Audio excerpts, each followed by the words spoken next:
you're going to have to get new garage doors. And when I needed new garage doors, I called Precision. You should too. Call them at 1-800-DOOR-REPAIR or schedule an appointment online at your convenience at precisiondoormi.com.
That's Dan Campbell after the game. We've got, people want to sound off on this, and there's a lot to be said. Because now they might be without one of the most critical players, self-inflicted wound in a huge game on Monday night against Tampa. Appeal is pending. So we'll wait to see what happens with the appeal. I got the college football blitz thingy coming up at 10:30. Let's get to your phone calls. Brian, you're on 97.1. Hi, Brian. Hey, how's it going? Okay. Yeah, I just want to talk to Brian Branch. I think the hit, it was sold a little bit by Juju. It looked like a little light slap, and then he sold it. But these guys, they said something to him, fired him up. And I get you're not supposed to do it, but, I mean, it's Kansas City at the same time. What do you mean by it's Kansas City at the same time? Everybody hates Kansas City, and then they're getting all these cheap shots throughout the game. No penalties being called on Detroit or Kansas City. They're fired up, and they're mad that they're going to lose that game. Well, I said it earlier, Brian. I do think there's some responsibility and some culpability on the officials here. This is not a Detroit-centric topic, and I'm very acutely aware of trying not to be overly biased and just see things through our own prism. The whole league can't stand what's going on with the Chiefs. I mean, there are memes that have started years ago making fun of the Chiefs' relationship with the officials. It's one of the favorite Coldplay things that came out. It was Patrick Mahomes with his arm around an official and that Coldplay meme. It's just the way that the world, the NFL world, is starting to see this thing, and it's driving them crazy. Now, do the best teams commit fewer penalties because they're better? Like you don't hold a guy that you're dominating. You hold a guy when you're getting dominated, right? So the best teams are going to get the benefit of the doubt because the worst teams are going to commit penalties trying to keep pace. But God, Monday seemed awfully over the top. And it's good to see that Detroit is getting backup on this from independent sources. Like that was ridiculous. It was ridiculous. And when you this is where I love the internet. You know, one of the few times that I'll say I love the internet is because they'll point out evidence that everybody else missed. And by everybody else, I just mean the blind officials on the field. The bringing it to the attention of the NFL that, hey, well, you guys say that you're not letting anybody know what's going on. You know, hey, we didn't get involved in that touchdown call. The officials just on their own gathered together for a minute and 14 seconds before dropping a flag. That's just normal. No, they're getting called out for it, and they should get called out for it. Smith-Schuster drilled Brian Branch, completely illegal hit, right in front of officials that went unnoticed. You had holding call after holding call with their offensive lineman holding Aiden Hutchinson that went unchecked. The pass to Kelsey, which he clearly didn't have, but they lined up and snapped the ball right away. Instead, well, the league is supposed to be able to buzz down and review plays, but they chose not to on that one, right? But there's a whole bunch of them that get pointed out after the fact. And, you know, when you look at the end result, that it's 0 penalties accepted, it's a ridiculous premise that could possibly happen in the NFL. And I get it. Calls are going to get missed from time to time. But swallowing a whistle and missing a call are two different things. Yeah, I mean, I think Detroit is genuinely torn on this because it very well could hurt the Lions come Monday night. And Dan Campbell there said it's inexcusable, and he got voted chump of the weekend. And I think everybody understands why Brian Branch did what he did. It was retaliation for something that didn't get called in the game and other stuff. He got, taunting, and we'll get to all that coming up. Mike is next in Detroit. Hello, Mike. Hello. Hi. I think it was a ridiculous situation that we just went through. I see that Kansas City had no penalties the week before at all. So this week, they're not going to be any penalties at all. What are you talking about? That's what I'm talking about. I think the Dallas Cowboys are not America's team anymore. It's Kansas City. It's Kansas City. So if you think the 13 penalties they had last week, I'm sorry, slow down. That they had against Jacksonville. They were called for 13 penalties against Jacksonville. Yes. And then nothing against Detroit. Nothing accepted against Detroit. There was so many holding calls on our defensive line. And Brian Branch got totally crack blocked. in his back. Totally. No call. Nope. No call. No. So, as a man, you want to get your lick back, right? Yeah, I mean, you got but there's to other do it ways after to do the game it. when Yeah. you can get yourself suspended seems like it's a selfish thing to do at that point. Just keep a receipt. I just disagree. I disagree because when you upset, anything can happen when a man is upset. Yes, anything can happen, but it doesn't mean that it's the right thing to happen. Men get upset all the time and I get upset all the time, and I know better than to respond. But Jack is in Pontiac and Neck. Jack, you're on the air. Hey, how's it going? What's Good. up? How's the shifting going? Yeah, so no, Brian Branch, man, was getting bullied all game. He held it in. Coach Dan Campbell taught him right. He held it in, and then the Kansas City Chiefs just would not stop, right? So he had to take care of business. We have to expect that Dan Campbell coached Brian Branch right. He knows what's up. He knows not to go out there and fight with people and cause penalties and get suspended for a game. But it had to happen because Kansas City had no penalties called on them, no flags, and they bullied us all game. And Brian Branch held it in, man. But did you hear what Dan Campbell said after the game? I did. Well, about the no excuses part? Yeah, he said it's unacceptable. I agree with him on that, but, man, it's unacceptable that Kansas City had no penalties called on him. Yeah, Brian Branch took it all game, and he was playing his ass off and doing the right thing. And then at the very end, Kansas City's still doing it. Juju is still doing it, and he had enough. Yeah, well, I think that's clear. I mean, Campbell, did Campbell coach him the right way? Yes, although he did something in the end that Campbell absolutely said he did not approve of. But we'll get back to this. Got the college football blitz thingy coming up next. It's Carson Anderson here on 97.1 The Ticket.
Doug Carr, Scott Anderson, 97.1 and Ticket Kangs behind the glass. And usually on Wednesdays we do the blitz thingy, the college football variety, but with Jared Goff getting pushed back to Wednesday because in the Lions world, Wednesday is Tuesday when they have a Monday night game. So that means he talks to us on Wednesday, which is his Tuesday work week. You got it. Let's do the blitz thingy now.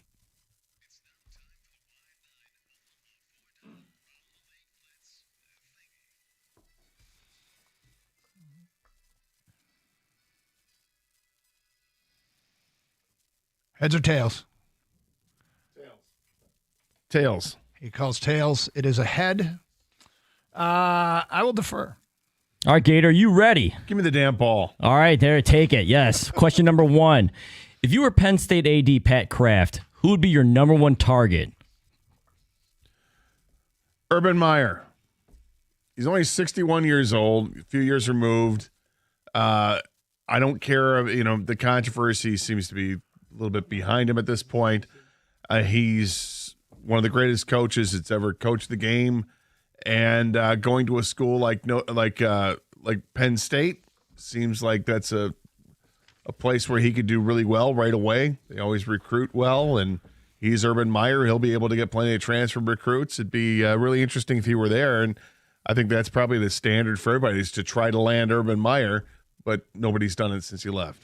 Pat Fitzgerald, and to me, that would be frightening. Giving that man a real program to coach up, look out. Pat Fitzgerald would be my number 1 target.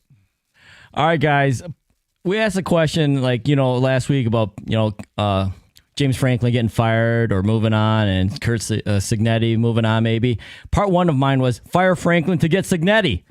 You got part 1 down. Now go get your man because I think he ain't staying in Indiana too long.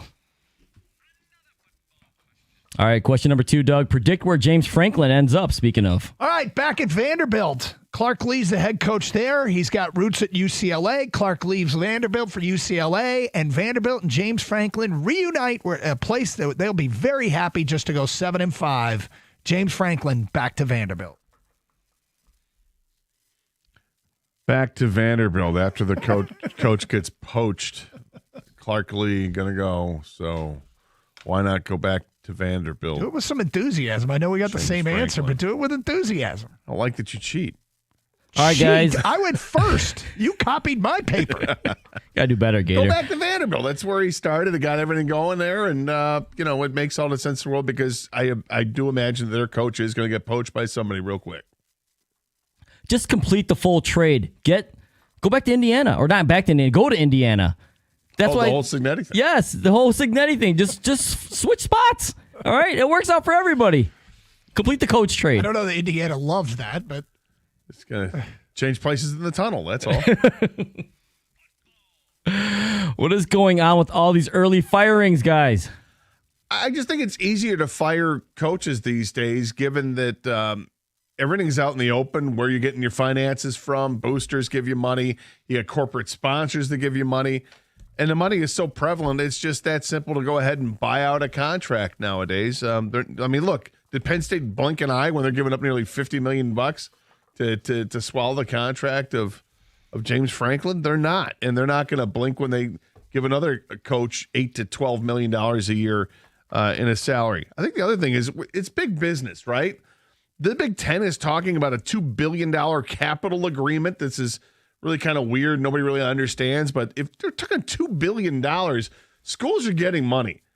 The TV deals are getting bigger and bigger. They're all getting their money in some way. And it just erases bad memories and bad taste in people's mouths. It's easy enough to do. Okay, this is the third question where I'm going to bring up the name Signetti. I think this is the Signetti effect. Kurt Signetti was smart. He played the cards he knew. In this new era of football, nobody's done it better. He poached group of 5 talent from James Madison and Ohio and Kent and Old Dominion, and he knew all those guys because he played many of them. He either played for him or played with them, and he goes to Indiana and he wins right now. And that's the thing it is now. Because of NIL and the transfer portal, you don't build a program, you build a season. You don't get a lot of time anymore. And if it's not working the way it's supposed to with an old school coach, you don't get a lot of time. You must adapt and win now. Yeah, I've been saying forever, guys, these big-time programs and schools do not care about buyouts. Anyone can get fired at any moment because there's just way too much money in college football. They don't care about buyouts. People complain about players and NIL. Look at these coaches and the guaranteed contracts that they have and all the money that they get paid to leave the school. There's just way too much money. I hate it. It's ruined what really should be a niche sport. And now that all this money's involved, it's turned a lot of people off. Is the greatest profession in the world to be a football coach? Because you get fired all the time and you get paid. You get paid because you were terrible at what you did. You get paid because you're great at what you did. It's amazing that they're paying somebody $50 million to walk away. The coaching profession is unbelievable. How many big teams or Big Ten teams will make the college football playoff, and who are they? Okay, I think something is about to happen. Right now, the SEC is getting a ton of love. They have 10 ranked teams. I think they're about to cannibalize one another, bruising resumes. And it shouldn't matter. If you play a tough schedule, you should be rewarded for it. But the reality is it does matter. So I'm sticking with my prediction. It's going to be Oregon, Ohio State, Indiana, and I think the winner of the Michigan-Washington game. And, the thing about that is they both are going to be favored. Whoever wins that game is going to be favored in all their games right until the end. And then Washington will have to beat Oregon to get in, or Michigan will have to play the no way they beat Ohio State this year game again and win it. So I think the winner of the Michigan-Washington game gets in. Well, there is the no way they're going to beat Ohio State game again this year, which is just how it is, right? There's no way they're going to. Their annual no way. It should be massive for Michigan. However, just go a chalk and assume that Ohio State wins that game. I think there's 4 teams. You left one of them out.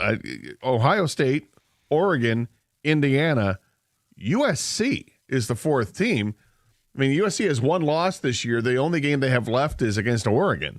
So I think as long as they handle themselves well in that game, if it ends up being their second loss of the season, I think you're going to see 4 Big Ten teams get in. I don't punch button the win over Notre Dame this week.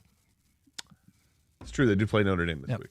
So I got 3. I got the ones that are currently in there right now. It's Ohio State, Indiana, and Oregon. I don't think things change. I don't think anyone else jumps anybody like Washington or USC. But so I just go with chalk. I think those 3 are pretty good representatives of the Big Ten, though, and I like the fact that it's not. I know this is the good thing about expanding college football playoffs is you do get more teams from the conference. I know the purists don't like it, but this is the way it's going with all the money I mentioned with the previous question. All right, well, we see Nick Saban or Urban Meyer return to college football. Yes, I think you'll see one of the two. I don't know if Nick Saban's going to go back to college football, and he is considerably older than Urban Meyer, but Urban's only 61. And I think that someone is going to just go out there and get that crazy, stupid corporate money and throw it at his feet and say, let's go, come on board. And I think it could happen as early as this offseason. Funny that you asked this question because the night before Michigan played Wisconsin, I was at a function standing there with some people, and in walked Urban Meyer, who immediately was called over, and somebody asked Urban Meyer, could you coach in this world? And he said, hell no. And then he proceeded to tell us that not coaching has saved him years off the end of his life. What he does with his free time, said he could never rest when he was coaching, and he's so happy to be doing what he's doing. Could he be full of poi? He could be. But in that moment in time, face to face, that's what he told me. Saban, I've had no conversations with, but he seems pretty happy. So I'm going to go no, neither of them coach again. Yeah, I got neither guys doing it because they're used to paying players under the table, not above it. So this is a totally different world, like you mentioned, Doug, what they're used to. Saban is too old. We saw what a current 73-year-old coach is doing right now at UNC, not working out too well. And I know they're different coaches, but I think he's beyond the age of going back. And Urban Meyer, you just mentioned it. I think he's used to doing things illegally. And, now it's all in the open, right? Allegedly.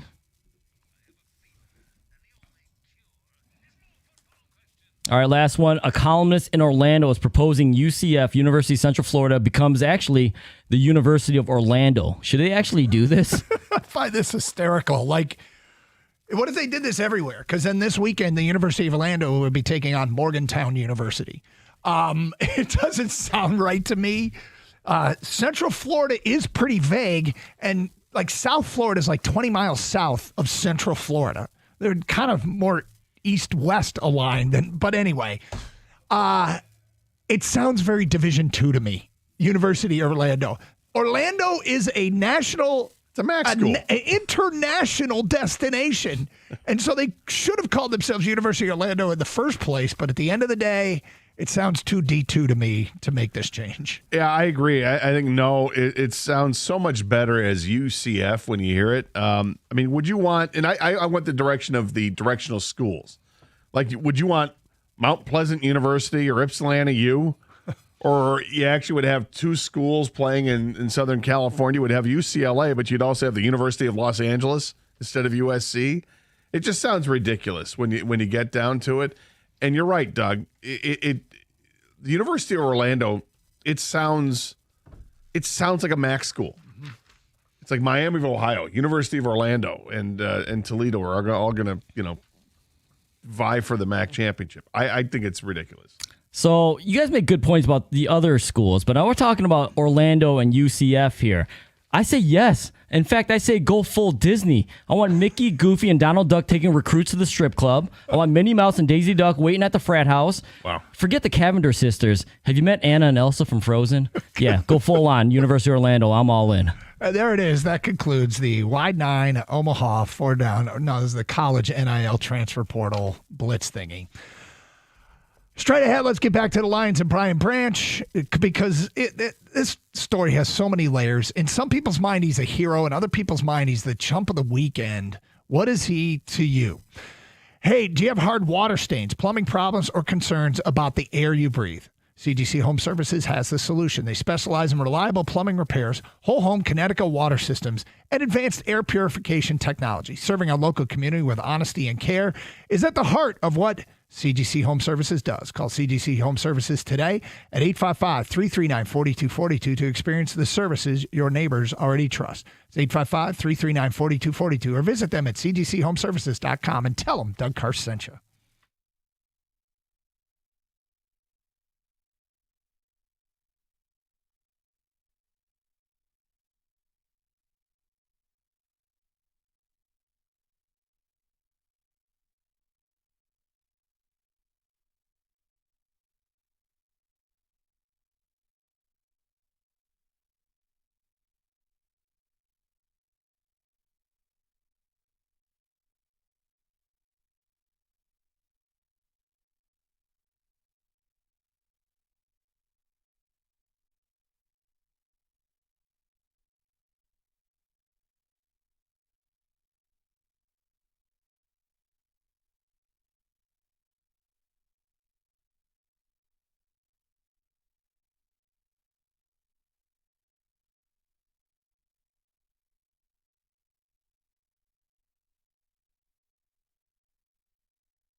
Doug Carr, Scott Anderson, 97.1 The Ticket. We got open lines, 248-539-9797. Having some fun here on a Tuesday. Brian Branch, well, look, I think he channeled a lot of his inner frustrated fan base and a frustrated player, crossed the line and smacked Juju Smith-Schuster post-game, got himself suspended.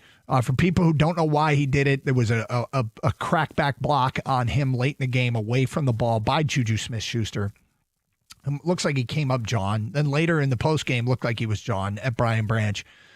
But that wasn't the only thing that happened. But I think Detroit fans had had enough, and I think NFL fans have had enough of favorable treatment for the Chiefs.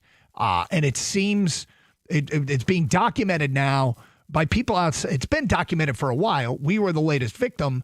And there was a story in Sports Illustrated by a non-Detroit affiliated writer. Here are the 7 blown calls that went against the Lions in the Monday night game. People are paying attention. There's a UTEP study out there now about subjective calls go the Chiefs' way. Now, to be fair, I think the better teams don't commit as many penalties because they're not getting, the analogy I used is if you're better than the edge rusher that's rushing and you can just block him, you don't hold him. But if you're not better than him, you hold him. So the Chiefs get the benefit of the doubt in part because the Chiefs are so good. But it's gone even further than that. An example is when Patrick Mahomes had the quarterback keeper and that little option play they ran, and he gets in the end zone, and Brian Branch is trying to hustle over and hit him before he gets to the goal line. And he's not going to make it. So Brian Branch pulls up, okay? He pulls up because Mahomes is going to score. Doesn't need to light him up and get a penalty. Yeah. He pulls up and he slightly bumps him. Patrick Mahomes turns and looks at Brian Branch, spins the football at his feet, points in his face, gestures again, flexes, and runs off the field. 4 taunts. 4. That's 15, 15 more, 15 more, and 15 more. Wow. That's a 60-yard penalty. He taunted him 4 times. Did he get flagged? No. You know, Brian Branch has shown up on the NFL's game day accountability list more than any other player this year. This will be his 4th time. One of his accountability penalties for the very random amount of $11,593 was for taunting. Okay? Mahomes taunted Branch 4 times on the touchdown when Branch pulled up and could have lit him up. Do you think that we will see this week on the accountability list when they start handing out the fines for the week that Juju Smith-Schuster will get fined for his hit on Brian Branch that was unflagged? Because they will fine you for stuff that was unflagged. Yes. And do you think that Patrick Mahomes will get flagged for taunting? I don't know. He's not going to get flagged 4 know. times for the same taunt, but no, he should. What is $11,593? the taunting spree that he was on is you just detailed. It was ridiculous. It was. No, it was. And it's a rule that I thought the NFL was really enforcing this year. They're really going out of the way for apparently 31 teams. They're really going out of the way to make sure that you don't do these types of things unless you're Patrick Mahomes. The Chiefs cannot possibly be that lucky where they get the benefit of every call, every 50-50 call goes their way. And Gator, you understand this. If this were a casino, they would ask them to leave. You're no longer welcome here because you're not that lucky. Your play is too strong for exactly. The other angle is it's rigged. Like, you know what I mean? Not like the calls being Goodell saying like, hey, make sure the Chiefs win, but people believe things like this because of games like this, Doug. You know what I mean? Yeah, I know you hate it, but then the week before happens, and when they get flagged 13 times for over 100 yards against Jacksonville. So is this just the law of averages? Do you think that was the law of averages? Overcorrection? No, I think it was ridiculous what we saw yesterday. What we didn't see on Sunday night was, there were a bunch of penalties all over the place that should have been called. I mean, the holding calls against Hutch those were the most egregious. And this is where it's 2 things. It is one, the deference to the Kansas City Chiefs that the NFL is paying to. Like you can't ruffle the feathers of the Chiefs. You're not allowed to do that. But 2, this is also in a way more disrespect to the Lions. As good as the Lions have been over the last few years, they still don't have the respect of the league. They don't, because if they did, And a player like Aiden Hutchinson, who's as great as Aiden is, he's not getting those calls. It's blatant that he's being tugged on and dragged on. It's blatant that happens. That is it all pro Chiefs, or is some of that just anti-Lions? I think some of it's anti-Lions. Well, I don't believe in conspiracies, Kang, and I don't think there's any edict from on high. I just think somehow, some way, the Chiefs have charmed the striped shirts. Something about them has charmed. There's maybe a cult of celebrity when it comes to them. And I know this. I seriously think that it has something to do with Taylor Swift. I'm not joking. I think there's a cult of celebrity that they are bowing down to, and I can't. She's not even a halftime show. I can't figure out why, because I don't think this $1 billion industry is doing something to risk federal prison by fixing things. Okay, I just think that it's something weird to explain what is going on with that organization. And if I sound bitter, I am, and I want to defend Brian Branch, and I want to take him to task at the same time, because he might not be able to play against Tampa, and I don't want to see his team at 4-3, and they could be at 4-3, but you can't do it. You can't do it. You can't do it. But you understand why he did. That you did. Yes, yeah, right. I'm with you. I'm so torn. You have to be a fool to think he should be able to do this and he can do this. Of course not. No. But I understand why he did it. What? And we sound like whiny fans because we are sounding like whiny fans, but it's the whole everybody else. It's all 31 other everybody teams else, too. yeah. I do feel like we need to say this. That's not why the Lions lost, right? I mean, it didn't help them, but they didn't lose because of the officials. Okay, Kelsey's catch where he trapped the ball on the ground, that came during a touchdown drive.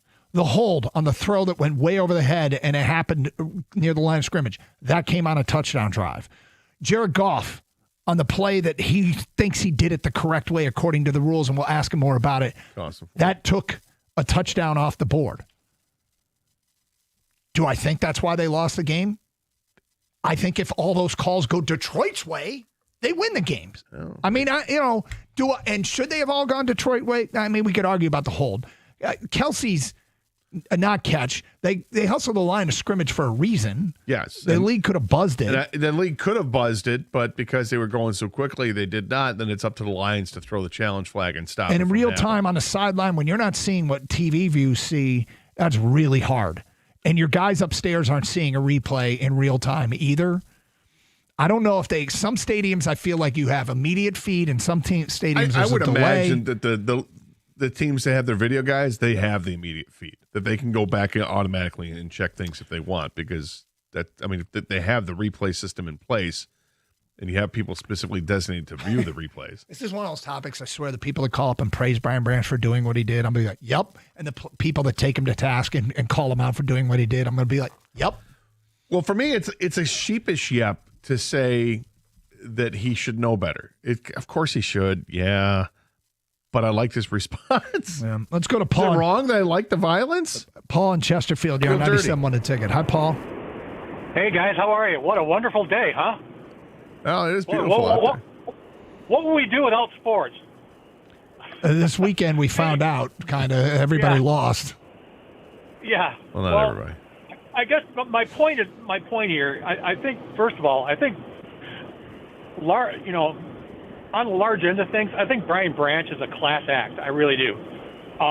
He did what any human being would do, okay? You're going to put up with it and put up with it and put up with it for so long, and then finally something's going to snap, okay? And whether he's in uniform or not, I get why he did it. And first of all, it wasn't a punch. It was an open-end slap, and the guy had a helmet on. So how much damage is he really going to do? Well, it wasn't open hand. It was an open hand jab, I guess. I don't know if it was between a punch and a slap. I think it's open-handed. But did enough damage where he was all bloodied afterwards. Right. I think he's a lot smarter. He knew what he was going to do before he did it, okay? We all know that. All right? But I think the point that I'm trying to make here is that whether we like it or not, okay, there's a lot of shadiness going on in the NFL that we don't know about as fans, okay? And I'm sorry to say this, okay, because it's going to sound really cheap, I think a lot of it has to do with sports betting. Okay, it goes back to that fact. A lot of people aren't going to tie the two together because they don't want to look at it, because a lot of people bet on sports. But I think that has a greater amount to do with it. Now, I don't know if you can tie the two in together or not. I don't think you can on Sunday night. I mean, lines are 2.5-point underdogs, and they lost by. I think a guy that shows up that often on the, I'll probably. I mean, just to call up and say he's a class act. I love Brian Branch. I don't know if too. I would use that term to describe him, given what he did and what he has done in his career. Yeah, maybe a little bit less than classy, but I love it. I love the player. He's got an edge. He's got an edge that probably takes him out of the class act category. But in football, it's okay to have an edge. It's Carson Anderson, 97.1 The Ticket.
Brought to you by Michigan Lottery. Pistons taking on the Cavs today in the preseason. We're hoping to see Jaden Ivey today, who saw 14 minutes of action with 7 points in Detroit's preseason opener against Memphis. Ivey, however, was given rest in the second preseason game against the Bucks. This all coming, of course, as we eye Ivey's return from a brutal broken leg injury during a game New Year's Day this past January. Tip-off against the Cavs is set for 7 p.m. tonight from Cleveland, right here on 97.1 The Ticket. Chris Villar has the pregame show at 6:35. Lions quarterback Jared Goff is celebrating his 31st birthday today. Coming off Sunday's loss to the Chiefs, hopefully Goff has used his birthday wish for a better offensive performance in Detroit's upcoming Monday night game against the Tampa Bay Buccaneers. While Goff performed well himself with over 200 yards passing, 2 touchdowns, and no turnovers, the Lions as a team only scored 17 points when head coach Dan Campbell predicted that they would need to score 30. While we are still awaiting a final verdict in Brian Branch's 1-game suspension, as it is expected the Lions' third-year safety will appeal that decision, the Tampa Bay Buccaneers game still looms large as Detroit will be in prime time for a third time already this season. Despite the expectation that the Lions will be without a flurry of DBs, the Lions are still 4.5-point favorites as of this morning per FanDuel Sportsbook. This might be in part to similar injury struggles for the Bucs, which include the loss of Chris Godwin and possibly 4 other players on offense. Speaking of FanDuel Sportsbooks, in college football this weekend, Michigan at home against Washington, 5.5-point favorites as of right now. Michigan State on the road at number 3, Indiana, coming off 2 really big wins this season, most recently at Oregon. The Spartans 26.5-point underdogs against the Hoosiers this weekend. At the Corewell Health Sports Desk, I'm Brendan Shabath. For more, go to 97.1 The Ticket or Odyssey.com.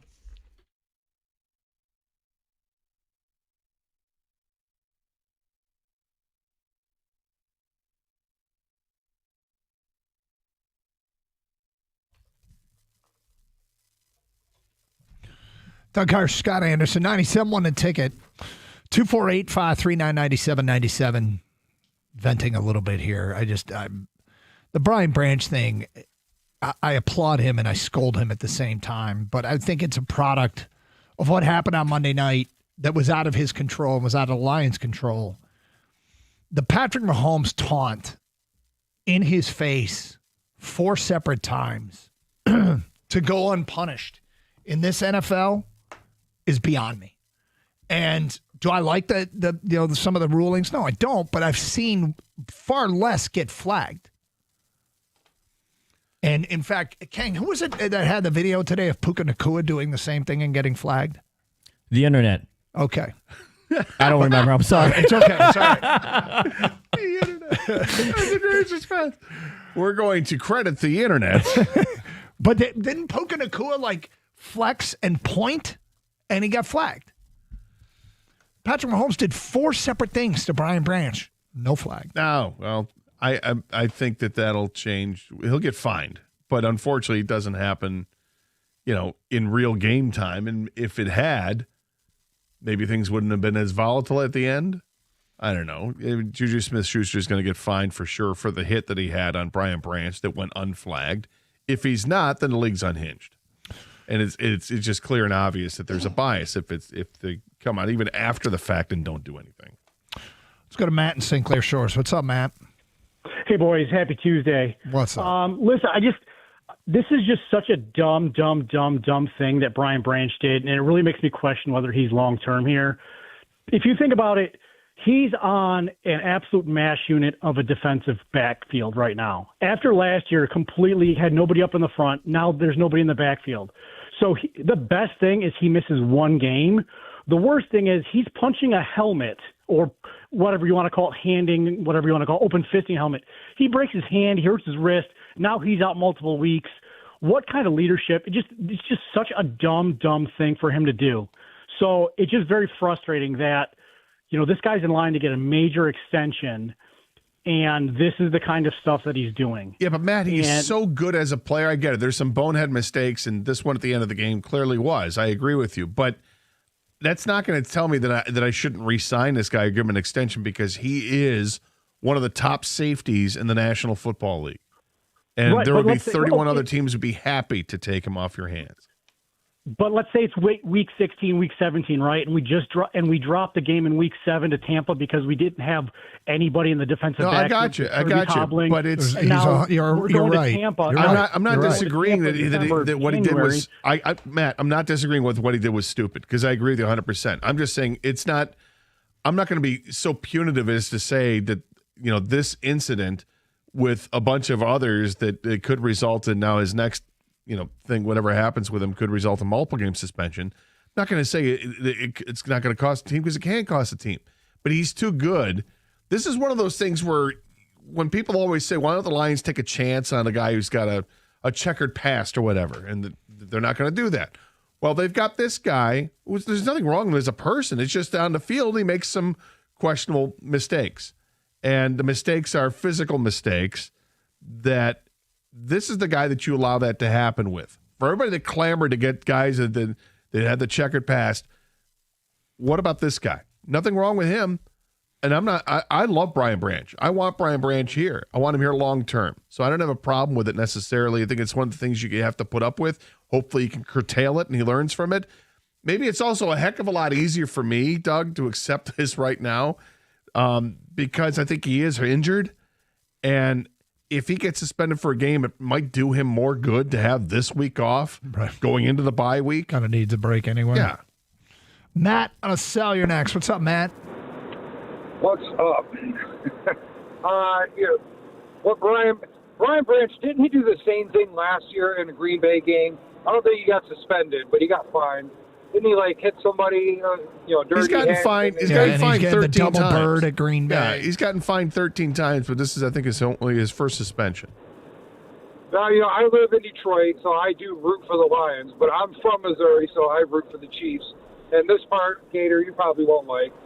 We'll wave to you guys from the Super Bowl field, all right? All these fans crying about hits and flags. The Chiefs were just better this week. That's not an argument against them getting favorable calls. All these fans crying is not an argument against them getting favorable calls. No, and I will admit, as a Chiefs fan, there are a lot of calls that the Chiefs don't get called on. But I'm not upset about it because it's my team. But, yes, I am one of the Chiefs fans who say, yeah. So you're being critical of people crying about something that you acknowledge is true. Yeah, I acknowledge it's true, but it doesn't mean that I don't like it. If it helps my team. Can you understand if you were in Detroit's fans' shoes, would you be complaining? Really? Probably not about the taunting calls because there's taunting everywhere. How about the other 10 calls that didn't go their way? How about the NFL not buzzing down to say the Kelsey catch wasn't a catch? Or how about the holding calls on Aiden Hutchinson? Or how about the crackback block on Brian Branch? Yeah, but the Chiefs aren't the only team that doesn't get called for stuff. Yeah, they just leave it. I mean, you yourself acknowledged that the Chiefs seem to get the benefit of the doubt. You acknowledge that, and then you insult Detroit fans for crying for something that you acknowledge is true.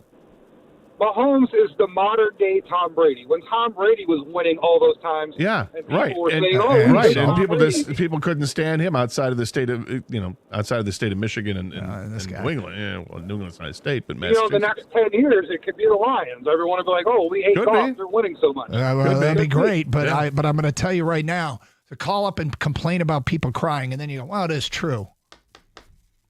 Doesn't really those two things don't really jive, do they? Let's go to Brian in Rochester. You're next. Hi, Brian.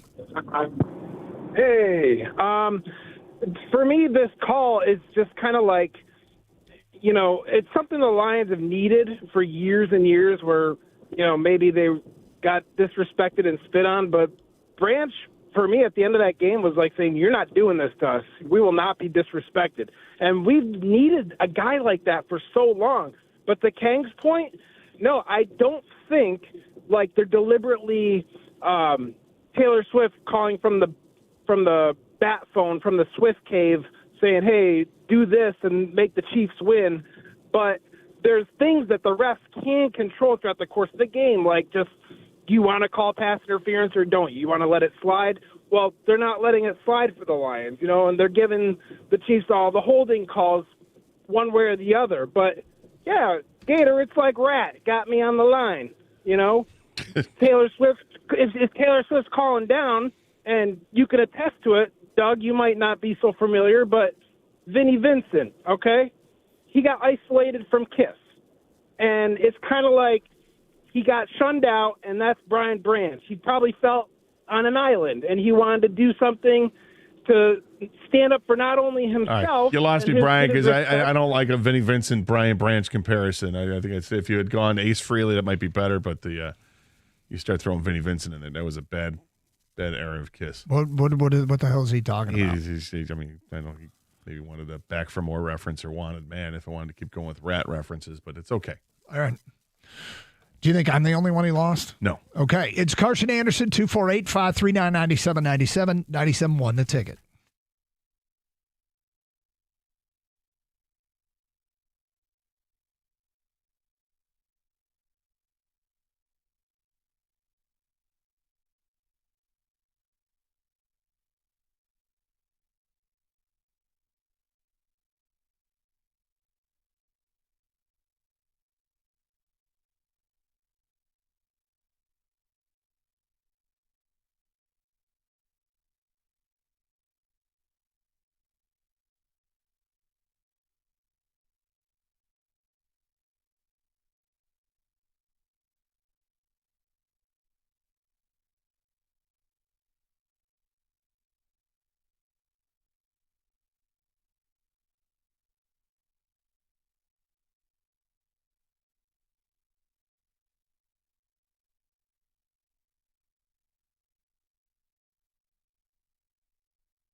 course he's right. Right. But does Andy Reid owe Dan Campbell an apology? For what? For stealing his nuggies? No, for on behalf of Juju Smith-Schuster for the illegal crackback block. No. Should he apologize for Patrick Holmes' despicable behavior of taunting in the end zone, not once, not twice, not thrice, but 4 times? I pointed it out, and I don't know that I think there's an apology. I think there's an apology that has to come. We demand it. You think? If our coach is going to apologize to him, then their coach should apologize to Dan Campbell. It's tough because I actually feel a little guilty. I'm trying to figure out these emotions. I got a lot going on, Gator. I'm a very complicated person. Life is coming at me from all kinds of angles. Are you really that complicated? But I'm feeling like guilty because I feel like this is just such homerism talk radio. But it's the entire NFL. You've got independent writers documenting how the Lions got screwed, and here are the 7 worst calls. And we got a player that lashed out and was kind of in that moment, all of us, in terms of frustration. As that game was going on, I'm like, 0 penalties, 0 penalties. This is, okay, 0 penalties in the first half. Wow, it was a clean half. 0 penalties, and we're going to the fourth quarter. Oh, there's the flag for offsides. There's no judgment on offsides, although they missed one on a Lions play where that was shown, where a guy lines up right over the football. It was on the Goff touchdown pass, and Chris Jones is in the neutral zone. And I feel like this is like lowbrow sports talk radio. Oh, we got screwed by the ref. Screwed by the ref. That to me, we try to avoid. We don't do a lot of ref topics.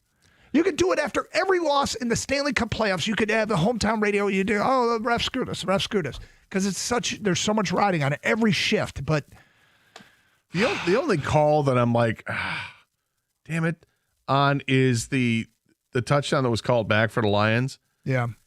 When they got, right after it happens, and they're like, what a play. And like 10 seconds after that, the television crew brought in their own guy, the rules guy, and the rules guy has said immediately that's an illegal formation. He said it immediately. Mm-hmm. So to me, that tells me that is an illegal formation. Whatever they did was wrong. The problem that I have with it is it took 1 minute and 14 seconds for them to drop a flag, which tells me that clearly they heard it from on high rather than these guys just discussing. They said they didn't, but they lied. Well, Campbell said after that New York called. And then the pool reporter who got to talk to the head official said, no, New York did not call. Right. I think even Goff said something in his post-game comments, like he thought that came from up high. Well, because that's the only reasonable explanation why they huddled up for like almost 2 minutes or whatever. Yeah. I want to raise the curtain here a little bit. Yesterday we sat around after the show, and we're like, okay, how do we ask Goff about the officiating? And the way, I don't know how we're going to do it, but we have to. And he's not going to answer, and I think we're going to say, you don't have to answer. And then ask him the question. And if he's dead silent, he's dead silent, because Jared's smart, and Jared doesn't need to, we're going to go all the president's men? I don't know. If you don't answer, I'll take that to be a yes. Blink twice if you hate the officials, Jared. I don't know what we're going to do, right? But Bernard, you're on 97.1 The Ticket. Hi, Bernard. What's going on, guys? Hey. Hey, Bernard, I don't know if you got us on speaker, but we can barely hear you, bud. Oh, can you hear me now? That's not, but now you sound really underwater. Worse. But hey, why don't you get off speaker and figure it out? We'll get back to you. Andy in Fowlerville. What's up, Andy? Hey, guys. I guarantee you that guy that called in and said he's a big Kansas City fan, he wasn't sitting at some Detroit bar when Mahomes taunted him in the end zone there and said, yeah, I'm going to taunt him, or he'd have got the Branch treatment for one. And we love Brian Branch. We couldn't believe we got him when we got him. I mean, he is such a great player, but we know we can't do that. But every one of us would have done that. I mean, there's a time in everybody's life where you've made the mistake of, I'm just going to do this anyway. I'll pay for it. Unfortunately, you're going to pay for it, in a game that we probably could really use him because Tampa Bay is looking. Well, I find it hard to believe that it was unprovoked. Like he's walking off the field. He just wants to get off the field, and Juju Smith-Schuster is standing in front of him and clearly says something to him. What did he say? Was it just like good game, and then it gets clocked? I mean, then it's like, all right, that's a little cheap. But if it wasn't good game, which I doubt it was good game, whatever he said, he knows it's a powder keg situation, and maybe he was just provoking, like John Jansen said this morning. He used to do that all the time to players to get under their skin. He knew there were guys that would fly off the handle, and That's what happened. And he'll never let us know what was said to him, ever. Well, it'd be nice to find out. Look, I thought just Chiefs guy was completely incongruent with his, all this crying. We do get the calls, but all this crying. I'm like, dude. I think, Gator, that the trigger, well, I think what happened was he was still pissed about the block, the illegal block, Brian Branch was, and he got triggered when he saw Juju coming onto the field celebrating and the antics, and he's like, you know what? Now I'm going to hit him because I can't get penalized for it, right? There's not going to be no flag because the game's over. No, just a suspension. Yeah, exactly. It was a moment of weakness. He's human. I think the silver lining in this, and I may be wrong, so tell me if you think I'm wrong here. I think this is the point where Branch gets it. You know what I mean? Where he doesn't do stuff like this anymore. I think that the talking by Campbell, the suspension from the NFL, he admitted immediately after the game it was childish. He should have never done it. I think maybe we get a more controlled Brian Branch moving forward.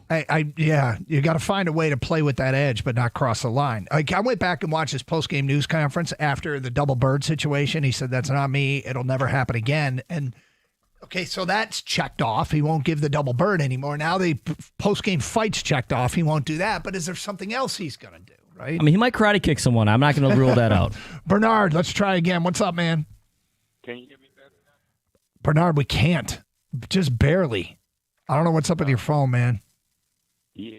All right, then.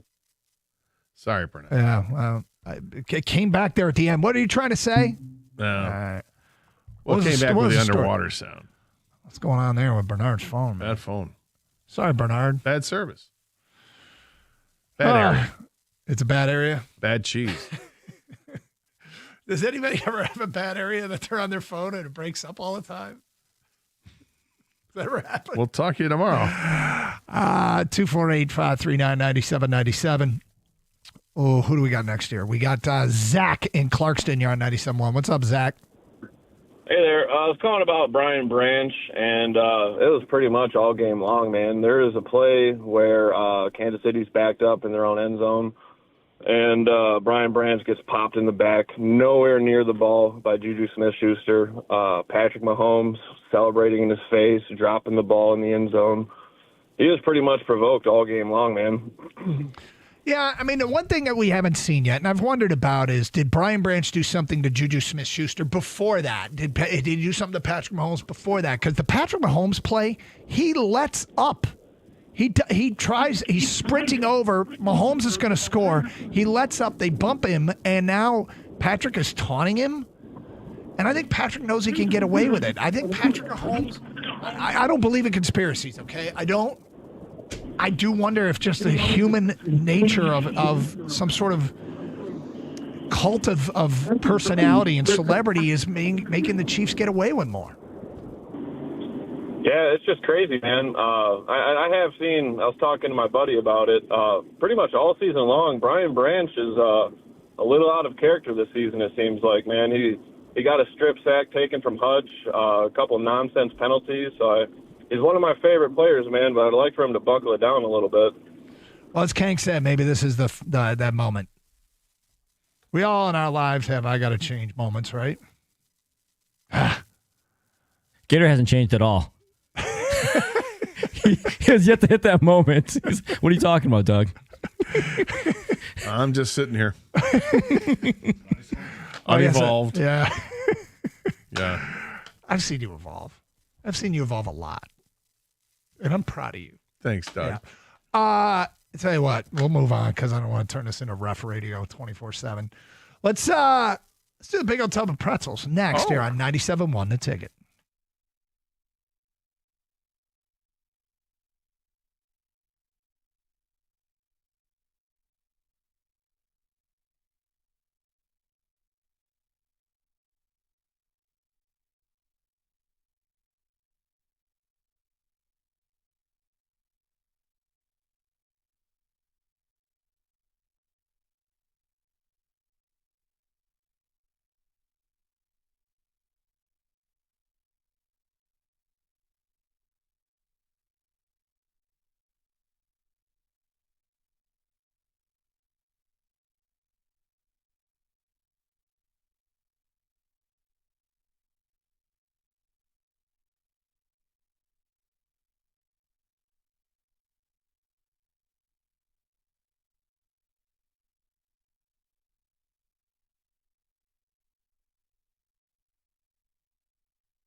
Doug Carr, Scott Anderson, 97 won the ticket. It is a Tuesday. Typically on Tuesdays, we're talking Jared Goff, but with them playing a Monday night game, we'll speak with the Lions quarterback tomorrow here on the program. So that will be at 10:30. Look forward to that as always. Also, same thing happened with Dan Campbell in the morning show. I should have known yesterday. I was teasing that yesterday, and I'm like, oh, they got the Monday night game. Duh. So Dan Campbell will be on tomorrow. Interesting column today about Tarik Skubal, and I wonder how many people would agree or disagree with it. We'll get to that coming up shortly. But it's time to open the big old tub of pretzels. Big old tub of pretzels. These are questions that are often sent in by listeners, and now is a good time to text at 248-539-9797. Oh, that looks rejuvenated. There's been some added in here, Gator. All right. People, and these are like random, like things you and your buddies debate about. Solve this argument for us. Not necessarily sports related. No, most of them aren't. Yeah. Some conundrum you're having with your significant other, whatever it may be. And we every once in a while we open it up Etiquette questions. There's a lot of etiquette questions. Some questions you guys really didn't want to answer. Yeah, I don't like those. Sometimes it's uncomfortable, and we just say that's not right. All right, here we go, guys. Question number 1 that I've pulled out here is when you are about to eat at a buffet, what's your plan of attack? What's your strategy? Gator, I'm looking at you more than Doug.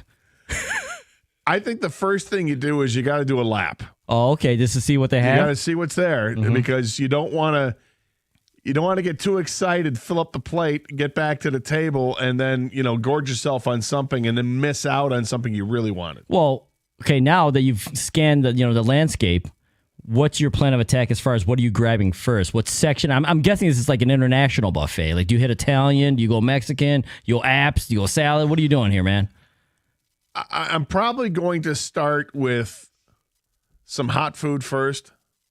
Go that route and go with like a main entree. But I'm also but I can't just do like a plate with like a meatloaf or something like that, right? I have to add some sides to it. You're going to have to throw some mashed potatoes on there. Oh, you're going to have to add the gravy on there. Yeah. I got to. It can't just be the one thing on the plate for the first plate. And yes, there should be multiple plates because that's why you go to a buffet in the first place. Doug, well, how do you put together your salad at the salad bar? I check for blue cheese, black olives, garbanzo beans. I'm not salad's a big part of the buffet. I actually do have a strategy. Yeah. I think one of the most sketchy yet intriguing things at a buffet is any kind of seafood. I go to check the seafood, and if it looks fresh and good, I'm in. But I think if it looks like it's been sitting there for a while, seafood, like when you get seafood at a buffet, like shrimp or something. Well, you're always taking a chance. Yeah, it's like it's like with the sneeze guard, you're taking a chance. But listen, I remember being at the Citrus Bowl, 1999. Oh, 99. Turning over to the Y2K. Oh. And I was down in Orlando for the Michigan State game, and I had some friends that came down too. We went out to dinner one night at a seafood restaurant, all-you-can-eat buffet. I did not partake in what they partook in.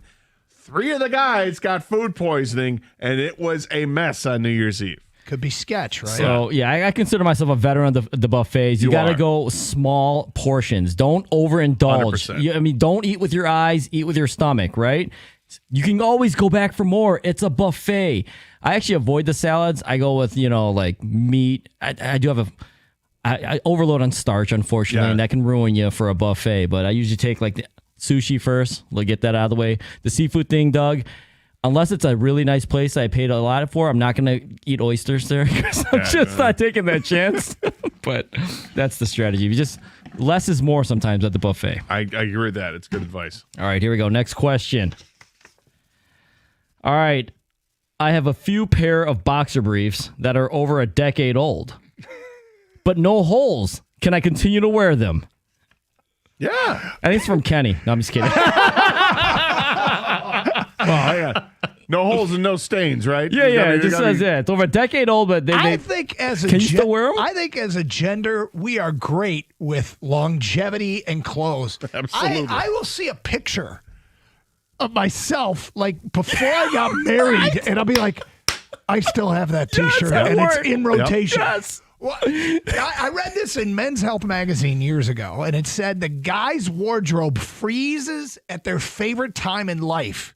And so when you see older people and you go, God, they're still wearing that, that's because it was in when they were at their favorite time of life. And I tend to buy into that. Now, does it apply to undergarments? Dude, we're so happy when we have clean underwear and we don't need to do laundry. It doesn't matter how old it is. Right. There aren't holes in it. We're not complicated over here. 100% you keep going with it. Just keep going? I'm like, only 10? Gator's wheelhouse 25, 30 years old, right? If it still fits and there's no holes, no stains, let's go. Do I even ask you how old the oldest pair of underwear you have right now is? I don't probably even not ask. that. The wear is probably not that bad. Socks, although I've been pitching socks lately because sometimes then the hole starts and you're like, forget, you got to go. But T-shirts, I've got T-shirts and jeans. Oh, T-shirts. Doug, to go to your thing? I got T-shirts that got to be 30, 40 years old. I have underwear older than my kids. Oh, my God. What? Yeah, I believe it. The old Michigan logo? No, there's a shirt I wore on our honeymoon with me and my wife. And I wore it this past summer in Vegas. And she's like, why do you still have that shirt? I'm like, it still works, right? I mean, it's got the, You don't like the shirt? What's the problem? It's fine. Why are you trying to change me? 10 years of decade old. You guys want another one? Yeah. All right. It's natural and everyone does it. Can we please normalize farting just like sneezing?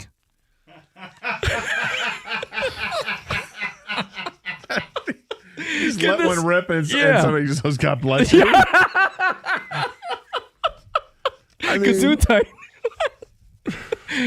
I always think it's hysterical. And I think what makes it even funnier, of course, the sound is number one, but two is the circumstance. It's like, where are you when you're letting it go? Part of my algorithm. Real life algorithm. It's a real life algorithm. It's not a real life algorithm. Part of the algorithm that shows up with when I'm doom scrolling and going through the reels or whatever in the TikTok videos, and I don't have TikTok, but you know what I'm saying. They're fart videos, and they're hysterical. There's videos that show up of people trying to disguise the fart. There are guys of being like. Usually either like high school kids or college kids are like, hey, top 10, I'm going to disguise my fart. And they grab a book, like a textbook, and they'll drop the book. And the idea is to fart as the textbook hits the ground to disguise it. And it never works out that way. It's always like, boom. Gator. Hysterical every time. I had no idea this was an algorithm. Yes. Are you kidding me? It's unbelievable. All the fart videos that show up, it's unbelievable. What the original question, Doug? It's never going to happen again. If the guys made the rules, yeah, it would be just part of everyday. God bless you. This would help the women too. I'm guaranteeing they're holding farts in for hours when they don't have to. No, what? Women? Huh? This would be good for everybody. I got a story from last night. Oh, let it fly. I'm sitting on the couch watching Monday Night Football, and my oldest son and my wife are getting ready to walk out the door. And I let one go. There you go. Big bassy one too, right? Oh, nice. And my wife turns to him and accuses him. She turns to her and accuses her. And they're accusing each other. And I'm over in the corner laughing. And I finally go, that was me. And they're like, yeah, that fart wars. Someone said, God bless you. Right? Come on. I don't know if it should get to the point where we're so comfortable with it, we just let him go and everybody's like, oh, how are you today? Because I worry that we'll become too accustomed to it and it'll take the specialness of how hysterical it is. You think they can be overdone? Yeah. So you just want the funny still. But I want it to be, because it's always fun. Can't you just be like, let's say, Doug, you're in line at Kohl's returning something for your wife, like you normally do. Yep. And it's a long line, it's taking a while. Could you just say, I'm sorry, everybody, I'm going to have to fart? You know, like I just cannot hold it anymore. The world would be a better place. Let's do one more. All right. I don't want to be any part of Gator's algorithm. Yeah, you do. All right. I'll send you videos. Is it okay to eat toast with the butter side down? Am I crazy? Hey, hold on. Why would you do this? Why would you do this? You get the tongue right to the butter. Like, that's what you get the flavor right onto it. You get the tongue right to the butter. The taste buds. Get it. Wait, is this genius? Or is this... never thought of this? I mean, just get rid of the toast then and just start eating butter.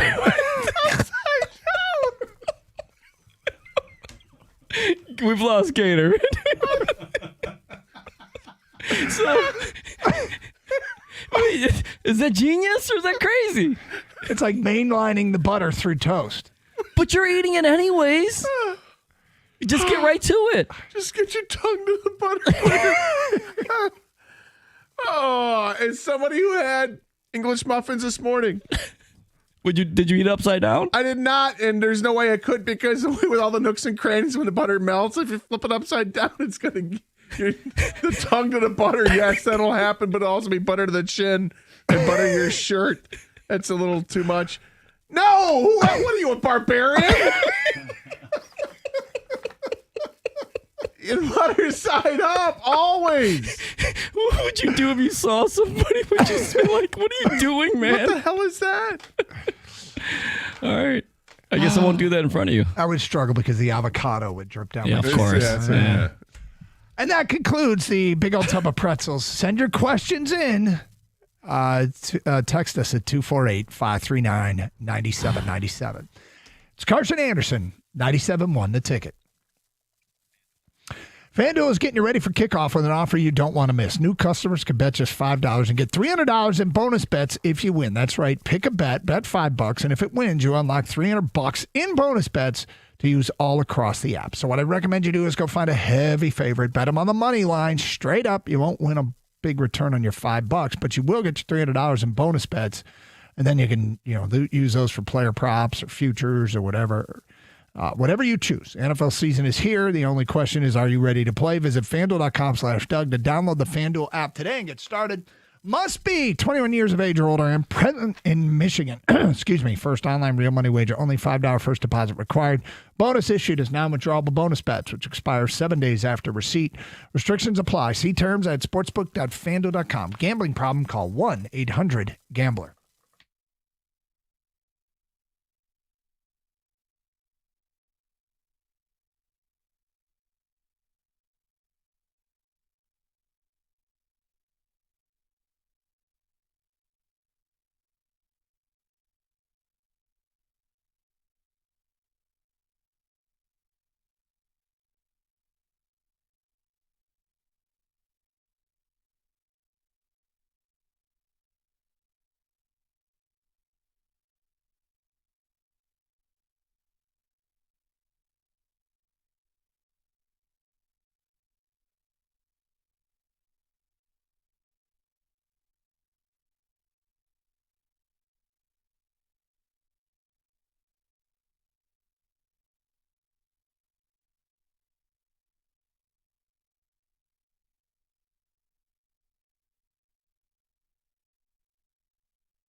All right, something from the NFL yesterday. And as always, how does it impact us?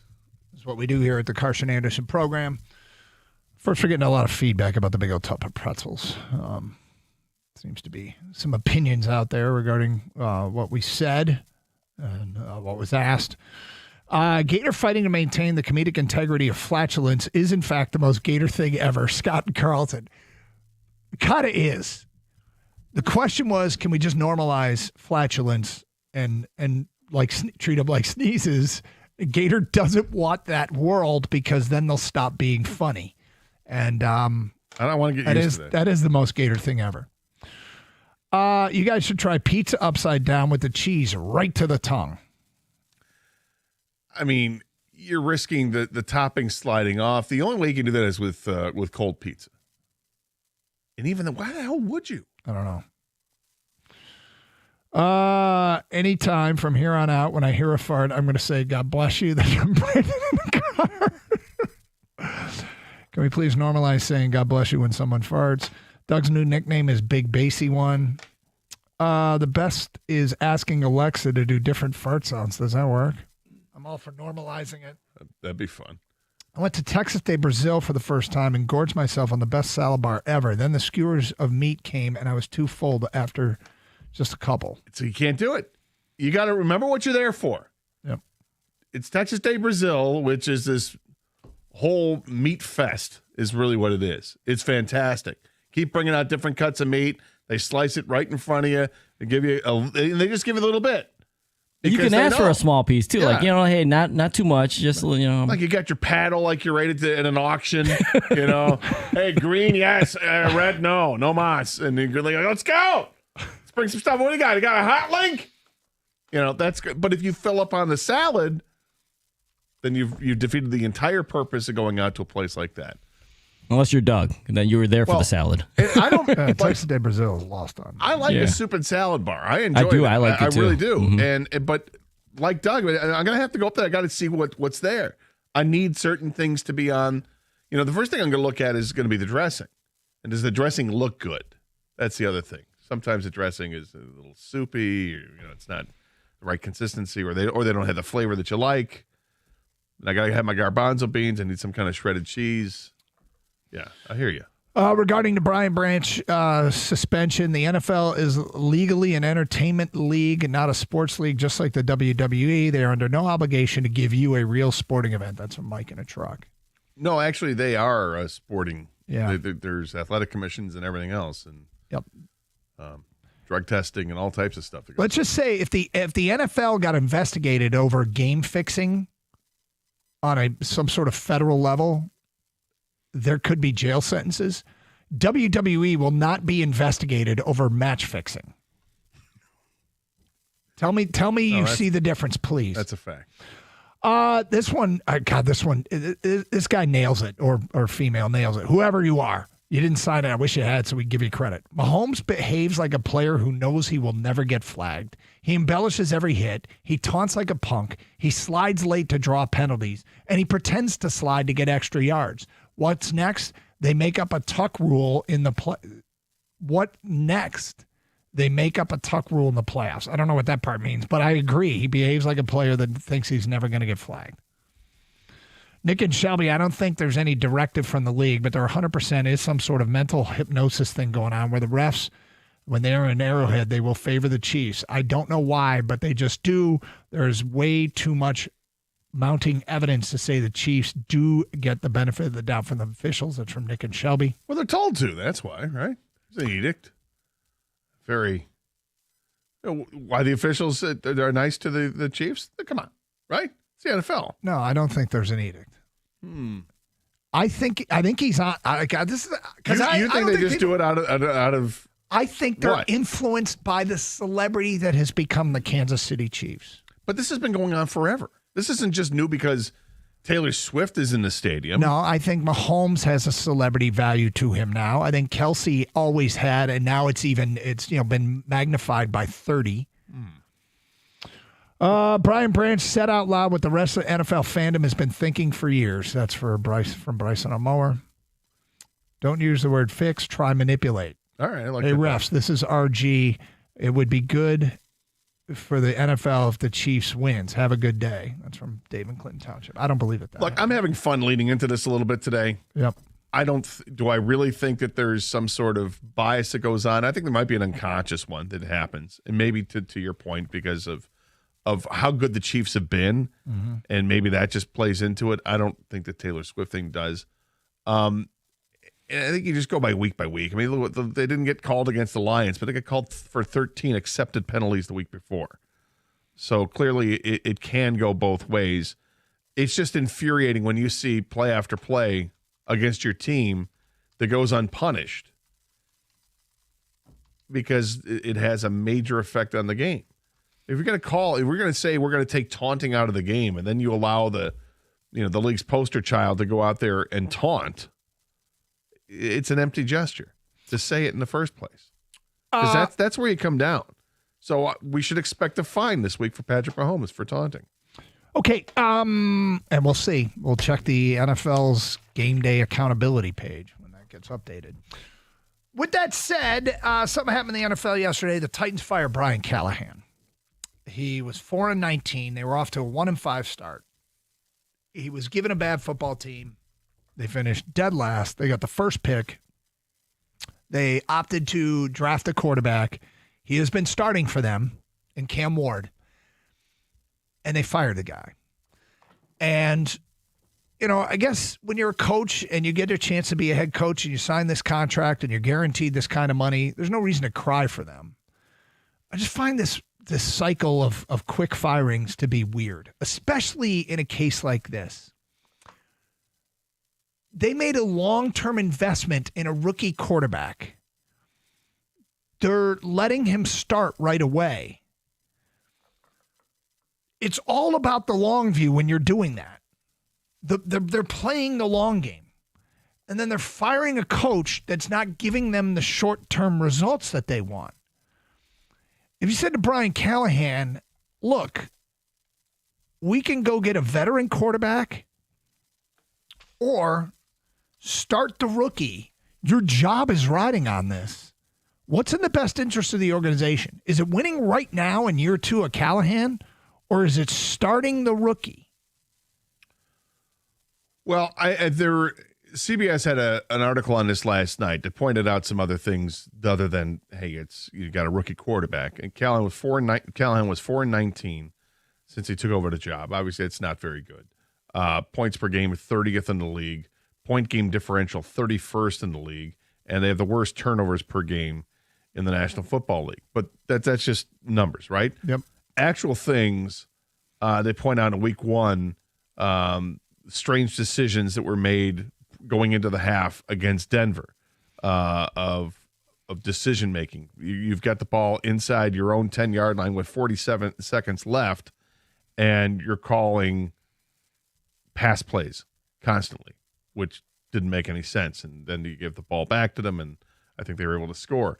They point out that perhaps didn't know the rules on one of these plays, that a receiver thought they didn't challenge a play when they should have challenged it because the receiver actually caught the ball, got his butt came down in bounds, but only but no feet came down. But that's a catch actually in the National Football League if you do that. He didn't know the rules and said afterwards, well, he needed to get a foot down.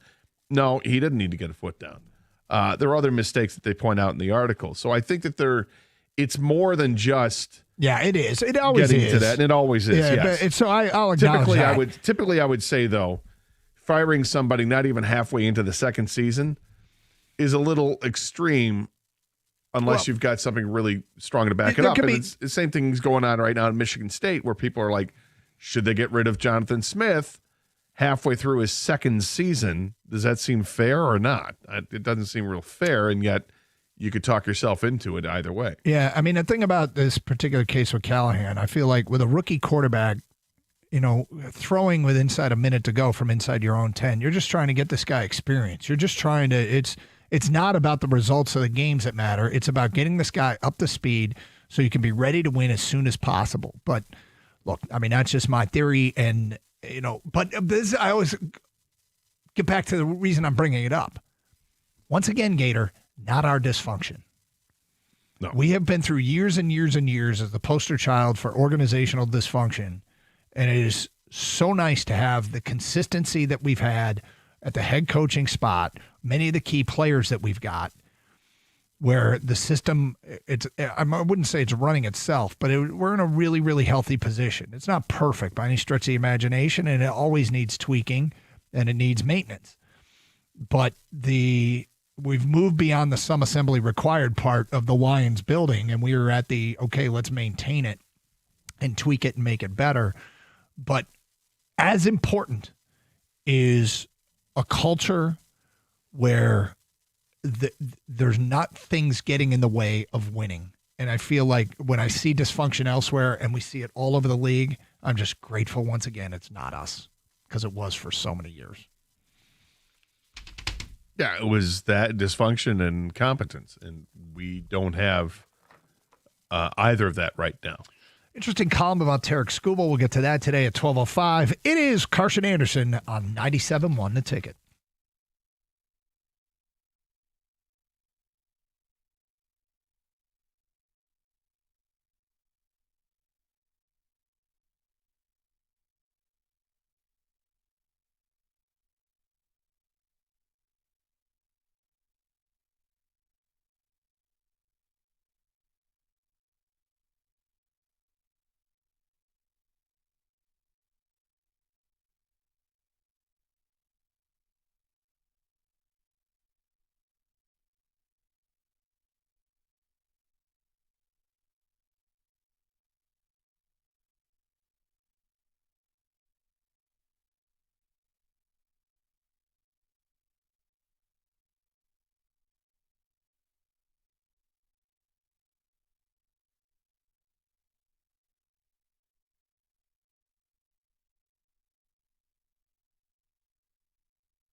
Have been on the road for the Pistons so far.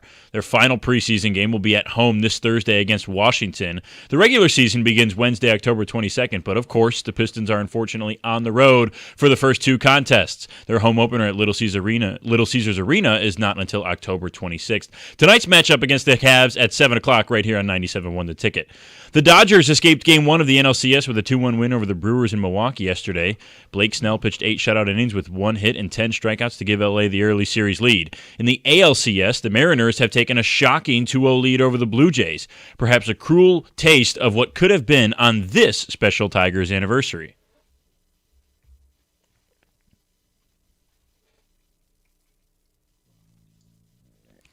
It was this day 41 years ago in 1984 that the Tigers defeated the Padres in Game 5 of the 1984 World Series. Haven't been back or haven't won the World Series in 41 years since. Detroit Lions head coach Dan Campbell just reached the podium moments ago in Allen Park for his weekly media availability. We'll bring you any relevant updates from Campbell at 1 o'clock and beyond. At the Corewell Health Sports Desk, I'm Brendan Shabbat. For more, go to 971 The Ticket or Odyssey.com.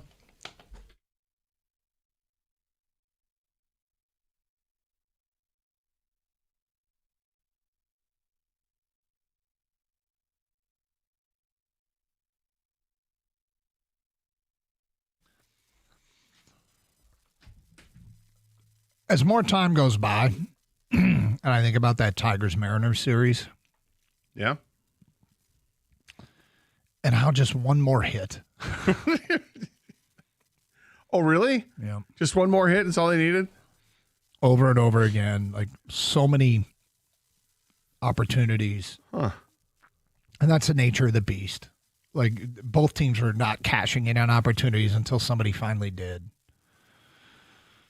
And it's just, it's a tough pill to swallow for a team that was that close. It was that freaking close. Man, sucks. But anyway, welcome to the program here on a Tuesday. Speaking of the Tigers, John Neo did a column today. That was sort of the result of the not news out of yesterday, which was mostly provoked by the fact that our president of baseball operations wouldn't talk about Skubal's future, and I understand why. I'm sure they'd love to sign him to a long-term contract. The question is, what is that going to take? I don't think anything would get him to agree to a contract. Because when you hire Scott Boras, the object is to maximize, and I'm not mad at him, but the object is to get the biggest frickin' contract ever. And no matter what Detroit offers, Boras would prefer to take that offer to New York or Los Angeles and say, well, here's what Detroit is going to offer. So I don't, Boston, Chicago, others, whatever, I don't know. In my opinion, I don't think it's possible. I don't think it's possible to sign him to a free agent deal because I don't think Boras would ever accept the deal unless the client told him not to, in which case the client probably wouldn't. Unless the client tells Boras, no, I'll accept that. Don't try and maximize the profits. But I think inherently when you hire Boras, that's what you're expecting. And it doesn't make Skubal a bad person. It doesn't make me mad. It probably doesn't even make Scott Boras a bad person. But am I wrong? Well, Please tell me I'm wrong. No, Scott Boras is his job is to do the best that he can for his client. And if it's also up to what his client wants. I mean, the client wants what's important to him. Is it important to be, paid the most of anybody at his position? Okay, then Scott Boras is the right guy to have. Mm-hmm. If it's to get the most out of the team that you want to play with, knowing that you can get more elsewhere, then maybe he's not the best client to have for that, or maybe he is best agent for that. I don't know what's inside Tarik Skubal and what he wants. He has said publicly that he's not going to get involved with this publicly, just leaving it up to the people that do their negotiations. So you don't know where he is at. Scott Harris knows. AJ Hinch knows. At least they should have a great idea of what Tarik Skubal wants to do.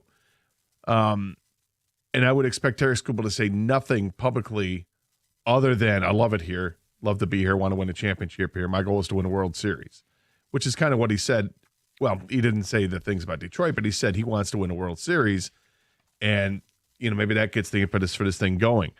You have to build a team and continue to build this team. I think they got a decent young core. I love what they have in a minor league system, but you don't know what those players are because they're minor leaguers. To count on those guys to be contributors next year and be the difference, I think it might be foolish to do that. without adding some other players, some already major league free agents to the mix. So then because if you're trying to appeal to Tarik Skubal and say, look, we know we have to be better. We know we have to add some bats to this lineup in order to make him think that this is a team that is committed to winning a World Series. You're going to have to do that first before you even give him an offer. So when free agency opens up 24 hours after the World Series is finished, you need to know where they're going. Because if you're going to start building this team and adding those bats, where do you start there? If it's all done to appease a Tarik Skubal negotiation, and there's no guarantee you're going to get that done, right?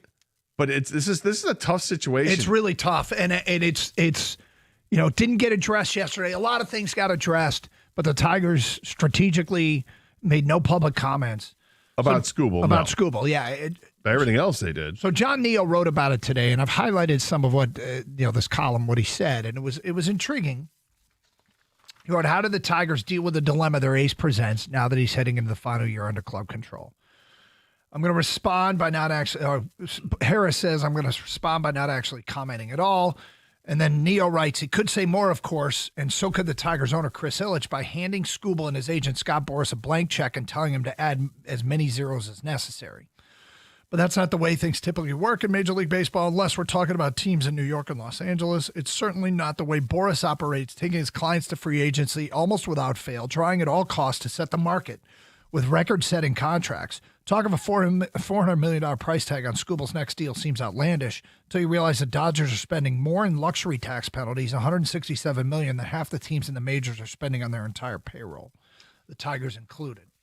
He says, look at the success story of Milwaukee. The Brewers dealt Corbin Burns in February of 2024 as he entered the final year of team control, opting for a package of prospects and a draft pick rather than lose him to free agency 10 months later and recoup only the compensatory draft pick. When you hear Skubal talk about the future and the way he did in the aftermath of Game 5, it's easy to understand why the Tigers have at least considered the prospect of trading him. Quote, my job is to play. As far as his contract, that's not my job to do anything other than play. Those questions should be asked towards the front office and the people who make those decisions, but my job is to go out there and play. It's pretty non-committal. Later he writes, if Skubal's not here next spring, it's difficult to comprehend what the fan backlash would be for a team to lose another star pitcher, especially after watching JV and Scherzer both go win World Series rings and Cy Youngs in Houston and Washington. You could try and trade Skubal for a haul this winter, but the offers likely will be underwhelming, given his pending free agent status and the possibility of a looming labor dispute with MLB's collective bargaining agreement set to expire at the end of next year.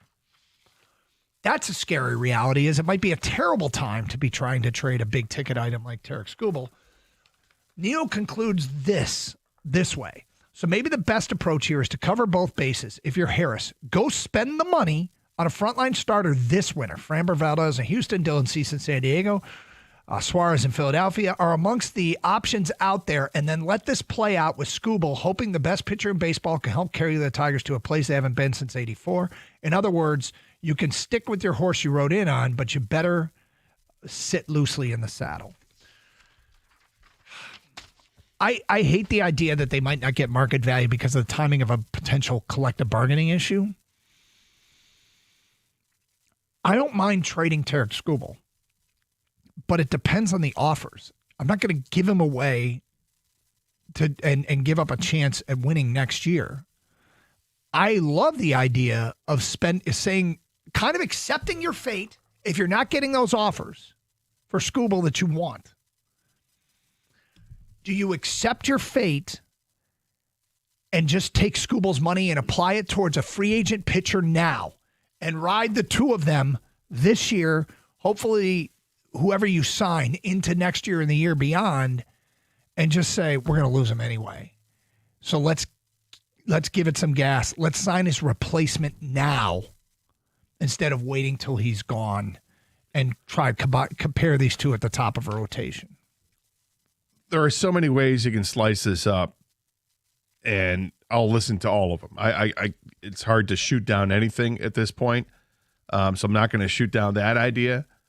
Looking at where the Tigers are, if you look at Spot Track and they project with arbitration numbers they have to pay out and all that, they project the Tigers' payroll to be $131 million basically next year. That's with all these upgrades and arbitration numbers. So Skubal would make $22.5 million for 2026 as last year with the Tigers, because obviously he's best pitcher in baseball, and that's where the numbers are going to push it up to. So it's $131 million. If you go back to what the payroll was in the heyday, 12 years ago or whatever, wasn't it around $200 million? Over $200 million? Yeah, it was. So with adjusted inflation, is it crazy to think the Tigers still have about $100 million they could spend? They could. They absolutely could. So if they could, because those teams didn't win World Series. They got to 2, but they were way far apart, 06 and 12, and 2 totally different teams. One team had Mickey, the other team did not. So if you're going to start spending the money, then you can make the argument, yes, give Skubal his money. Because the other guys, you don't have to pay yet. Guys like Torkelson, Riley Green, and Kerry Carpenter, I don't think they're I don't think they're free agent eligible until 2029, if I'm not mistaken. So you're not paying anybody other than free agents that you already have. So go ahead and start spending some money, but then you have to ask yourself, where do I spend it in addition to Skubal? Yeah. Like if you're going to give Skubal $45 million a year, okay, maybe he accepts something like that. Or maybe Scott Boras says, okay, that's great, but we're not going to talk. Boras may just say, we're not going to talk an extension. That's not on the table. We're going to free agency. We may re-sign with you, but we're going to go to free agency. Okay, fine. Do the Tigers need to work against that, like you said, and prepare for it and sign somebody else?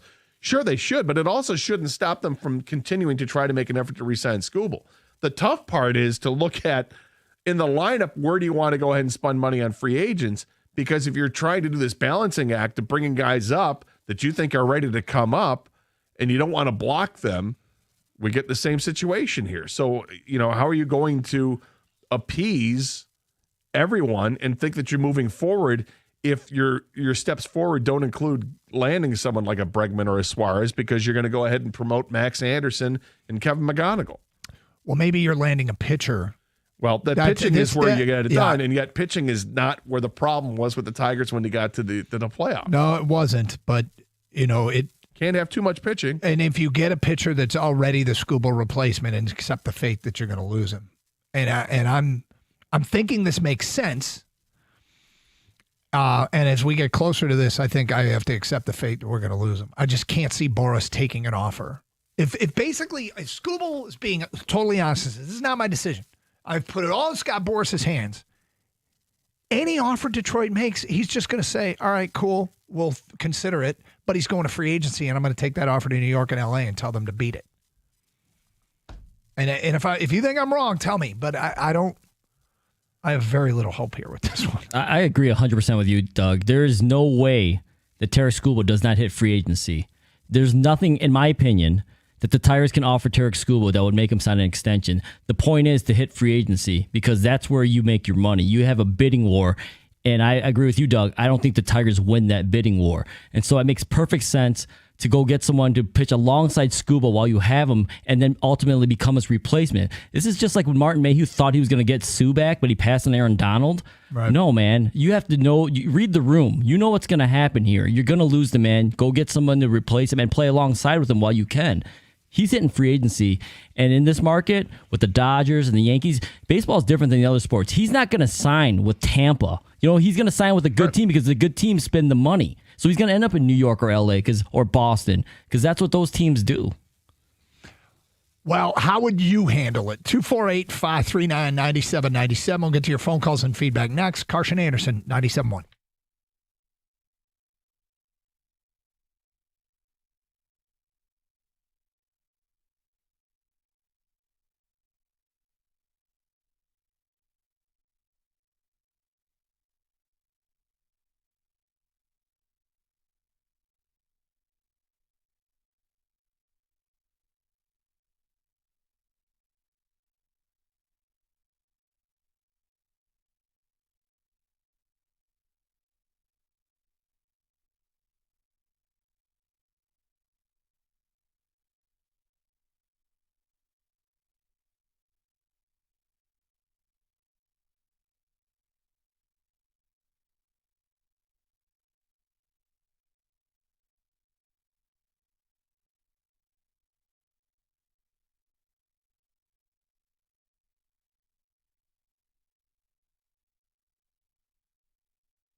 Doug Carr, Scott Anderson, 97.1 The Ticket. Open lines, 248-539-9797. Oh, let's get to your phone calls. We go to Charles in Farmington. Hi, Charles. Hey, Carson Anderson. Thanks for letting me speak, guys. Our pleasure. Real quick, great point I just want to make about Brian Branch incident against the Chiefs. I just want to say, because I've been seeing the headlines and on social media in particular, and rightfully so, I might add, I noticed a lot of things that took place that game that I didn't see in live real time. So now that I'm able to analyze some of these videos and plays and stuff, I see the missed calls now. And some of them were obvious, whether the refs missed it or swallowed the whistle. You know, that's not really what I'm here to speak about per se. I more want to focus on the fact that the refs, they have a responsibility and obligated not just to officiate the game correctly, but to protect these players, man.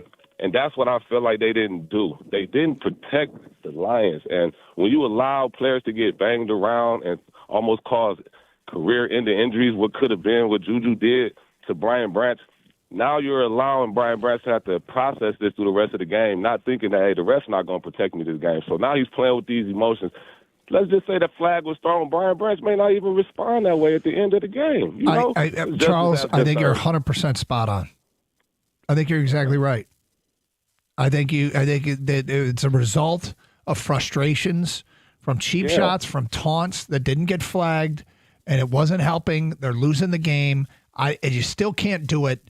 The more we talk through this, because I'm in the bravo, Brian, but but if you're going to rip him for doing it, I'm not going to stop you because they can't afford to not have him on the field, especially with a huge game. It's obvious, right? 0 penalties. I mean, come on, and then.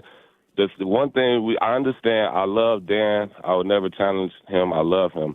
But he has to understand that this is Detroit, and the fans see it differently here. We understood y'all got cheated. That's our perspective, okay? But we know he's going to be the coach. He's going to say the right thing because we don't condone that behavior. But we understand, and we stand with Branch. We understand his frustration. That's the core of Detroit fans. We stand with our team when the refs in the league is not going to try to allow us to win. You see, J.B. Bickerstaff does the same thing. When he goes into I just wish he didn't done it, Charles. I just wish. He defends the Pistons. Yeah, I wish he hadn't done it because they need him Monday night.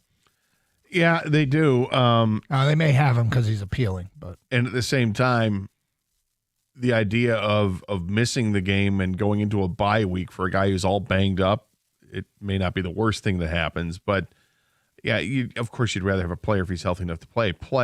And then I think it puts a lot of pressure on Kirby Joseph, who clearly is banged up, and that's not good. Let's go to Jason next on 97 on a Ticket. Hi, Jason.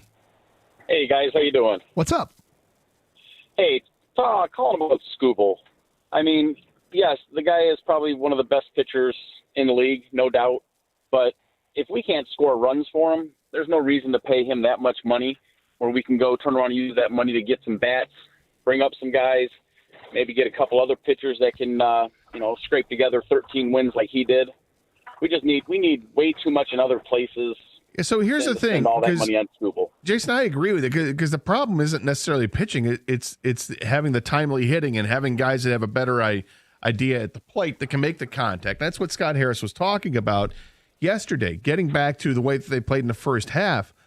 I think that in large part, they're going to be banking on having guys like Max Anderson and Kevin McGonigal and Eduardo Valencia and perhaps Max Clark to come up and make that impact next year to be better at it. But if you're looking at the team and saying who's not going to be here next year, and then, okay, how do we fill those spots? I don't know if it necessarily gets filled up with free agents. Because you don't want to block those guys, and that's their philosophy. They don't want to block those guys that are coming up. No, I hear you on that one. I just think, don't get me wrong, like I said, he's great, but I think we can put that money to better use. Well, I'm not sure if I think that might be the best use of the money. Here's the thing: is if they made an offer to Skubal, that means they had some money budgeted to go to Skubal, and it's probably not a small amount of money. And I can almost guarantee the person said it was uncompetitive was Boris himself. Agents do a lot of talking with the media. They are a reliable source that you can go to all the time for their perspective that are considered insiders, but it is just their perspective. And if anybody's going to call just about anything uncompetitive, I guess it's going to be Boris. But if you still have that money budgeted and you still have the money budgeted you were going to pay Alex Bregman, use it elsewhere. Use it on other useful pieces. Now, you sort of get into this weird thing, and I do it too. You get into the offseason, you say, go get this, go get that. They might not fit what the Tigers want. Like the players that are available might not be exactly what they want. So how do you work around that? How do you pull off a trade to go get what they want? Like, there are other creative ways to get it done. It'll take a long time to get into, but at the end of the day, they have offered money. Okay, there are players that will take their money. But if the guys that they're going after first won't, a.k.a. Bregman and Skubal, then take that money and spend it elsewhere to improve this baseball team. And the group I heard talk yesterday led me to believe that they would do that, what I heard yesterday. History here, recent history, I'm a little skeptical. But they didn't. There was no question they were going to pay Bregman. No question. They just lost out to a higher bid. I didn't even like the Bregman contract, but at least there was an offer there. Right, and it was after they had already paid these other free agents. It was the last move was waiting on Bregman, and they were really going to spend on it. And look, they could do it again this offseason, although now you hang another year on Bregman, and you wonder what that contract would be for a guy who's 32 years old. But he'll get paid by somebody. But you just start looking at that lineup. Where do you find the spots that you want to replace? Like if you look in the outfield, okay, Parker Meadows wasn't getting it done offensively. He's really good defensively. Yeah. But do you say we need to find one more outfielder and the guy who's going to play and get 500 at bats, probably at his expense? Okay, then that's one. But does that get Parker Meadows becomes a trade piece? Maybe as a young player with some upside that might entice, and not a key. Like he's not going to score you something huge, but he's a throw-in, an incentive part of a trade. Yeah, or maybe for a bullpen arm or something like that. Because we're talking about them. They're counting on young guys. That young guy might be Max Clark. Exactly. And you look at the other, second base. They're not going to bring, what's his face? I can't, I'm losing my mind here. The second baseman, they're not bringing him back. Gleyber Torres, thank you. Well, they haven't played since Friday. It's okay. I know. I'm already out of it. But they're not going to bring Gleyber Torres back. So if they're not bringing him back, does that mean that's Kevin McGonigal's spot? He's got that. Okay, well, third base is still a bit of a mess. You're not sure if Colt Keith is the guy there or not. Do you bring up Max Anderson? And McGonigal and Anderson can both play shortstop. Trey Cruz is a guy who can play shortstop as well. He had a real nice year this past year in the minors between AA and AAA. I mean, I'm not even sure if it's worrying. This is just stating facts. They may not spend money on free agents for position players because they may just figure all these guys that are ready to be matriculated through the minors are the answer to fill those holes. And I think that's going to rub people the wrong way. And it might rub me the wrong way, being the answer in year one.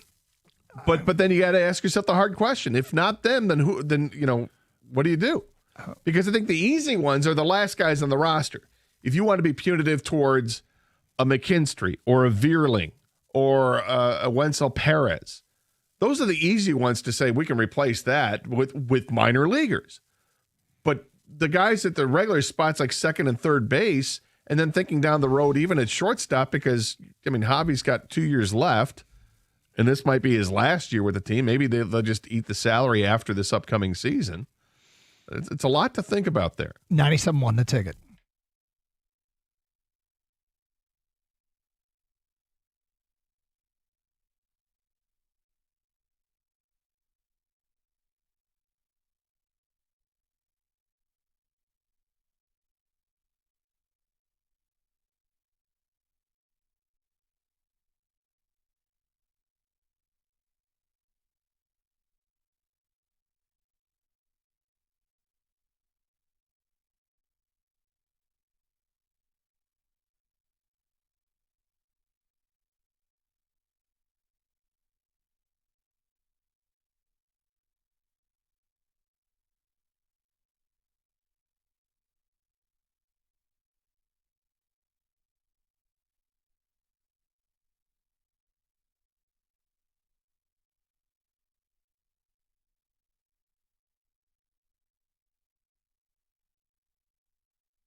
Doug Carr, Scott Anderson. Let's go to Damian and Howell. You're next on 97.1. Hello, Damian.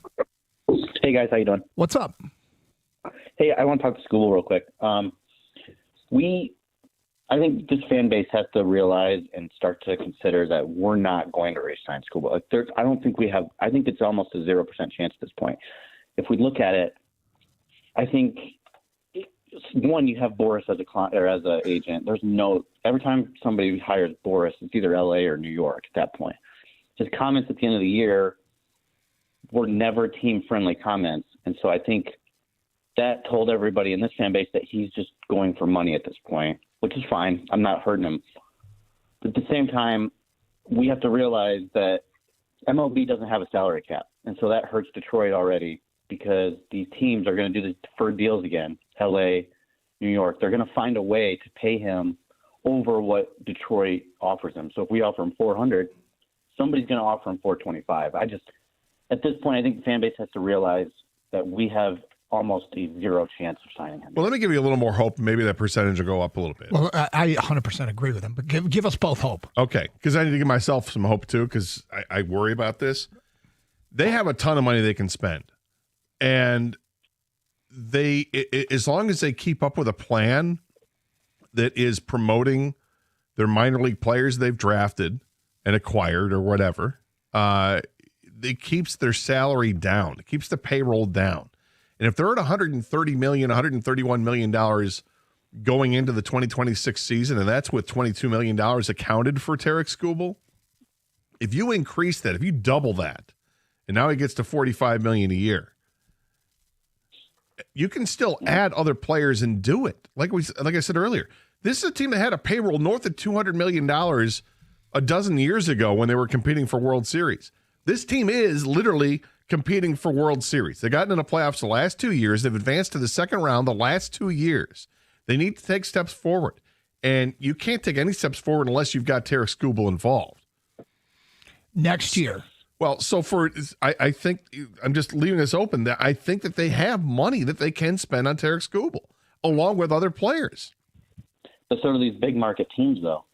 I mean, that's the big market teams have it too, but I get it. There's going to be there will be a point that the Tigers would have to say, we can't do beyond this.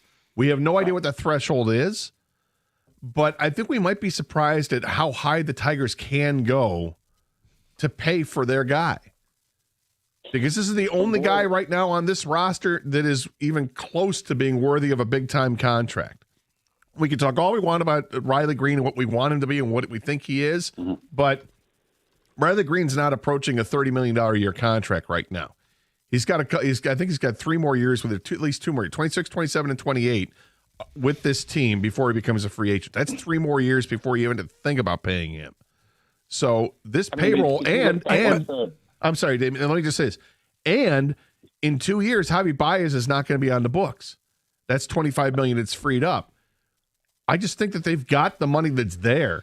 And if they're willing to spend, if Chris Ilitch is willing to do what it takes, which apparently he's very supportive, that's what Scott Harris said yesterday, incredibly supportive. If he gets to the levels where his father was at, which isn't asking too much, and even with the cost of inflation, it's not asking that much. They've got oodles of money to spend on Skubal and others. Will they do it?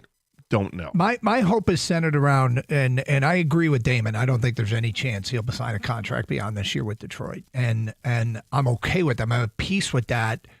What gives me hope is that the Brewers thing to deal Corbin Burns that Neil pointed out, and look where the Brewers are today. If you're smart with Plan B can be good too. Yes. Harris doesn't have the credibility in this town like a Brad Holmes, but he also isn't near the end, like where you got to produce now, like Steve Yzerman. This is still early, relatively early for him. He's done some good things, but his legacy is what happens from here. Well, he's done some really good things. This team is where they're at. I mean, which was way ahead of schedule. It is ahead of schedule. Now, it's done in large part on the Avila draft classes, but still, I mean, he hasn't screwed it up, and he's taken and made him a little bit better here and there, and I appreciate that, and I think he deserves credit for that. I think it's on developing those draft classes. The big step is what does he do next? What does he do next? And Well, I think they're in a great position. Yeah. They really are. Even if Skubal is destined to leave, they're still in a good position. Well, it's one of the top farm systems in all of baseball. And what he said yesterday about being the best organization in baseball in terms of winning at the big league club and all in your 4 minor league teams, he's 100% right. I mean, they've got a ton of talent stockpiled that it's all moving through the system that you don't know how many of these guys are going to pan out, but you do have to expect that more than a few will, and that would be paying off huge dividends, and it could be as soon as this year.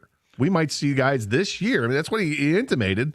I mean, not even intimated. He flat out said that there's some guys that had really big years at AA. I did not. They're going to expect come to up hear here.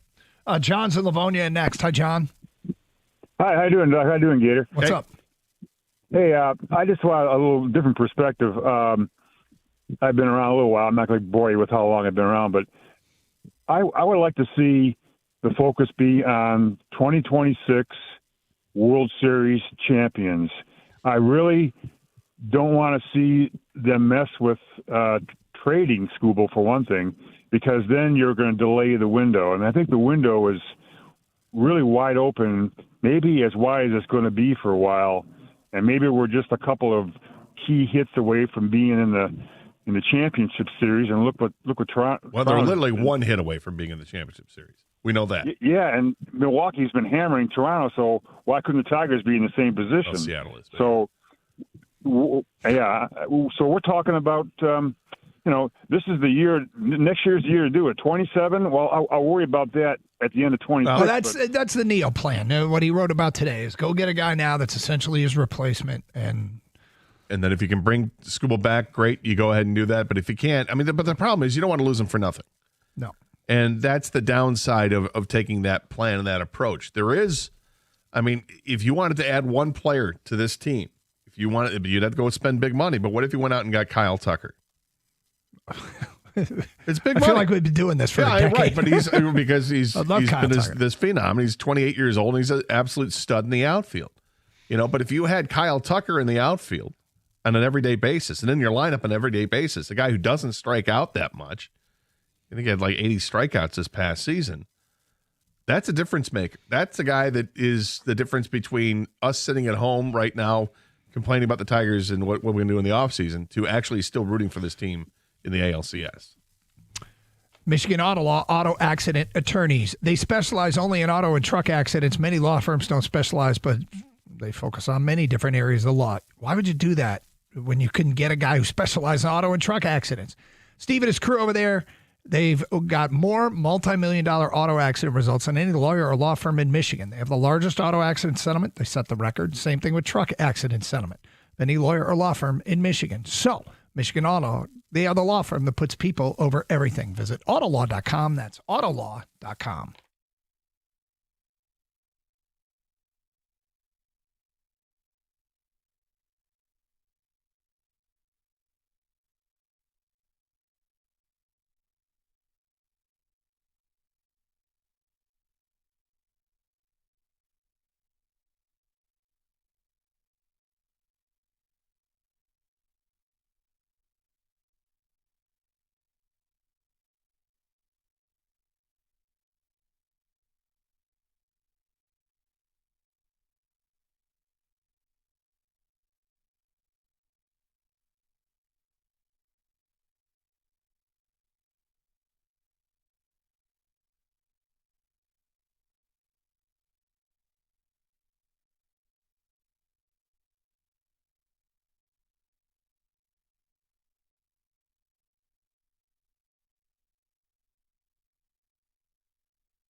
Time for the Wide 9 Omaha 4 Down Around the League Blitz thingy.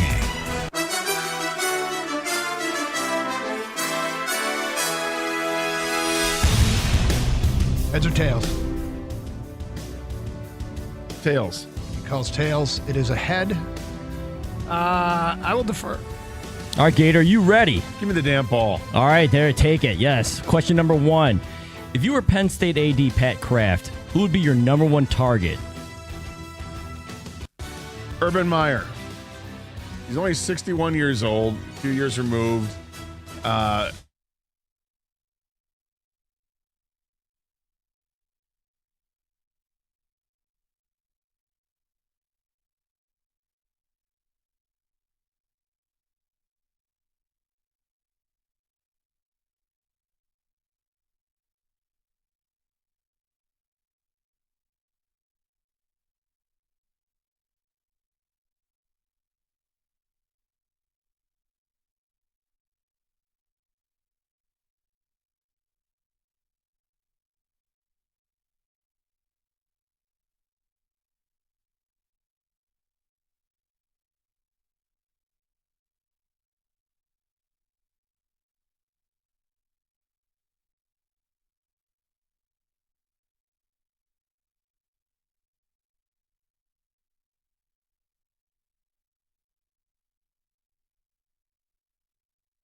Brought to you by MyMichiganRoof.com.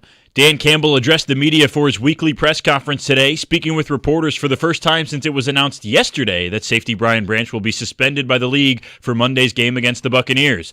Campbell has never made excuses for his team, and he's not going to start now with an injury and now suspension-hampered secondary.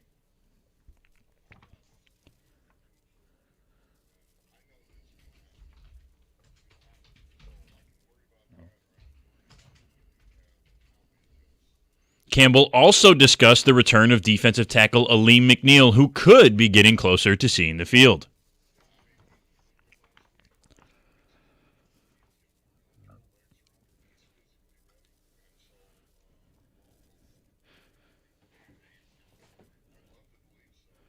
McNeil has not been back on the field in a Lions uniform since suffering a torn ACL last December. In that season last year, he had 25 tackles and 3.5 sacks in 14 games. Pistons taking on the Cavs in their third preseason game of the year tonight. That's coming up at 7 p.m. on 97.1 The Ticket. And concerned fans of the beloved Scoregami bot on X, formerly known as Twitter, may be able to breathe easy. Many fans noted the bot's erroneous and unreliable tweets of late and grew concerned. The bot's creator, Dave Mattingly, told Front Office Sports today that he's aware of the recent issues with the account and said, quote, "This season, X has made some changes to their platform that have contributed to some of the recent problems. I am actively working to get the bot running smoothly again. The issues were largely caused by new limitations from X and how many posts a single account can publish in a day." At the Corewell Health Sports Desk, I'm Brendan Shabath. For more, go to 97.1 The Ticket or Odyssey.com.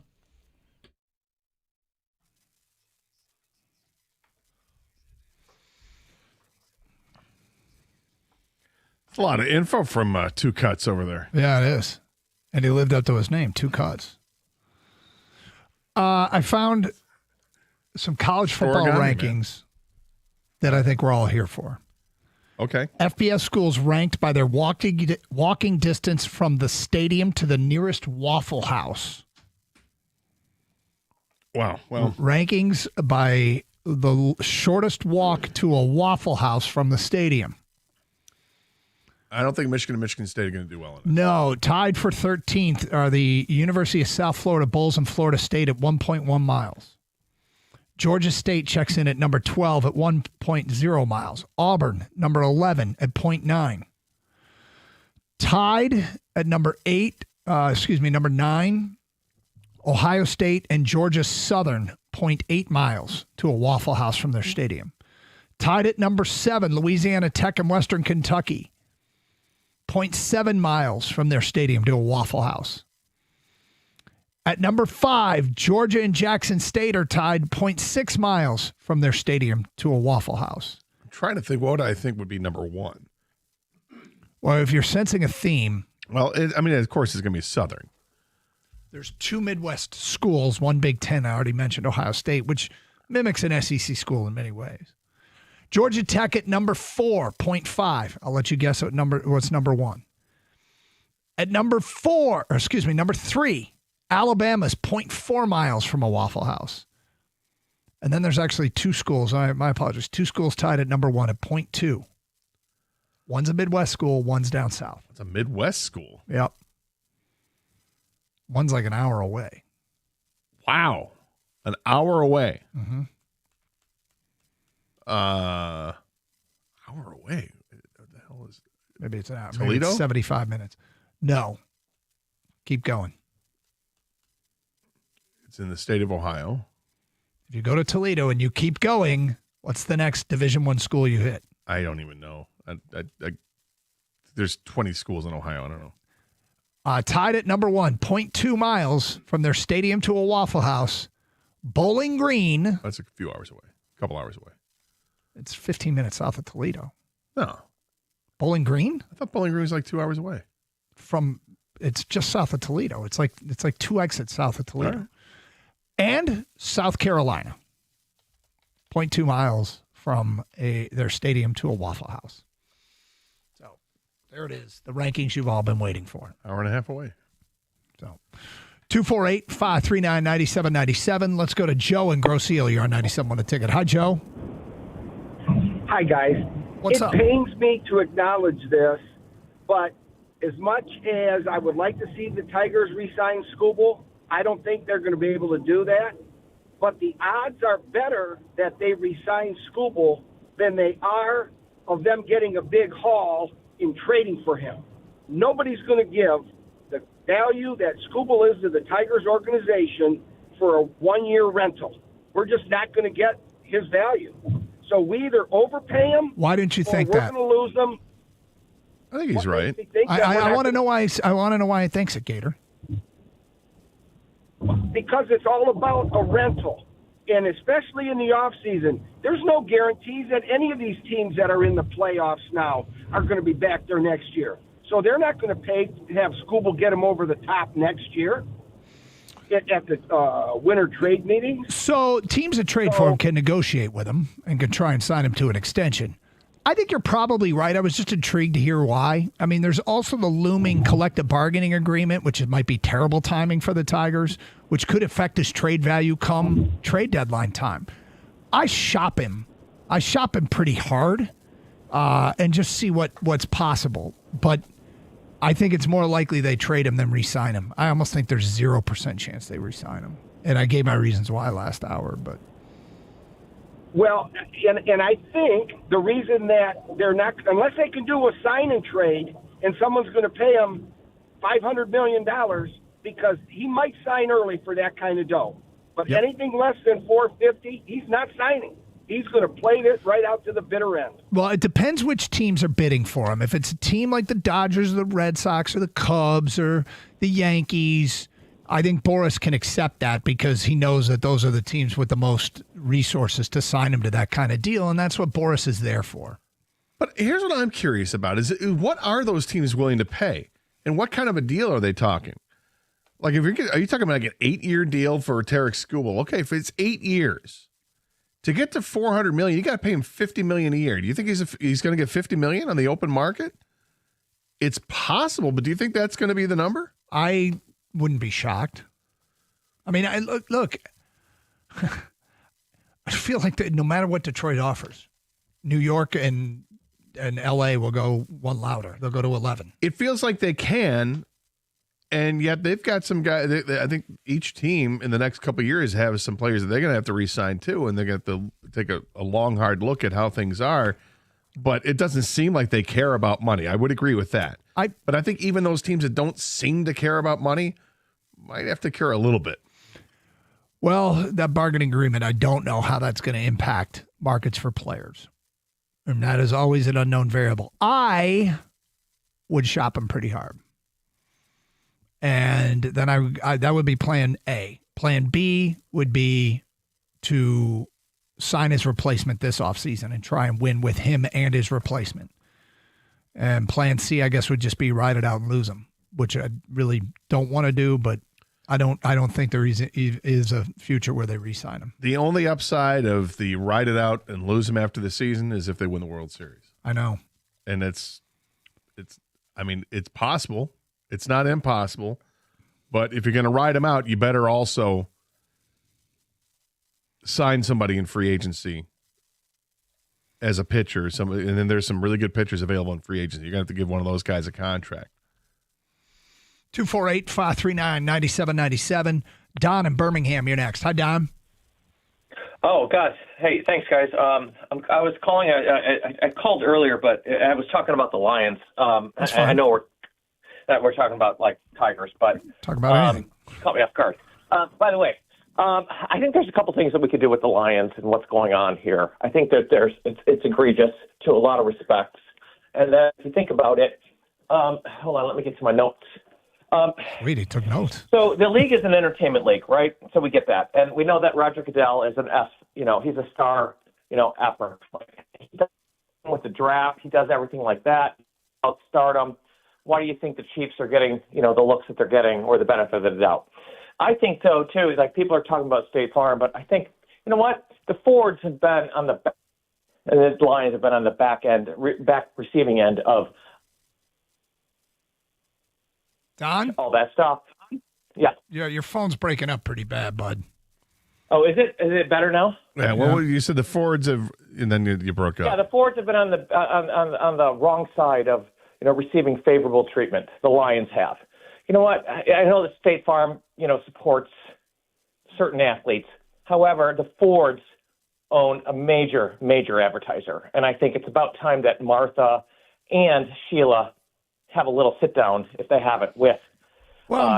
I don't Goodell. think this is specific to the Lions, though, Don. I think it's the whole league is getting sick of the way the Chiefs is getting treated. So it's not incumbent upon just them. I mean, we'll see if anything comes out of it. This UTEP study that just got released saying that the Chiefs are the benefactors of, or benefit more from, subjective calls than any team in the league, I find fascinating. And we'll see if that gets any traction anywhere. But it would behoove us to have a stronger voice, I think, within the NFL, especially with the clout that the Ford family, allegedly carries, especially with their advertising dollars too. I guess, there's all these owners are rich. Every fan base thinks their owner has clout. Some, I guess, more than others, but these are billionaires, right? They're multi-millionaires. These are, in fact, billionaires. And these franchises are, in fact, worth billions and billions of dollars. More phone calls and feedback coming up. It is 97.1 The Ticket. You guys hear me talk about Twin Peaks a lot, whether it's about their scratch-made food, which is great, their ice-cold 29-degree draft beer, which I love. Then there's the extensive bar featuring elevated craft cocktails and all your favorite high-end bourbons and tequilas, which is not my game, but it's more Gators. The best game day atmosphere in the state. They've got 50-plus TVs at each Twin Peaks, and there's a beautiful Twin Peaks Girls. Today I'm going to tell you about something new. Their new Taco and Tequila Tuesdays, kicking off tonight in Madison Heights. They're launching their new Western-themed costume party with a big blowout featuring an in-store photo shoot and live DJ. That's right, from 6 to 10 tonight. Come and enjoy all the beautiful Twin Peaks girls in a new atmosphere where you could take advantage of 20% off all tacos and queso and awesome drink specials like $5 house margaritas and $4 Cuervo shots. If you've been to Twin Peaks for a big game, their bourbons and brews, or the Miss Twin Peaks photo shoots, then you know they can throw a party. You won't want to miss this one. It's their Taco and Tequila Tuesdays. Twin Peaks eats, drinks, scenic views.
I'm going to give you and Kang a quiz here. Great.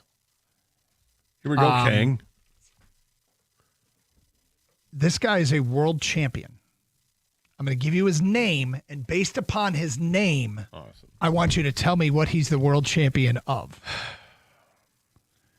His name is Sven Seljom. How do you spell Seljom? Seljom. Sven Seljom. Yep. My first thought goes towards like World's Strongest Man type thing. Kang. I like where you're headed. Sven Seljom. He was a first-time competitor. Claimed the coveted title of world champion. Is he a first-time world champion? He's a first-time competitor. So there were 30 competitors from 14 countries, including the U.S., Canada, amongst them. Do you know who the U.S. competitor was?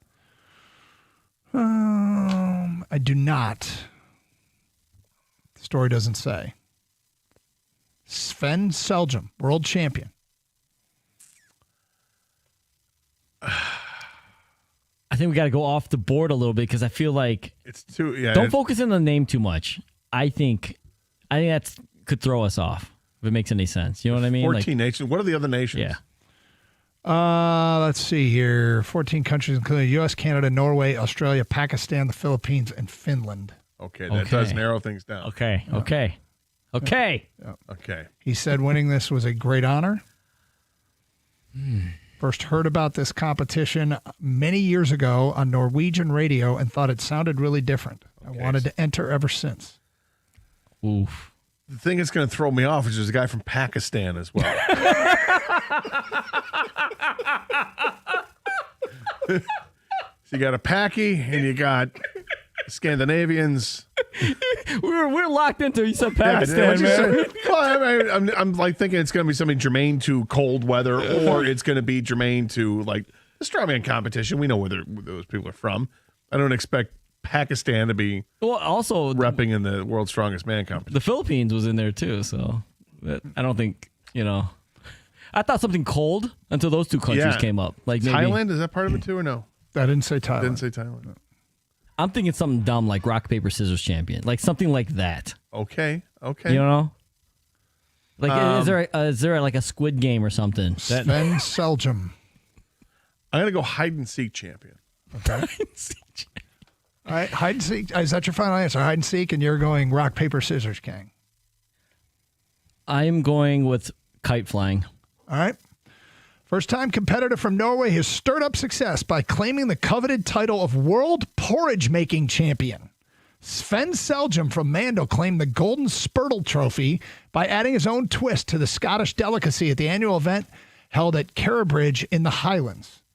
His dish was made with Norwegian black oats with sea salt and water, which he brought with him from home. The black oats in his dish are of an ancient grain which used to be grown all over Europe but largely disappeared in the 1800s. Sven Seljom, World Porridge Making Champion. And there you go. Gator, would you eat that?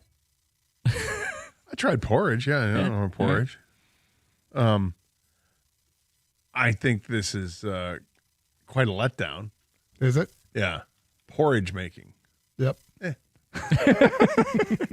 Whereas kite flying was really exciting. Kite flying, I mean, King had me. I was like, okay, kite flying. This is like, this guy won the chili cook-off. Of, in Oslo. Well, what do you think matters? He's from Norway. What do you think would do better in Norway? A chili cook-off or a porridge making championship? I guess porridge. Yeah. Dude won in his first try as a rookie. Yeah, but so he's had this in his back pocket. When you were like, he heard about it on a radio station or something? Yeah, or a radio ad? He was listening to the radio. Who do you think was judging this, King? I can give you one of the judges. Are there celebrity judges? Are they like Food Network judges? Alan Rankin was one of the porridge judges. The standard this year was exceptional. It's wonderful to see the event continuing to go from strength to strength. Alan Rankin? Yeah. So there you go. Is that the only? That's the only one that's quoted in the story. Rankin? Yes. You a porridge guy, Doug? I'm not. I'm more of an oatmeal dude. I'll go with some oatmeal occasionally. I like steel cut oats. You like steel cut oats? No? Just me? Okay, yeah. 248-539-9797. You got anything else to add, or we go back to the phones? I know. I just went to Google to try to find anything about this guy. It says Australian triumphs at World Porridge Championships. Well, there was a specialty award that went to an Australian as well. The event's porridge chieftain, Alan Rankin. Yep, there you go. Told the media the standard. Australian food stylist Carolyn Velk won the traditional porridge. So the first prize goes to traditional porridge, where you can only use 3 ingredients: oatmeal, water, and salt. The additional prize is specialty porridge. That's what the Aussie won. She made porridge yaffles, a yogurt flatbread filled with rum bananas. Competed with. Wait a second. What? You can only use 3 ingredients? For regular porridge, you can only use 3 ingredients. I mean, how many different varieties? How different can they be? But the competition, you could use more than 3 ingredients, right? Well, Doug? no. The world porridge champion is making traditional porridge, which is oatmeal, water, and salt. Then there's an additional prize, specialty porridge, which went to the Australian. But for the regular porridge championship, you can only use 3 ingredients. Yes. The oatmeal. He used the black. He used the black. He brought the black salt. oats. Yeah, and he brought his water from Norway, his own water. How did he get that through TSA? I don't know. You don't want to know. He must have, You do not want to know. Packed it in his. He didn't have it in his carry-on. Oh yeah, okay. You checked his it. carry-in. All right, there you go. I thought you could make porridge with rice too. Am I wrong? Or I didn't know that's what it was. I was like oatmeal. I had no idea that's what porridge. I thought porridge was like a thick soup, is what I thought. I thought, yeah, like with any consistency of like something creamy, like I'm not thinking Goldilocks. I'm not thinking Goldilocks like rocking a bowl of oatmeal and what's this? Is this too much? Well, it's just oats, salt, and water. Thanks, Mama Bear. In 2023, the winner was Pakistani. Well, yep. So I guess Pakistan has a deep history of porridge, high-end porridge champions. You would think that maybe in the United States, somewhere in the in Pennsylvania, the Amish country, maybe we got some people that are standouts. Yeah, you might. I'm just thinking of the Quaker Oats, Yeah, but they can't take the buggies over to Norway where the competition was held. Take a boat. They could. Let's get back to your phone calls. Tony in Madison Heights, you're next. Hi, Tony. Hi, guys. Thanks for taking a call. You're talking about where the money's coming from to hire free agents. So one thing that's never discussed, for the last year and a half, I'm sure their budget for attendance has been greatly exceeded. So that excess money has got to be going into the vault somewhere with interest and making money and just sitting there waiting to hire or sign some free agents, because what do they have, 2.4 million this year? I'm sure their budget was, a lot less than that. So no one's talking about the excess. And I don't think they were, like in deep straits before that, like say a year and a half I would say ago. it's Tony. I mean, I think that it's you go back and look at how much they were spending before, when Mike Ilitch was alive in the 2010 era. It was like a $200 million payroll because they were getting 2.5-3 million people to the turnstiles. I don't think it's any different than now. And I do think they have money to spend. I think, and with TV deals and everything else going up, I think that they could probably spend close to $200 million if they wanted to, if not more. And if you're going to do that, go get yourself a stud starting pitcher. You can also make an offer to Tarik Skubal. You can get a stud closer. Yep. And then you promote the guys you want to promote from the lineup. Money shouldn't be the issue. I agree. And one quickie on Skubal. Skubal's a big quality of life guy. He's from Seattle, and he's got that newborn, well, not newborn, but really young toddler. I think we should, say, hey, wait a minute. You want the kids to grow up in Manhattan? You want the kids to grow up in San Diego? You can't get he seems to enjoy it here. Raise your kids in, the heartland of America. Some people actually, you might find this crazy, but some people actually like New York and San Diego. He actually grew up in Arizona, but yeah. No, I'm talking about he's here now. And you know how many people retire when they jump around, let's Diego's how expensive it is, and that's not a problem for Tarik Skubal. No, it's not a problem. The weather's too good. Who wants 82 degrees every day? Well, let's talk to someone here that just moved here from San Diego for work, and I asked him how the weather was. He goes, every day it was perfect. Literally, every day. Every day. I was not too cold and not too hot. And I wore shorts and a T-shirt. He just argued. He tried. He's a quality of life guy. What do you want to be, San Diego? San Diego? I mean, authentic Mexican street food? You want that? The beaches? Beaches? What? Or no. Look, I love it here. I have no desire to move anywhere other than Michigan. But I love visiting San Diego, and San Diego's amazing. But I love this state. I love the change of seasons. I would miss that if I didn't live here. But I think that's a historically interesting sell. How about we go with his first point? Okay, they do have money. Yes. The question is, when all is said and done, do they care how much they're paying him if their payroll stays below a certain point? I don't know. If they were willing to spend $210 million on a payroll, does it matter if you're spending $70 million on Tarik Skubal? I'm just throwing a ridiculous number out there. As long as you're staying underneath that number, do you care? If he's helping you win, what you probably do care when you start thinking about other players you're going to want to re-sign in the future. But that's the thing. But some of those players may not be for a long, long time. Carson Anderson, 97-1. Hey, replacing a roof isn't something that most of us look forward to. In fact, it's a huge investment. And this is why choosing the right company matters. And for over 30 years, Michigan homeowners have trusted Shana Roofing. Here's why. Not only are they local experts with a proven track record, but every roof that they install comes with a lifetime transferable warranty. Now, that means that your investment is protected for as long as you own your home and even if you sell it. Plus, Shana Roofing has earned a 4.9-star Google rating from thousands of happy customers.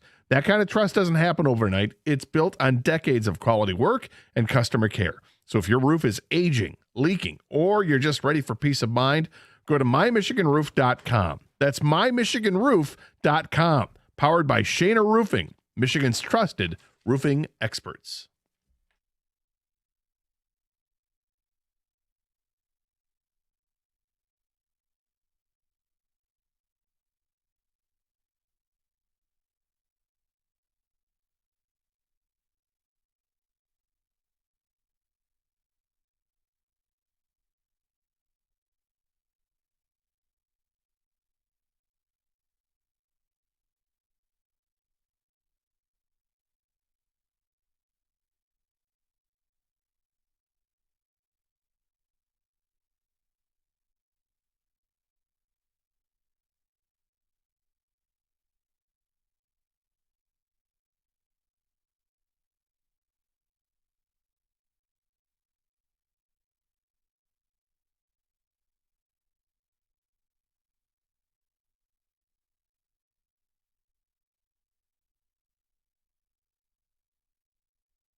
Hey, it's Doug Karsh for Sarah Chevrolet in Sterling Heights. Rake in the savings with low payments on the remaining 2025s. Lease a new 25 Trax LS for $299 per month for 36 months with zero money down. $299. Go now to 17.5 in Van Dyke in Sterling Heights. 87-SAY-SARAH, saysarah.com. Together, let's drive. With GM employee discount, Costco membership, 10,000 miles per year plus taxes and fees with approved credit. Offer ends November 3rd.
So Gator, the Red Wings found a way to win that game yesterday. Yes, they did. Like, look at the shots are like 12-1 in favor of Toronto, and then they're like 23-7, and then they're 35-10. And late in that game, Toronto comes back for 2-0 down and ties it. The Red Wings get a shot off late in the third, and a graphic comes up, says first shot in 12 minutes. And then right after that, they score the game-winning goal. They scored at the end of the first period. That was kind of a gift. Mm-hmm. They got the goal at the end of the third period. That's all they, with inside a minute they scored to go up 3-2. Yep. All right, take it. Need some puck luck once in a while, and knocking down Toronto 2 straight. That's pretty great. Take that. I thought this was interesting. I wish I had saved this for you to ask at this point, but there are only 3 teams in the NHL right now that are undefeated after the first 3 or 4 games of the season. That's kind of wild, actually. It is. It's crazy when you think about that this early, and it's already the most teams have played is 4 that games. have no overtime, any of that. Like they're just. Well, just either you win or you lose. I guess overtime loss. Yeah. Like Colorado is 3-0-1. I don't think that counts as, and Nashville's 2-1. That doesn't count as undefeated, I don't think. No. Carolina's played 2 games, or 2-0. That's one of them. Dallas is 2-0. They've played 2 games. That's another, and then Seattle is the third. So that's it. Yeah. So their season isn't over in spite of the opener? Not yet. No.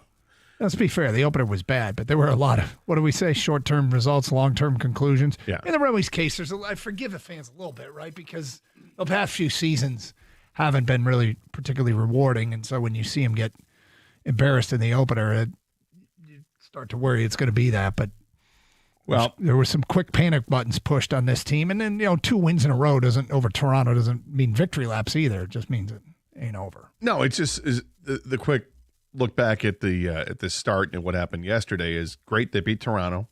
Talbot net stopped 38 out of 40 shots. That's great. Lucas Raymond got hurt. Upper body injury, looked like it was a shoulder or upper arm injury. Somebody got checked into the boards, and he skated off and was like, shaking it loose, and then didn't come back in the game. So hopefully that's not long term, because he's their best player, and they need to have him. The Razor, as they call him. They need to have Razor back on the ice.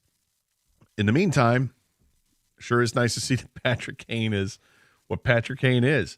Amazing that his career was almost ended by injuries. Gets some time off, gets a different surgery, and comes back from that surgery where nobody else has been able to come back from it and be, credible again. And he's been really good for the Red Wings since he put the old winged wheel on the jersey. So they're getting to be fun to watch. They got the young players that are playing. A lot of players on this team are under the age of 24, and a handful of them are like 20 years old. So that's kind of cool as well. So you see what ESPN put out today? They did the top 100 players in the NHL. ESPN broadcast analysts, reporters, and editors.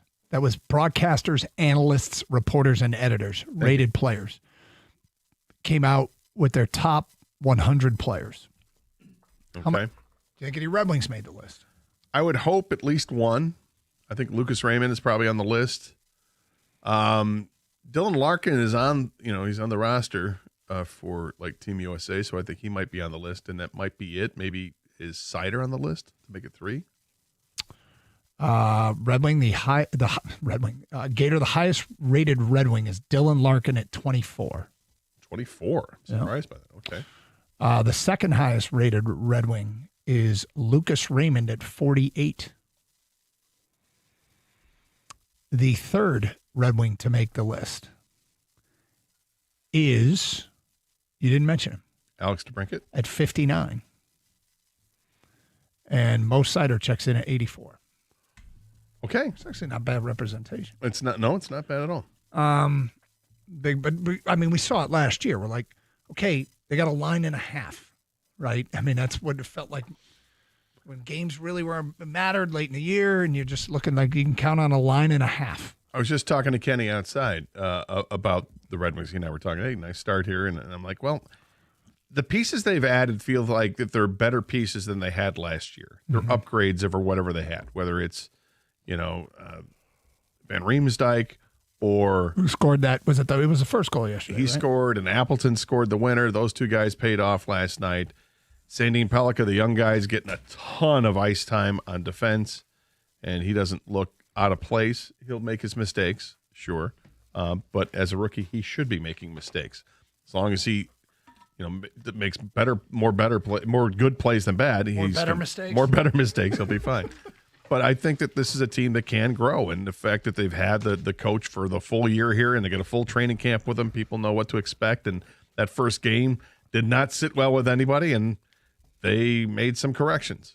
And so hopefully this is a sign of things to come. I don't think this is a Stanley Cup contending team, but I think it's a playoff team.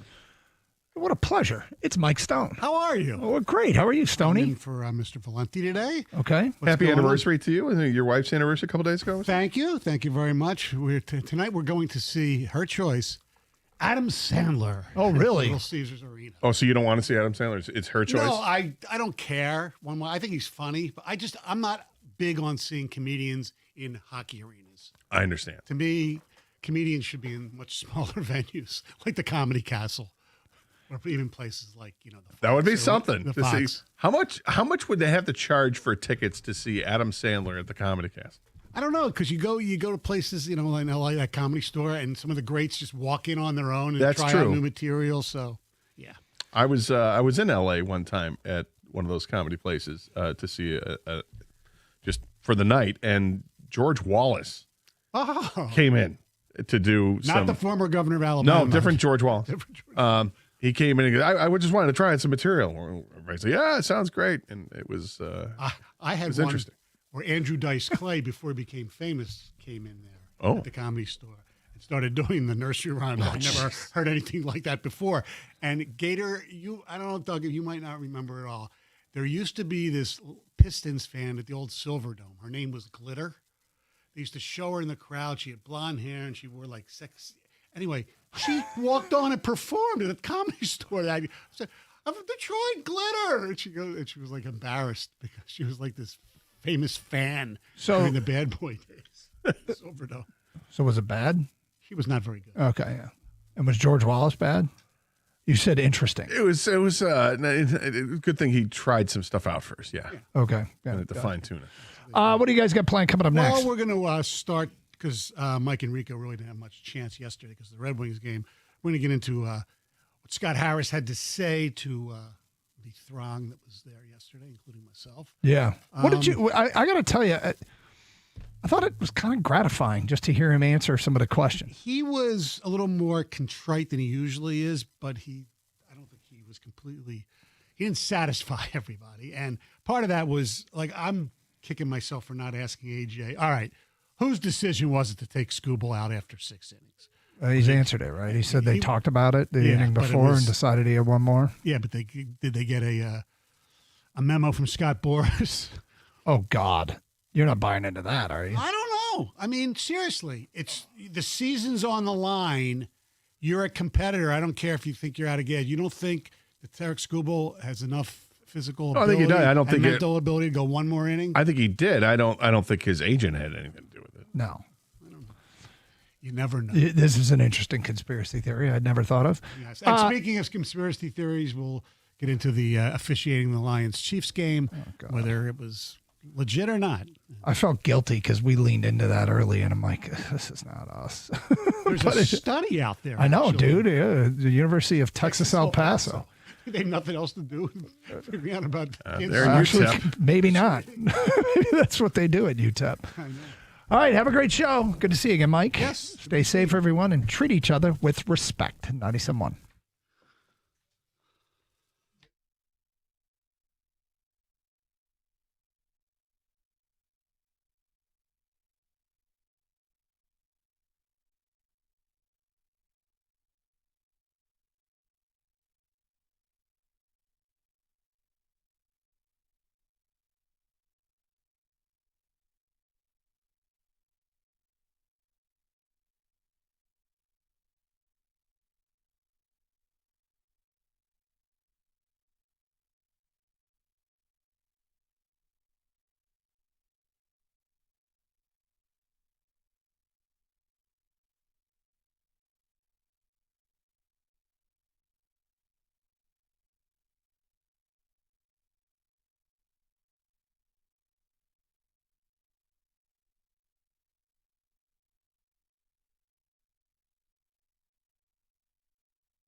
Well, it's not nighttime, but at least there's one freak here.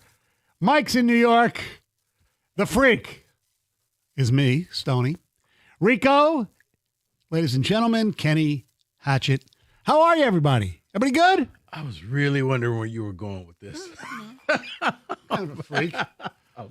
More so back when I was younger, but yeah, kind of a freak. Stoney's freak stories. 248-5. No. No need to bring back Len Bias stuff. Okay. Rico, I just want to ask you one question right now. Mm-hmm. Do you hate Jake Moody more or less after last night? Oh, I love him. Oh, he helped me win. Okay. I absolutely love him. Oh, okay. I was just thinking because he sucked for your 49ers. Oh, he's somebody else's problem now, Yeah. but he came through. I had the Bears and 4.5 points. So, Yeah. yep, he helped me. Well, that's why you're wearing a DeAndre Swift jersey today. Yeah, He played pretty well, man. He's having a pretty good season. When the fumble happened, I was like, wait a minute, I may win this thing. Yeah. I thought, okay, they're going to kick a field goal. It's going to be a 5-point game. I end up losing. Dang. That was like full circle from their game last year. Yes. You know, you think the Bears are going to win. They have the freaky Hail Mary play. And this week, you think the Commanders are going to win. And then a ridiculous fumble. So, no, in the rain. So, hey, I'll take it. Moody, fine as a Bear. Trust me, Lions fans, you're going to love the fact he's a Bear because he's going to miss a lot of field goals for the Bears. Probably. Plain and simple. I don't even know if he's going to have his job back once the regular kicker comes back from injury. You never know. Because the regular kicker was doing pretty well. All right. The telephone number is 248-539-9797. I was telling Doug and Gator earlier in Crosstalk, let's talk about what you guys didn't really get into yesterday because you only had an hour show after the big Red Wings win over the Toronto Maple Leafs. Speaking of jerseys, Kenny's got his Mason Appleton jersey on right now, right? Anyway, come on.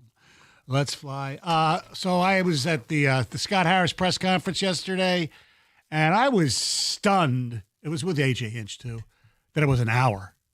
That I give them credit. They didn't cut anything off. They just went as long as people ran out of questions. No, and I think they had to because there was a lot of questions that people wanted to answer. And I do applaud them for kind of standing up there and taking the bullets. And you guys, I listened, and you guys fired away. Mm-hmm. There was no soft shoe. There was no, it was some tough questions, and they gave some honest answers. Right. They spun it their way. Of course. But they gave answers where I was just assuming they would say, well, we don't really want to do that. We don't really want to talk about that. Let's just focus on this. It was like, yeah. In hindsight, maybe. Yeah. I mean, the Suarez taking a stray, like, dude, if you're going to give him a stray, say his name. Right. Okay, don't do that. Because last time I checked, he hit a home run here. He's still playing. Correct. You're not. Right. That's why you're giving the press conference. Yeah, and there was, other relievers, too, that, a lot of people wanted. Hemsley from St. Louis, who went to the Mets and just completely bombed. I know I was a big fan of Jake Bird of Colorado. He pitched for the Yankees for, 2 games, and then they got rid of him. So, look, everything that people wanted were not hits. So Scott Harris is correct in that. But he should have realized that they needed another bat. And he, basically said, yeah, we probably could have, but we didn't. So he didn't. The bottom line to me, I don't know if anybody else saw this or figured this out, because I think it was pretty obvious. If we believe Scott Harris, and I don't think he would lie, it seemed like every deal that we thought they should make, the other team wanted Troy Melton. Because he talked about, not giving up a guy who actually helped us during the playoffs, and he definitely did. Yeah. A young pitcher. And that's the only young guy that helped in the playoffs, was Troy Melton. Right, and he was a guy, and everybody said, like, for Suarez, and I don't remember exactly what the haul, because it wasn't as big as what people thought, that Seattle had to give up to Arizona to get him, but everybody was saying, well, Arizona wants young pitching. And as all the great prospects the Tigers have, young pitching is not one of them. It's not that, it's all position players. So maybe there's some truth to that. Maybe he wanted these guys and didn't want to part with Troy Melton. And you know what? Early returns on Troy Melton, I don't know if I would want to give him up either. I think he has a chance to be really freaking good. See, let me remind people of what the deal was at the time. The Mariners got Suarez. The D-backs gave up first baseman prospect Tyler Locklear. He was the number 9 prospect in the Mariners system. Hunter Cranton was a pitcher in their system, number 16. And a Juan Burgos, which was number 17 in their system. Right. So a lot of people believe that was not a lot. Correct. Now, we do know that each team judges their own prospects and other prospects by, they have their own ratings for them, their own rankings. It's not, we don't take Baseball America. Every team does not use Baseball America and MLB Pipeline and all that stuff. So who knows? Maybe those guys were higher, rated by the Diamondbacks. I don't know. But yeah, it seemed like Suarez was somebody that they could have gotten. And look, he didn't do much during the regular season for Seattle. I mean, what, have 9 home runs, I think, in the regular season? For Seattle, yes. Yeah, I believe so. For Seattle. And he hit like 180. His OPS was not very good. But just the fact of having him in the lineup means other teams have to, pitch differently to your other players. And that's where he would have helped. And all you needed him to do is probably help you win 3 more games. I'm sorry, he had 13 home runs for Seattle. Okay, so a few more games could have gotten them the division, home field for the first round, which they ended up winning anyway. And would it have been enough wins for them to get the second seed, get a bye? I don't think so. But whatever.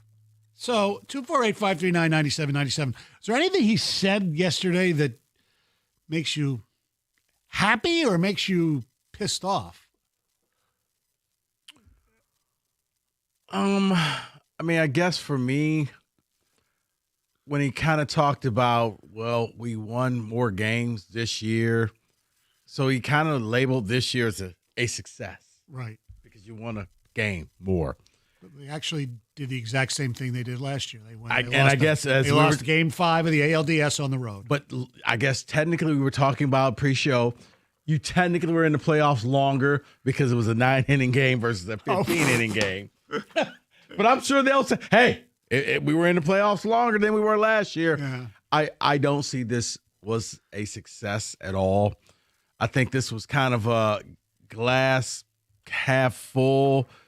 Yeah. And the other thing that I did not like was the whole semantics. Well, if you would have just reversed how we played, and if we would have started off bad and finished strong, then I think it would be different feelings here. And it's like, okay, but that's not what happened. No. What happened was that's what happened last year. Yeah. You guys made sure we all knew, hey, we're the first to 20. We're the first to 30. We're the first to 40. Hey, we got a bunch of fake all-stars. We got all of this stuff. And you don't get to then turn around and rewrite history. Well, if we started off slow and finished strong, you guys would be feeling better. No, that's not what happened. No. We saw you collapse. We saw you not make any gigantic moves at the trade deadline. You tried to sugarcoat it. But that was the one, like, come on, man. Be real with the people. The people are not stupid. Right. Well, he was real, and obviously he has vision. He's not blind, was when he talked about the hitting. They still can't figure out what the hell happened. Obviously you get pitched a little differently, but the fact that the hitting just went away.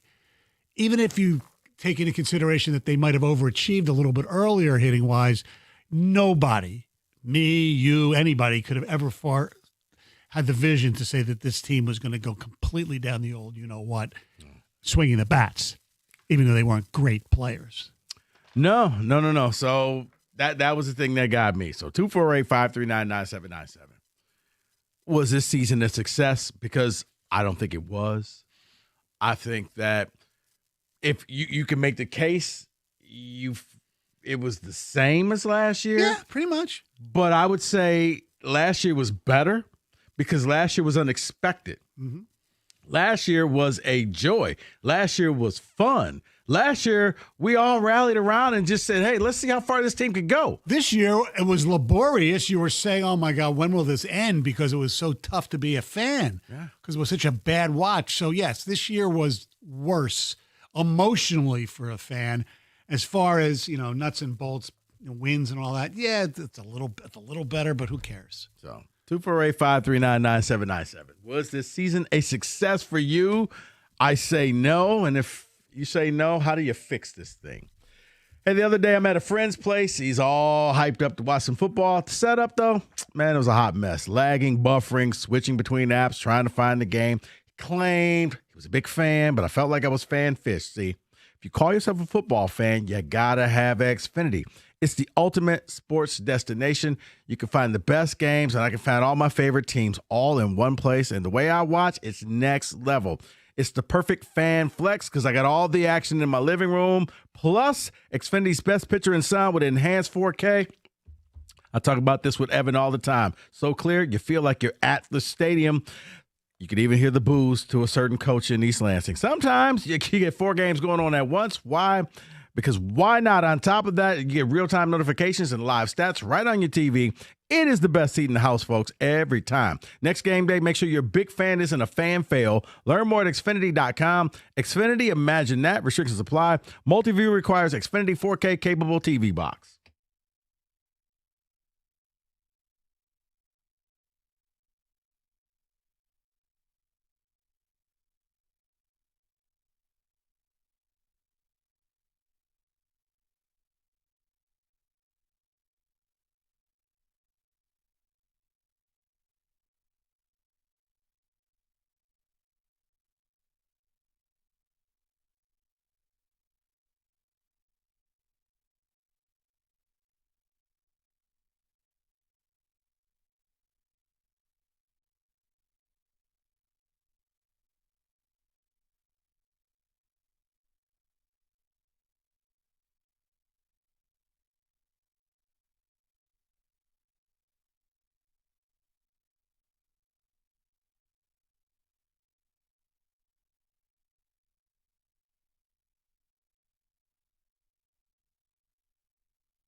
And Scott Harris, yeah, it's a step forward in certain players, things like that. It was completely the same as far as how far the team went from the year before. There was one thing that I think kind of resonated with fans, though, that he hadn't done before. Well, he talked about basically he couldn't go to sleep because of what was going on, watching this team struggle offensively. And I know people, who cares what he says? Well, you have to take that in both ways. If we're going to parse everything they say at press conferences and call them full of crap, then you have to go the other way as well. So I like that. It made him, whether he meant it or not, I think it did. It made him look more human. And I think that's, whether it means anything, I don't know. But I think when you're invested, like fans are, you're also invested in ownership. You're also invested as a general manager and an executive and as a manager. And if people think that only the fans are the ones that get pissed off and upset, you're wrong.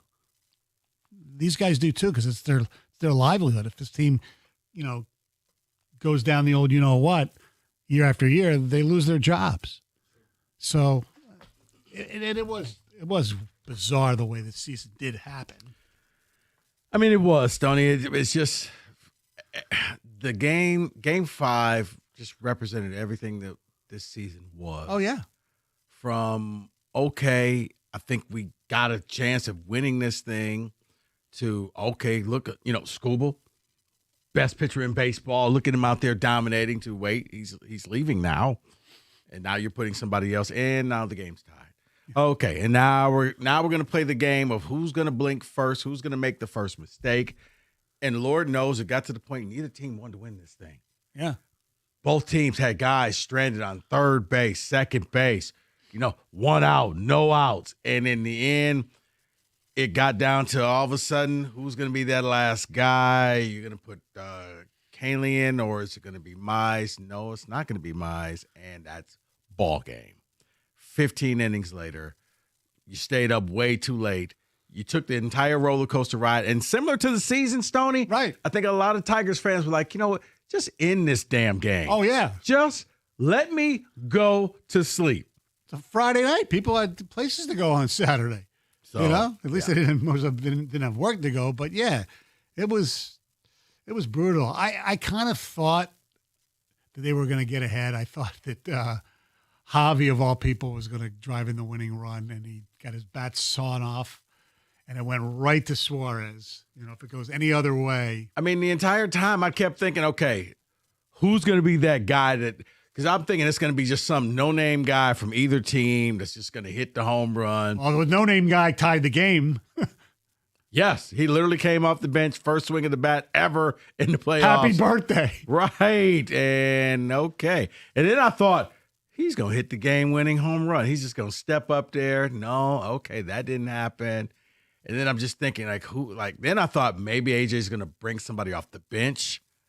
Yeah, I didn't understand why. I mean, I'm like, will a Jake Rogers step up there and just win this whole thing? Well, he had Jahmai Jones sitting there. He had Ibanez sitting there. I know they weren't lefties, so that's why they sat. But, they really didn't have another lefty in their bullpen except for one guy, Ferguson, I think is his name.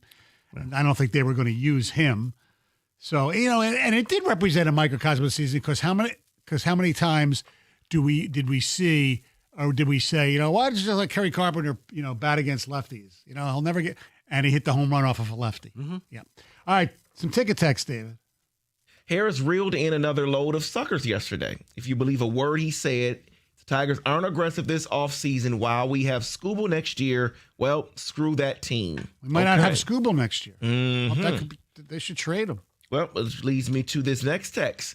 Thought the season as a whole ended up being a waste of time. It was a failure of a season, and now they are going to be without their best pitcher in baseball next season. Hey, guys, this season was better than last because, again, Rico, you're right. We played 6 more innings. Just kidding. We need to trade Skubal because he is not the horse we need and get some bats, Mike in South Carolina. And a lot of that sentiment's coming across the text of trading Skubal. Yeah. I don't know if you're necessarily going to trade Skubal. It seems like the smart move, but I kind of got a feeling this may go the way of Scherzer, where you just ride it until the wheels come off and he walks and you get nothing. In order to trade Skubal, you have to admit there's a window. And if you're in that window, it's the best thing for the organization. Mm-hmm. I don't think they want to admit they're in a window right now. They're like, oh, no, we're all fine and well. And I think that I would love for it to happen, Stoney. Yeah. I think a lot of people are going to be disappointed because Skubal's going to be your opening day starter next year, and we're going to go through another year of this. And in the end, he's going to walk. Yeah. And in the end, you won't win anything with him. That's why they should trade him. Unless, and this is a major if, it's something I really don't foresee, unless they go and make some noise in the offseason and bring in and make the team better. And say, you know what, we're just going to keep Skubal, and we're all in for 1 year, and whatever happens, if we win it, who cares if he leaves? They are going to make some noise in the offseason. Kevin McGonigal and Max Anderson, right? Or Max Clark, one of them. I don't know. They're going to be. McGonigal. They're going to be good, right? Well, that's okay. I got no problem with that. I want them to play. So basically, they're going to there's turn no into the guarantee wings. that they'll come out swinging. Correct. So they're going to be the wings, and they're going to bring up the kids finally, is what we're saying. Yeah. Okay. No, it's the right time to do it. Yes. It's just with the fans out there thinking, okay, they're going to do this. That doesn't mean they're going to be the major league hitter that you want and need right now. No, it may take time. Yes. And here's what I don't know if they realize or not. I think the fans last year, it was cool because you hadn't made the playoffs in a long time. Right. Now I think the fans have gotten a taste of the playoffs. They've gotten a taste of the second round. They've seen 2 Game 5s that you've lost. Fans want to see a championship team here. Right. And I don't think that that's asking too much to have this baseball team make moves to become a championship team. Right. Do you need to break the bank? No. But can you at least get to a top 15 payroll and go out there and get some guys? Don't add any What dead were they weight. this year? Like 18th or 19th? They were like middle of the pack. They were middle of the pack. Yeah. So add a little bit more in payroll. Right. And don't waste $15 million on Alex freaking Cobb. Yeah, because, I was waiting for him to come in, and I guess they were waiting for the 17th inning. Cobb was going to come into the game. Yeah. Charlie Morton was going to pitch 16th inning. Mm-hmm.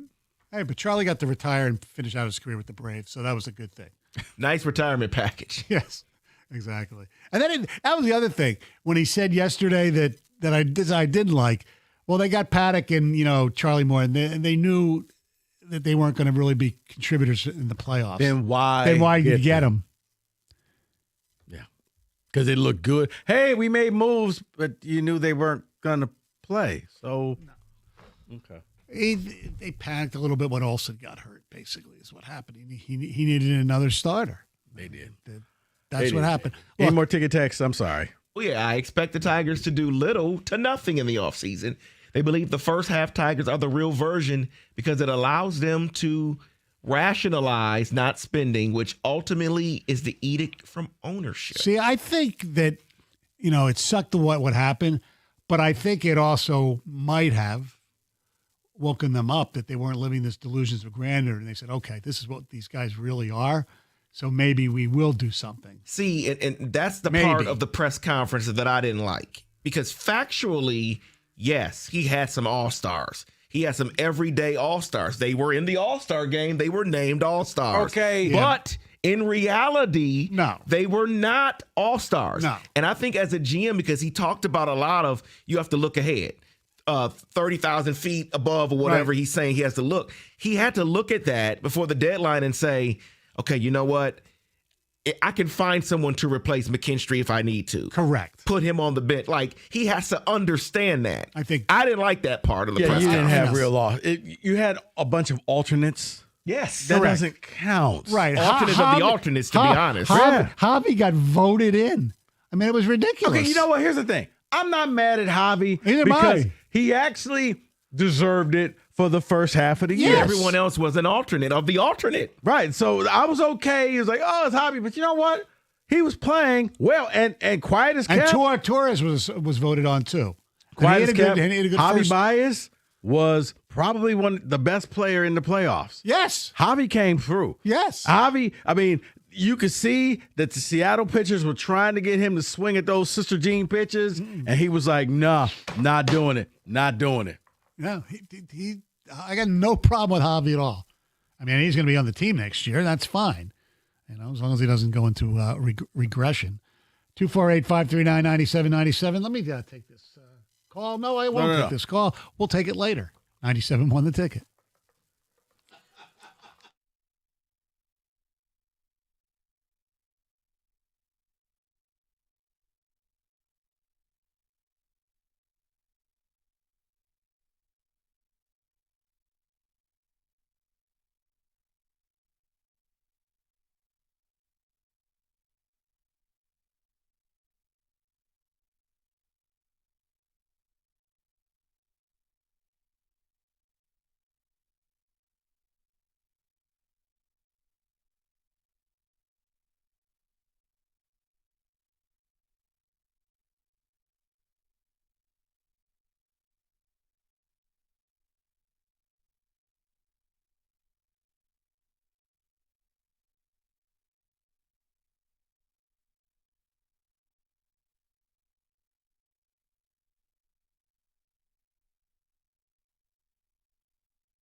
Yes, that was Scott Harris yesterday. Can't comment or wouldn't comment on, what they want to do with Skubal, and I understand that. It's a conundrum, and I think depending on what the offers are, you're not going to give them away. But if you can get at least one legitimate starting, hopefully pitcher, but a player who's going to be in your lineup every day, and some other prospects that you're pretty confident you can develop into major league players, then I think you do that. But you can't make that trade if you're not going to for just prospects. No way. No. But unless, you got to get some everyday people in there. Yeah. You got to really capitalize. And I think for Skubal, the winter is the last time you'll be able to get full value for him. Like the most value was last year. Correct. If you wait and try to trade him at the trade deadline, unless there's a really desperate team that just says, this is it. We're going full. I don't care. Yeah, but that's not going to happen. No, you're going to get very little to nothing for him in return, so it won't even be worth it. Has to happen this winter meeting, and you got to do something. The people. I think Tiger fans want to see more. We've seen this movie before. Okay, let's enhance this. Let's build a World Series contending team. Not saying you got to go drunken sailor like the Mets or the Dodgers, but you can go out there and be competitive. 248-539-9797. Mike in Redford, good afternoon. Hey, how you doing, gentlemen? Good. Hey, Mike. Hey, I got two quick questions for you and 1 point. My quick questions is this. Why didn't they put Charlie Morton on the playoff roster to bring him out of the bullpen? He could have helped him out of the bullpen. Not as a starting pitcher, but he's seen everything. He's got a devastating curveball. He's good for 2-3 innings. Well, because they DFA'd him because he couldn't get anybody out when he was here. No, I get what he's saying. He was like, maybe he wasn't a starter anymore. Just put him in the bullpen. He would basically be like Scherzer. You're just going to be throwing to a couple batters, and that's it. You know what, Mike? I was wondering the same thing. Like, would he been better just because he's been around for so long? He's had playoff experience. That's exactly what I was thinking. He's seen every situation in the game, so nothing would overwhelm him. But maybe he could have gave you an inning or two. It was a shame to waste that start by Skubal like that. He pitched his heart out. It was a shame. Well, you know what, Mike? I think Skubal would have stuck in the game a little bit longer. We're not having this conversation. Right. I don't think that was I got you. One more, please. When he took out Skubal, you just pitched Casey Mize 3 innings. Why didn't you put him in to finish it out or at least give you 2 innings? It's all hands on deck. You had a Flaherty ready to go just in case you won to start it off in the next series. Well, he went with Flaherty at one point. His biggest mistake, Mike, was in the inning that the Mariners tied it, was when there was 2 outs and Josh Naylor was up, and he left Finnegan, the righty, in to pitch to Naylor. I don't know what the individual history splits are. And then he brought, after Naylor got the hit, then he brings in Holton. I would have brought in Holton right there, or Herter, a lefty to face Naylor, and I think you would have gotten a better result personally. That's the biggest mistake AJ made, because the school when he took Skubal out, okay, and we was up 2-1. Like I said, you got a Casey Mize sitting on the bench that's a starting pitcher that's better than just about anybody in your bullpen. Give me 2 innings. He was rested. He only pitched 3 innings. It's all hands on deck. I understand that, but man, they did that with Flaherty. Flaherty pitched later. Maybe they thought that their bullpen was better than Casey Mize. I don't know. Yeah, I don't know. Hey, I'm just disappointed. I like the season, but I'm disappointed. That's all. I looked for so much better, and they had so much potential. Yeah. Thanks for taking my call, gentlemen. Thank you for the call. Yeah. I mean, I think Casey Mize might have been next if it would have kept going. I personally wouldn't have taken Flaherty out when he took him out. Yes, me. I don't. You know what? They didn't hit. They're 2 through 5 got 0 hits. That's why they lost the game. Thank you. Yeah, and you know what? In honor of the Can We Say That game, can we just come out and say that Carpenter can be an everyday player? Yeah. Not coming off the bench. Can we say, I don't worry about him with left-handed pitchers anymore? Because if anything, That was him. When all of a sudden he gets the Barry Bonds treatment, you know what? Walk him. We're not going to even pitch to him. We're not going to let him hit a home run. It's because he was the only one that showed up. But, David, when the other team now respects you that much, that I don't want to fool around with you. I don't need you to hit the home run. Same way that when the Tigers hit the Cal rally. No, we're not. You're not going to beat us. Just head over to first. Just go to first. I'll tell you what I was surprised that Seattle walked Riley Green intentionally. Well, that was to get a force out. The guy can't hit you right now.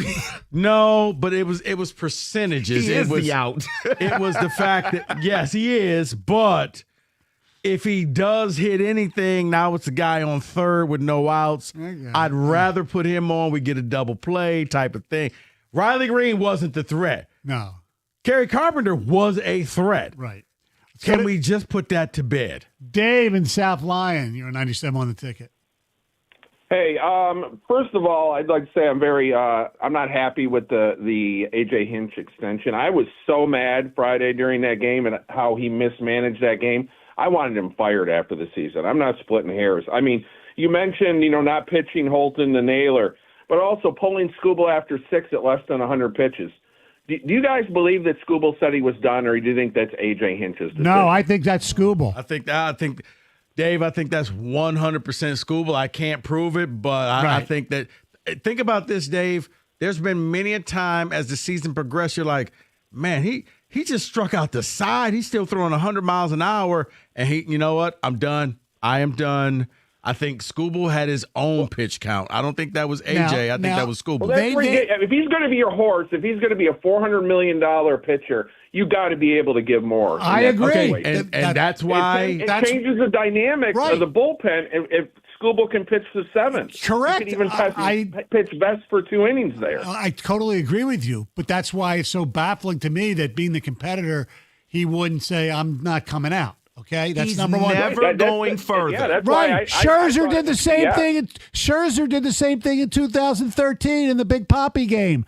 Anibal Sanchez in 2014 took his ass out of the game, and Osmus took the heat for it. No, right. I just don't know how there's not more. If that's true, I don't know how there's not more heat on Skubal about that. And then hold on, Dave, I think you know why. Because if you put heat on Skubal, he's going to say, well, okay, well, I don't want to be here anymore. Then bye-bye. Yeah. So that's why. Right. Well, I don't know. I need more than that from a guy that wants that much money. I agree. And then, after that, why did Hinch only pitch Melton for 1 inning? Melton was throwing 99, looked great after he gave up that leadoff hit. He's pulled after an inning. And then, you know what? It was late. I was still watching the game. He put in Canely. To me, that was waving the white flag, like, hey, I want to go to bed, guys. We'll see you next year at spring training. I just thought that. Why not put Mize in there? I mean, because I agree. I think at that point he was playing the percentage game.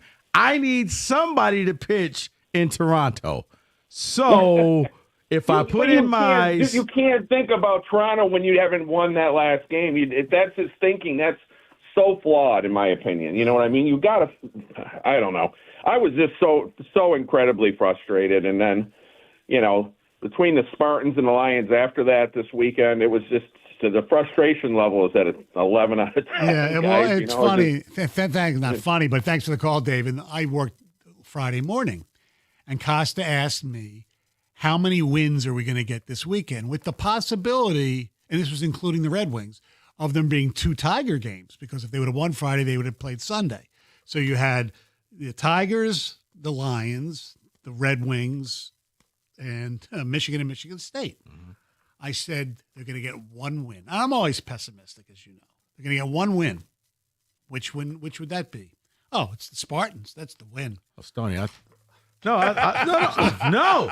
Stoney, I thought the same. Yeah. I was like, well, yeah, okay. And I said, not only are they going to win, they're going to pummel them. No, I didn't think they were going to pummel them, but I'm thinking, okay, they'll win by 7. Maybe they cover, maybe they won't. But UCLA had their Super Bowl the week before. And UCLA's up at 9 o'clock in the morning. Yeah. Their body clock is off. And I'm sitting there. And then when they scored the first touchdown, I'm like, okay. Yeah. And then when they go brain dead on 4th and 1, I'm sorry.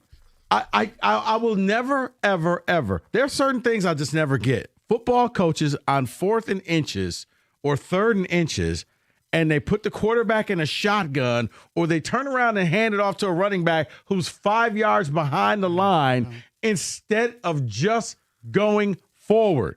It's not like there hasn't been a team that showed you this will work 99% of the time if you do it. I'm sorry. Yeah. David, I got you. Or a trick play. 97-1 the ticket.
It is the Valenti Show with Rico. Stoney here in for Mike today. He will be back tomorrow. And Rico, it's time for a Tuesday edition of the Monday Staple. Can we say that?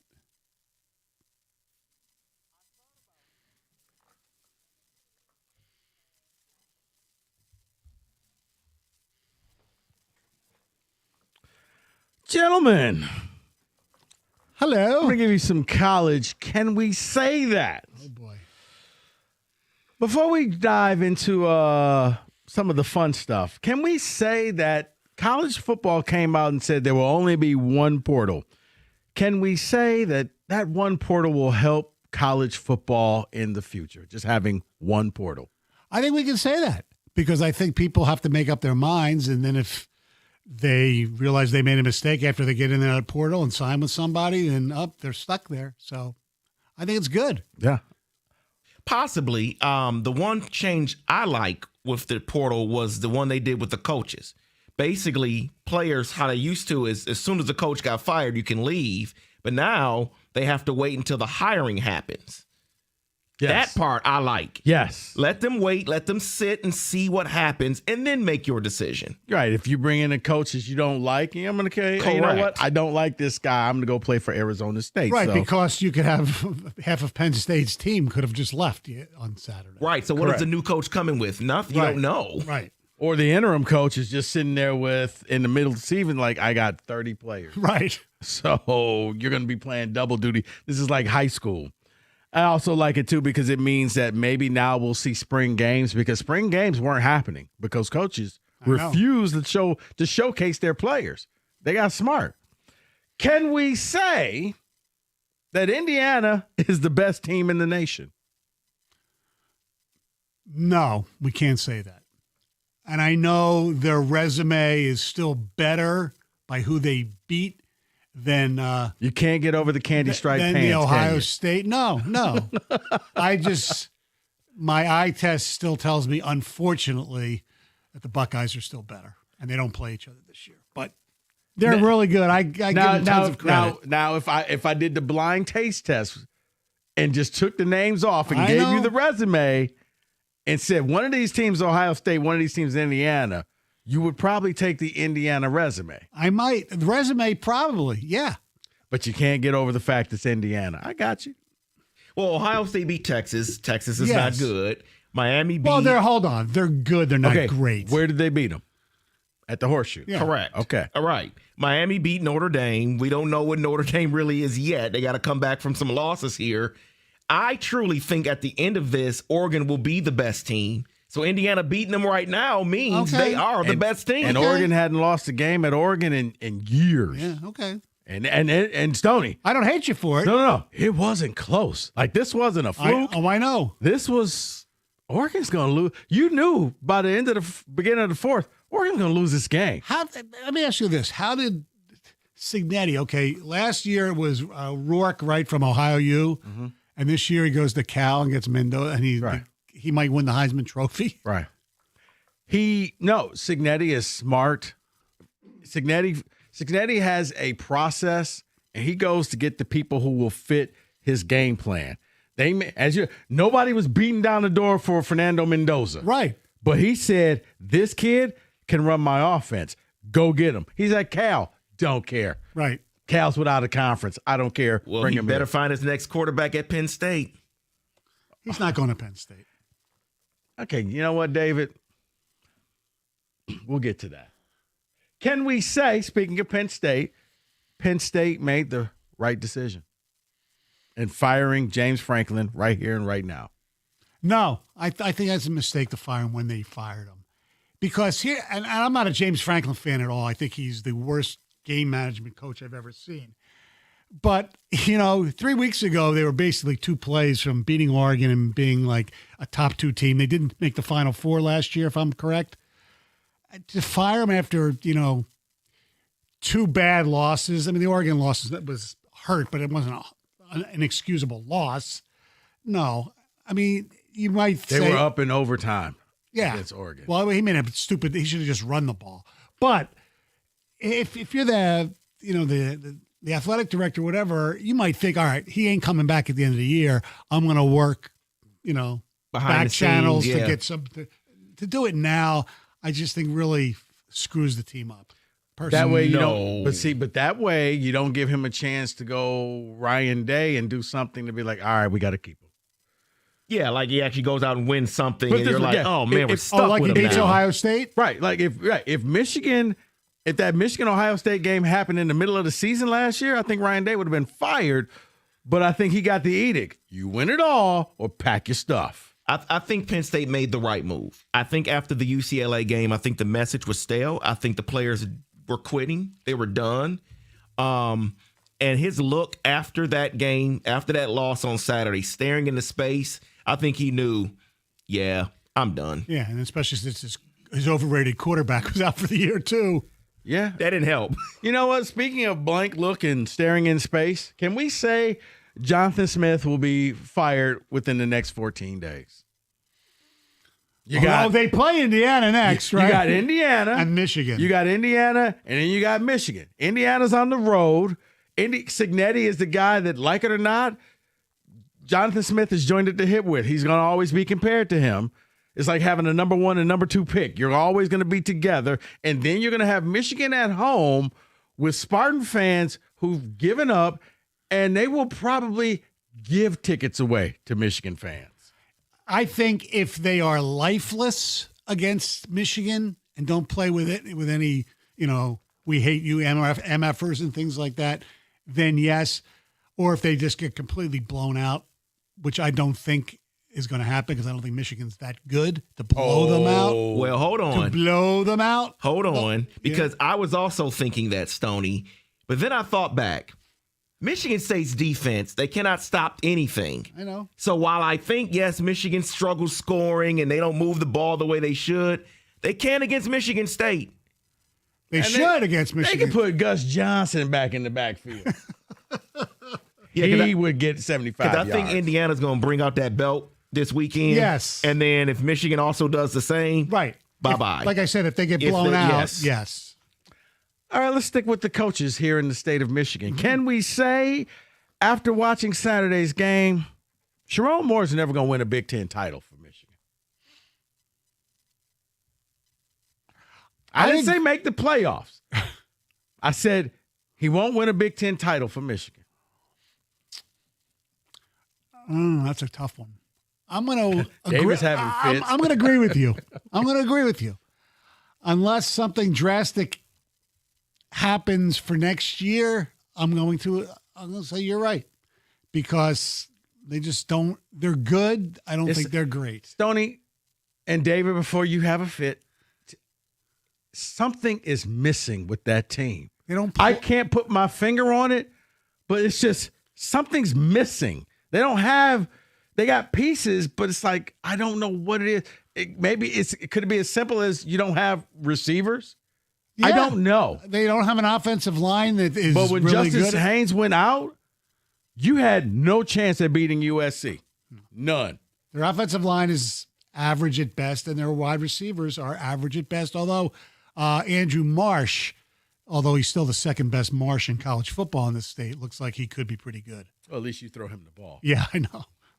The problem that I have with that, Stoney, is you're right. The offensive line is bad, and he's a former offensive lineman. He recruits offensive linemen. I know. So what is the problem? You're right, Rico. I think we can say that he's never going to win a Big Ten title here. The problem with the offensive line might be that the person who should be coaching the offensive line sits in this chair Monday through Friday. John Jansen? No, I'm not saying he will or he would be offered, but I think he actually would be a really good offensive so line do coach. I. Yes. I with all due respect to Grant Newsom, and I know the players love him, but I don't know. How's he going to do the morning show? I guess we'll let it play out. Yeah. Can we say USC is a playoff team? Yes, we can say that. We can say that, yes. They have one loss right now? Yeah. They will end Notre Dame's season this week. Yes. The game's in South Bend. Yeah, If I think they- USC plays Notre Dame. They got UCLA and they got Washington. Those are their biggest games for the rest of the year. Yes, they're a playoff team. They have Oregon at the end of they do? Before they have UCLA. Oregon. Before Oh, UCLA. okay. Oregon, okay. All right. So that may give them 2 losses. if they They have at Nebraska, well, after Notre Dame, at Nebraska, home Northwestern, home Iowa, at Oregon, home UCLA. I'm going to say, well, it depends. If they win this week, yes. If they lose this Bro, week, no. When you bring in a walk-on running back who gets 160 yards, I was like, King Miller, where did he come from? Yeah, 3rd and 26. Let's run the ball and be conservative and get a first down. Way to go, Michigan. All right. Way to play with some intestinal fortitude. Finally, let's end it with this, guys. Can we say, contrary to popular belief, Kenny calls it a pillow fight, but the Big Ten is the best conference? Kenneth, you want to join in? I think I'd like Rico drug tested before every show. I think that needs to be mandatory. Number 1 team in the country, Kenny. Yeah, that means you're top heavy, not good. Okay. Well, they have what? They have 1. 2 of the top 3. They have 8. Yeah. So 3 in the top 10. I think top to bottom, the SEC's bottom is probably a lot better than. Although, how good is Arkansas? Not very good. How good is Mississippi State? Not very good. Yeah, I don't know. They have 4 in the top 10. So Yeah, I think I'm going to go SEC. still say SEC by a whisker. Okay. 2 in the top 3. Yeah. So there you go. That is, can we say that? 97.1.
It is the Valenti Show with Rico here on 97.1 The Ticket. Stoney in for Mike. Will be back on Wednesday.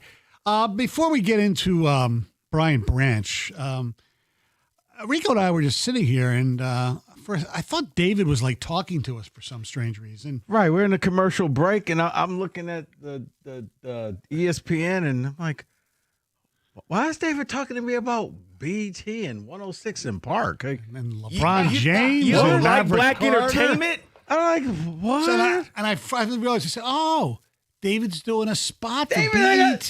David's gotta read. And you know what my first response was in my head is, how come he got it, not Kenny? I mean, that's what I thought too, Stone. That's exactly what I thought. The discrimination that goes on in this place is incredible. I mean, Kenny's got a Cam Newton hat. 106 in sports, guys. It starts tomorrow on BET.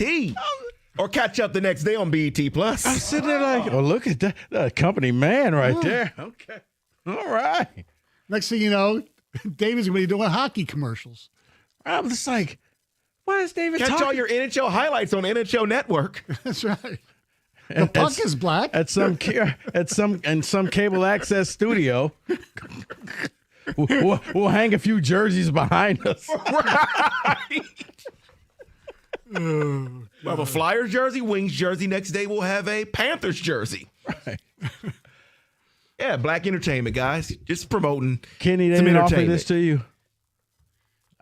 They should have offered it to you, Kenny. It would have been funny. I agree completely. I'm with you. I was like, why is David? What? Congratulations, David. It just threw me for a second. I'm sitting there like, what? I was wondering, like, why are these guys looking at me like this? Because I'm looking like, should I change the channel? Like, something's going on BET. It's like, wait. And it will be tomorrow. And okay. At 10/9 Central. They only pay you once. All right, let's move on. So Brian Branch, guys. I know. All right. So as we all know, Brian Branch, pending his appeal, which I certainly don't think he will win. No, you're not going to win this thing. Of course not. Has been suspended one game for his actions after the game against the Kansas City Chiefs, where he basically... good thing he didn't do it in Michigan Stadium, Washington Commission. I mean, that's right. Prosecutor would have been after him. Was it Eli Savit or something? Yeah, that would have been assault. I know. Anyway, so Brian Branch, as everybody saw, hit with an open hand the helmet of Schuster and gets suspended. And he should be suspended. And I love the way, after the game, a tough loss for the Lions, the first thing Dan Campbell says at the press conference was about what happened to Brian Branch, and basically said it was, stupid. Unbelievably stupid. Yeah. Yeah. And even Branch said it was childish and all that stuff. And Brian Branch is a terrific player. He's a Pro Bowl caliber player. Paired with Kirby Joseph, who has a reputation of, trying to injure players. I don't think that's all fair, but reputation, you have the two baddest safeties in the league on the same team. Brian Branch has got to watch himself because, the fact of the matter is with the Lions having their cornerback situation wrecked due to injuries, you can't have your best safety out there as well not playing, and that's exactly what's happening. He's not playing. Who knows about Joseph because, he was injured and all of a sudden he went to the medical tent and came back like he was a superhero. But Brian Branch has got to watch himself. So let me ask you this, 248-539-9797. Is Brian Branch this year's Ndamukong Suh here for the Lions? That's a good call. Is he showing that Detroit grit, or is he just the villain? He's going to be the bad guy. Now, I know, hey, look, Brad Holmes had the villain T-shirt on, but you're right. He is the modern-day Ndamukong Suh. That's what he is turning into, because what's going to happen is you're not going to get the benefit of the doubt anymore. You're going to be perceived as a bad guy to the league. Right. You're going to get a lot of calls. You're going to have a lot more eyeballs looking at you. You lost it because you got hit in the back, because Lord knows if somebody else sends me that clip, okay, either go complain to the ref or if you would have retaliated then, I would have been like, okay, it'd have been a It's penalty. somewhat understandable. Right. But after the game, a Hall of Famer tries to shake your hand and you want to go fight? Like, no, sorry. That to me looked like a punk move. And That's to me it just wasn't. I got to agree with Campbell of just like, you know what, I like him, but he's better than that. He needs to be better than that. And the other thing is when he did it was ridiculous after the game. And, and then he said, I'll give him credit. He did show a little bit of contrition after the game. He said it was, it was childish. But he also basically alluded to that he was being bullied. I'm glad you brought that up because here's the thing. If you're going to talk look, Tony, I don't know if you're a trash talker or not. Okay? No. But the rule is this. If you're going to talk trash, you got to be able to take it. Correct. You have to be able, because at some points, you're going to get the best of people, and at some points, they're going to get the best of you. Now, Right. if you're going to get all into your feelings and get all hurt and aggrieved, then shut the hell up and play the game. But you don't. Those two back there, very brash. You can see the stuff that they do. Yeah. They do a little extra. They play beyond the whistle. And then when somebody got the best of him, well, I was attacked. Really? No, I'm not buying that. No, because you've had a reputation, some of it deserved, some of it maybe not deserved, of being a dirty player as well. Yes. How many times has he been fined? Yeah. So, and that's part of the reason he got suspended. This was a first-time thing. He might not have been suspended. Because actually, if you look at it, I mean, it was an open hand. I think Schuster kind of embellished it a little bit as well. No, well, here's the thing. You just can't do it. Here's why you were in trouble regardless. How many other games were on? Oh, none. None. Everybody's watching.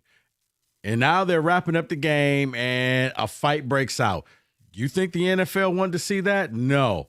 They wanted to then cut away, talk to Mahomes, and have a feel-good thing and promote next week's game.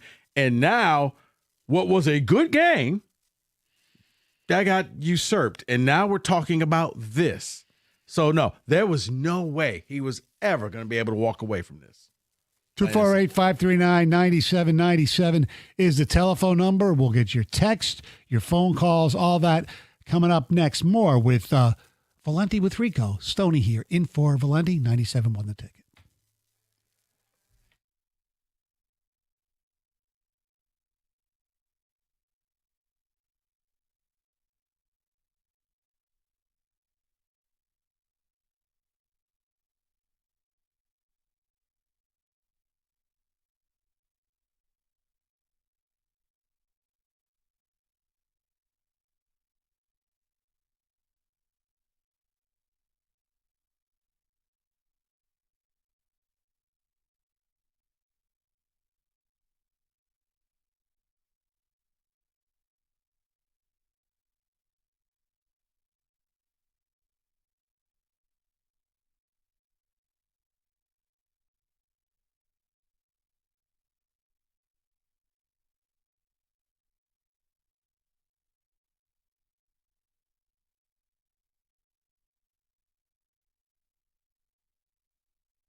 248-539-9797. Do the Lions have a Brian Branch problem, or maybe the one-game suspension is all he needs to realize he can't be doing the stuff that he's been doing for the last couple of years, which is getting fined and taking some unnecessary penalties.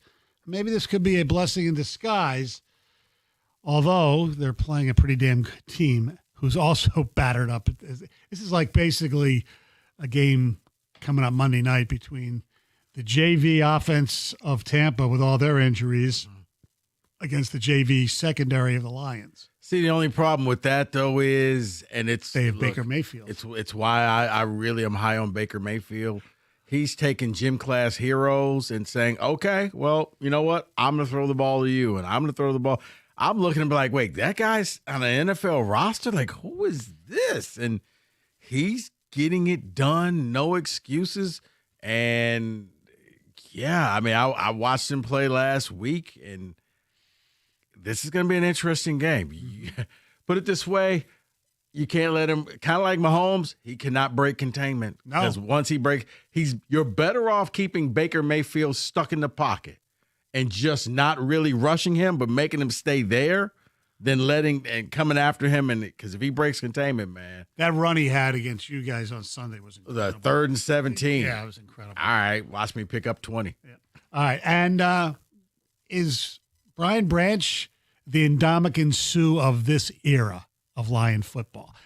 I think there's a little – I won't go that far yet to answer my own question, but – and part of the reason is Ndamukong Suh showed no contrition with anything he ever did. No, he did. That's the difference. But see, Stoney, I think a part of that is because the Lions weren't winners. Like, Branch knows, okay, I'm kind of hurting the team. Yeah. When Suh did what he did, it was like, okay, what are you going to do? Get rid of me? Where are we going to go? Anyway, we're losing.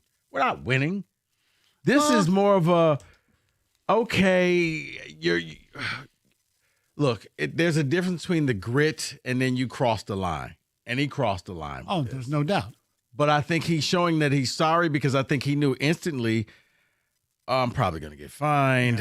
I'm letting the team down. Oh, wait, we got a big Monday night game against a team that if we lose, we'll have a tiebreaker on us for the number one. Oh, my goodness. Like, if you did this and you were playing the Saints, I don't think he would be as sorry. But I think he's sorry because Monday night game against the Bucs, and now I got to hope that the league didn't see my little melee. Oh, wait, it's on national TV. They had to see it. All right, I guess I'm screwed. Yeah. Bobby in Westland, you're 97 on the ticket. What's up, Bobby? Hey, Stoney, just be patient with me, man, because I'm kind of mad at y'all for what y'all saying about Branch. Okay. My thing is this. Let me say this. So you're saying what Branch did was wrong, right? And I'm saying he did wrong, too. How in the heck did you guys not see what Juju did in the game? We did. How did you not see that? We did, but it's why not. aren't you mentioning that? Yes, we did. We actually did. We did. No, hold on, Bobby. Okay, Bobby, we're going to let you finish. I said if Branch had turned around. Now, though. What?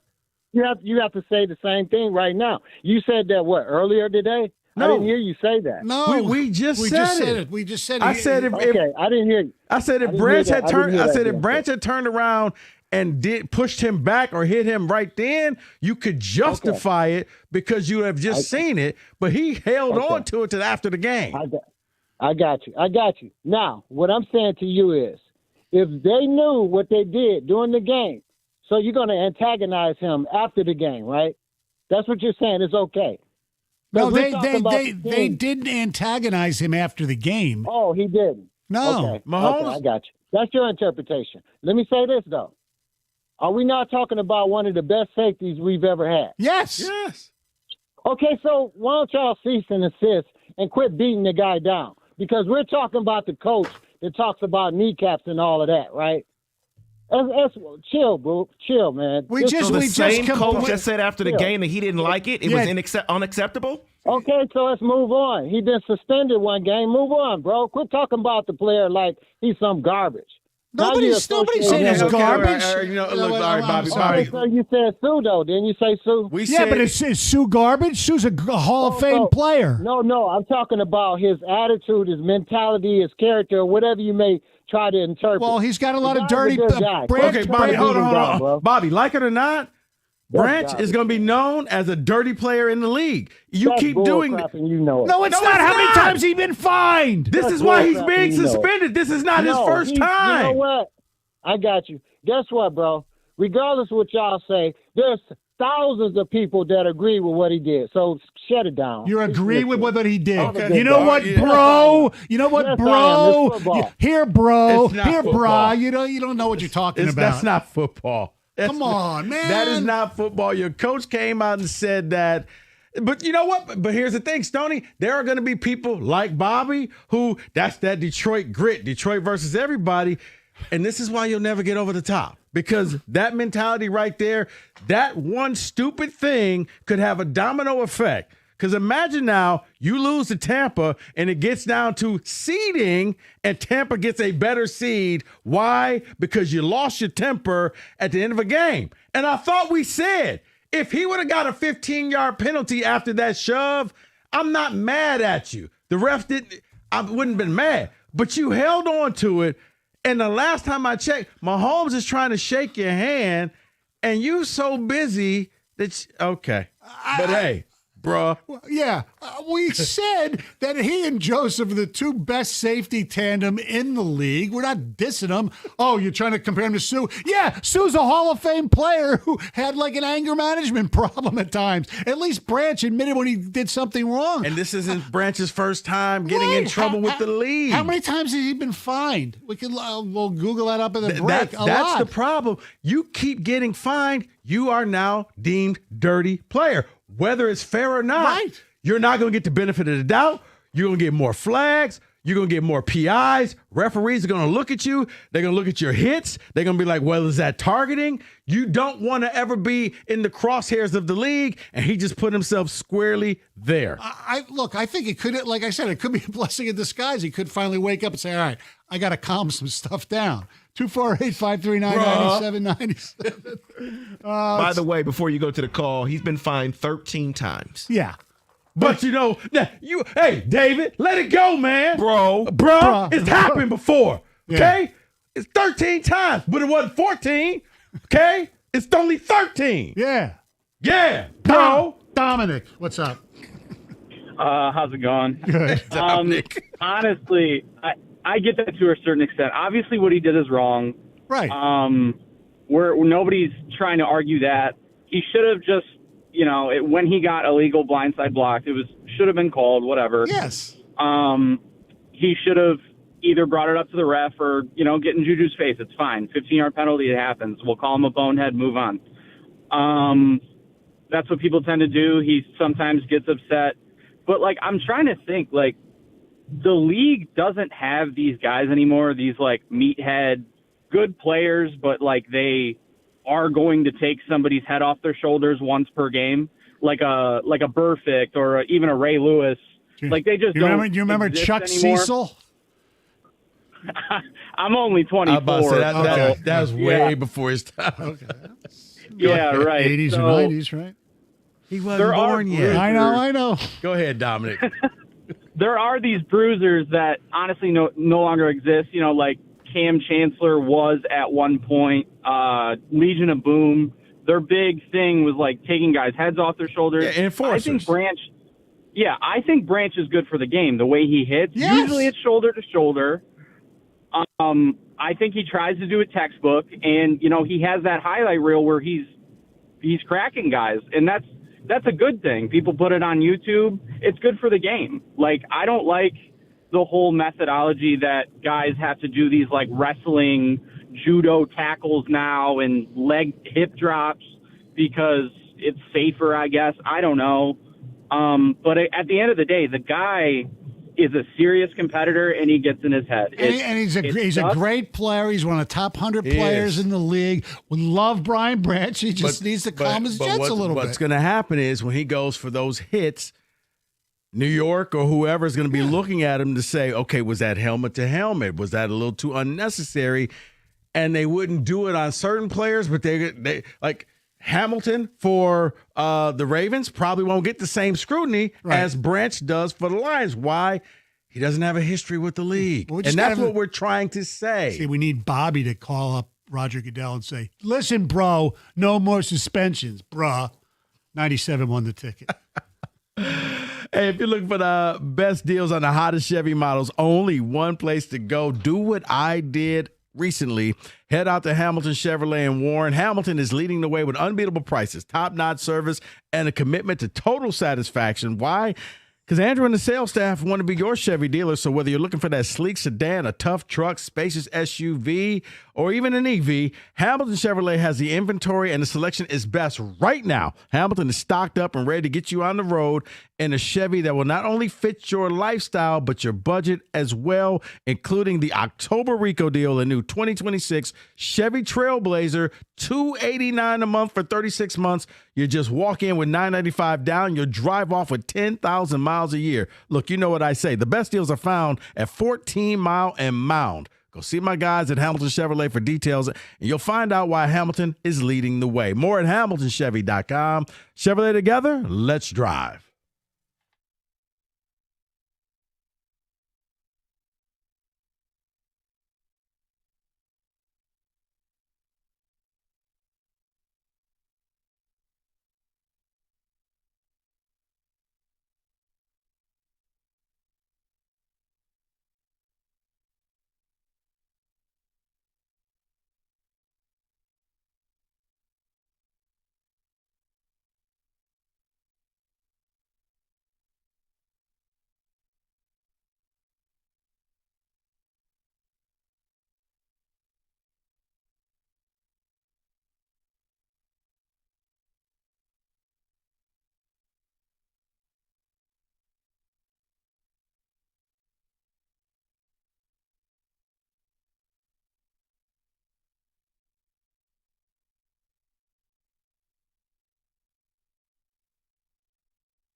Brought to you by Twin Peaks. Lions head coach Dan Campbell spoke with media today. He said that Lee McNeil is starting to feel pretty good. His availability this week against the Buccaneers, saying he's physically ready as well. Terrion Arnold and Avonte Maddox are not expected to play this week on the other hand. The Pistons play game 3 of 4 in their preseason tonight against the Cavaliers on the road. Hear that 7 p.m. tip right here on 97.1 The Ticket. According to 24/7 Sports, the Big House is undergoing construction to boost cell reception during Michigan games. The Dodgers lead the NLCS 1-0. They play game 2 against the Brewers tonight at 8:08. Yamamoto will battle Peralta on the mound. At the Corwell Health Sports Desk, I'm Jeremy Otto. More at 4 at 97.1theticket.com.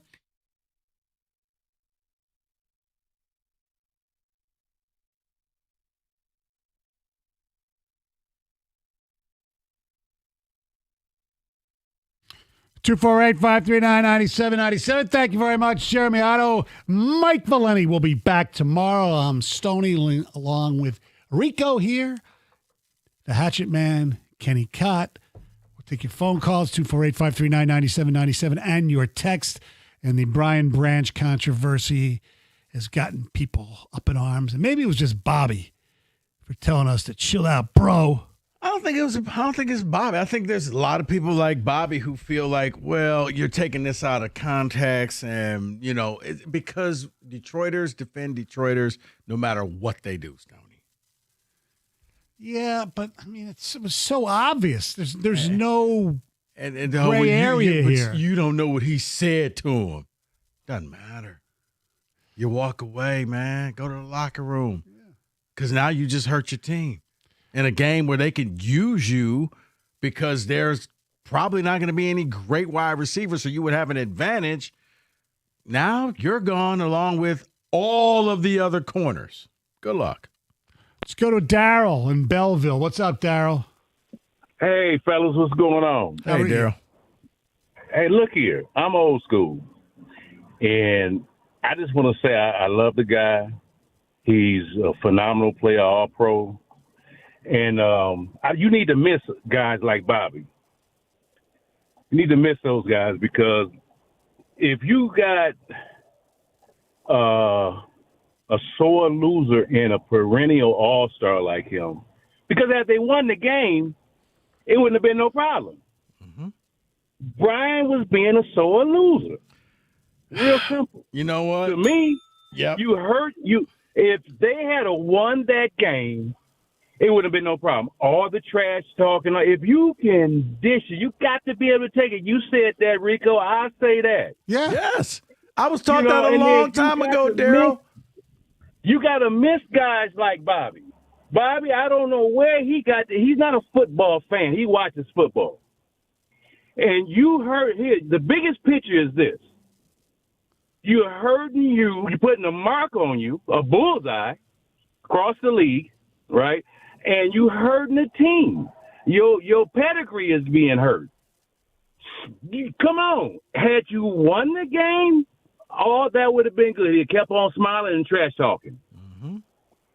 He showed he was the personification of a sore loser. Come on, Brian. You bigger than that. Exactly. That's simple to me. No, Daryl, I'm with you. A long time ago, it's okay, if you're going to say something, don't get in your feelings when somebody gets the better of right. you. And real simple. And he's a great player. Nobody's disputing that he's a great player. You just have to use more common sense. Be smart about it. Craig, you're on 97 on The Ticket. Guys, how you doing today? Good. Craig.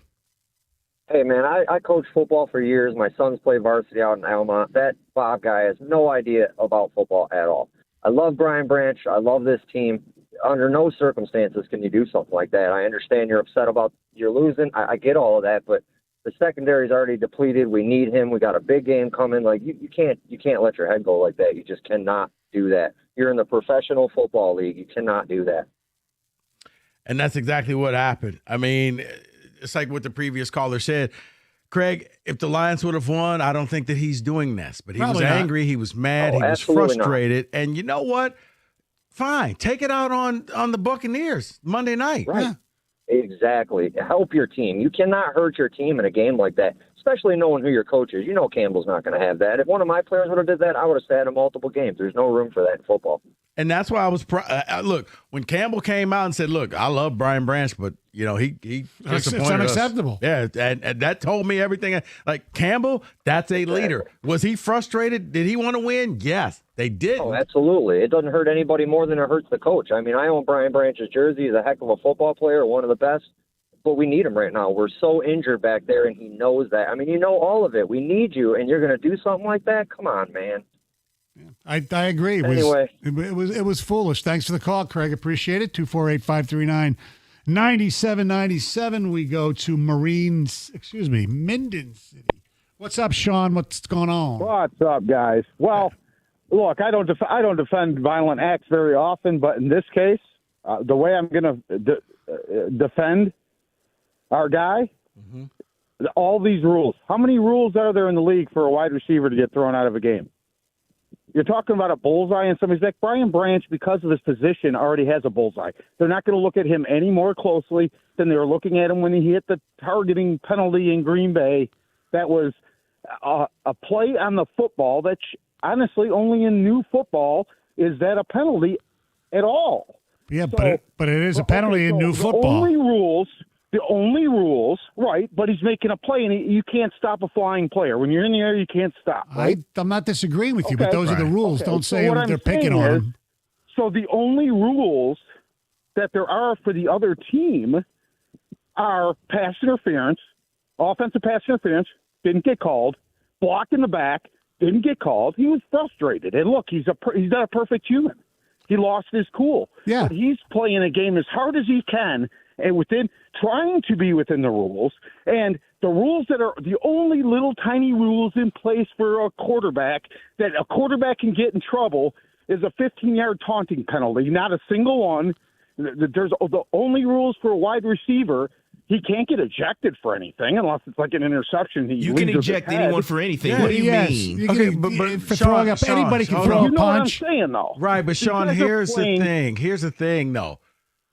Yes, as a safety, he's going to make some big hits. Now, once you start making hits and you start getting targeting calls and you start getting things where it looks like you're going above and beyond, the refs are going to start looking at you differently. There are a lot of safeties out there that are great safeties that aren't deemed dirty player. And what I'm saying is, if he keeps going down this, I think he's already gotten the label, but if he keeps going down this path, he's going to get a label that he can't shed, similar to Ndamukong Suh, where people just said, yeah, you know what, you're dirty. You know what? Sue was on one of the best teams the Lions have had in my life. Yeah, they were good. The only time we've ever been good is when we had somebody with an edge on our team.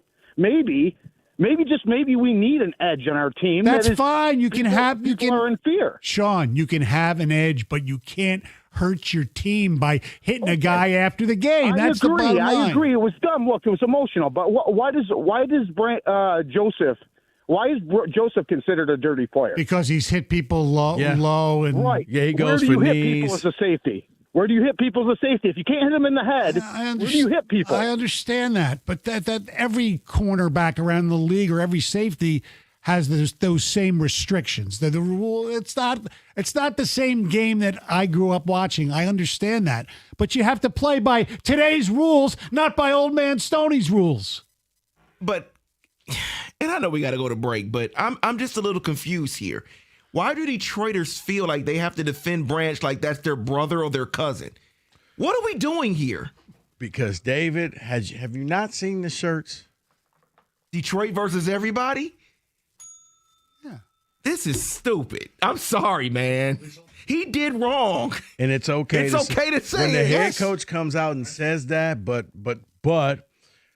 okay, but then this goes all into the whole where the league cheats and they hates us and the Chiefs get every call and we the aggrieved and we'll never be. You know what? Make more plays, okay? Make more plays. You win games. You've been making plays. You've been winning tons of games. People have been heaping tons of praises on you. When things go bad for a game, okay? Don't go. See, to me, that's same old Lions. For the fans, not for the team, right. For the fans. When everybody is telling you you're great, oh, look at us, man. We win the Super Bowl and we doing this and Lions takeover and Jared Goff. The second you lose, though, oh, well, they hate us and they love the other team. And look with the refs and they cheating us. No, you just got outplayed. That's all. It happens. And by the way, the last caller said that you need players with an edge. Players with an edge. Well, Brad Holmes said you only need one edge. But boom. 97 won the ticket.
248-539-9797. Wow, I'm seeing a picture that somebody posted on Twitter.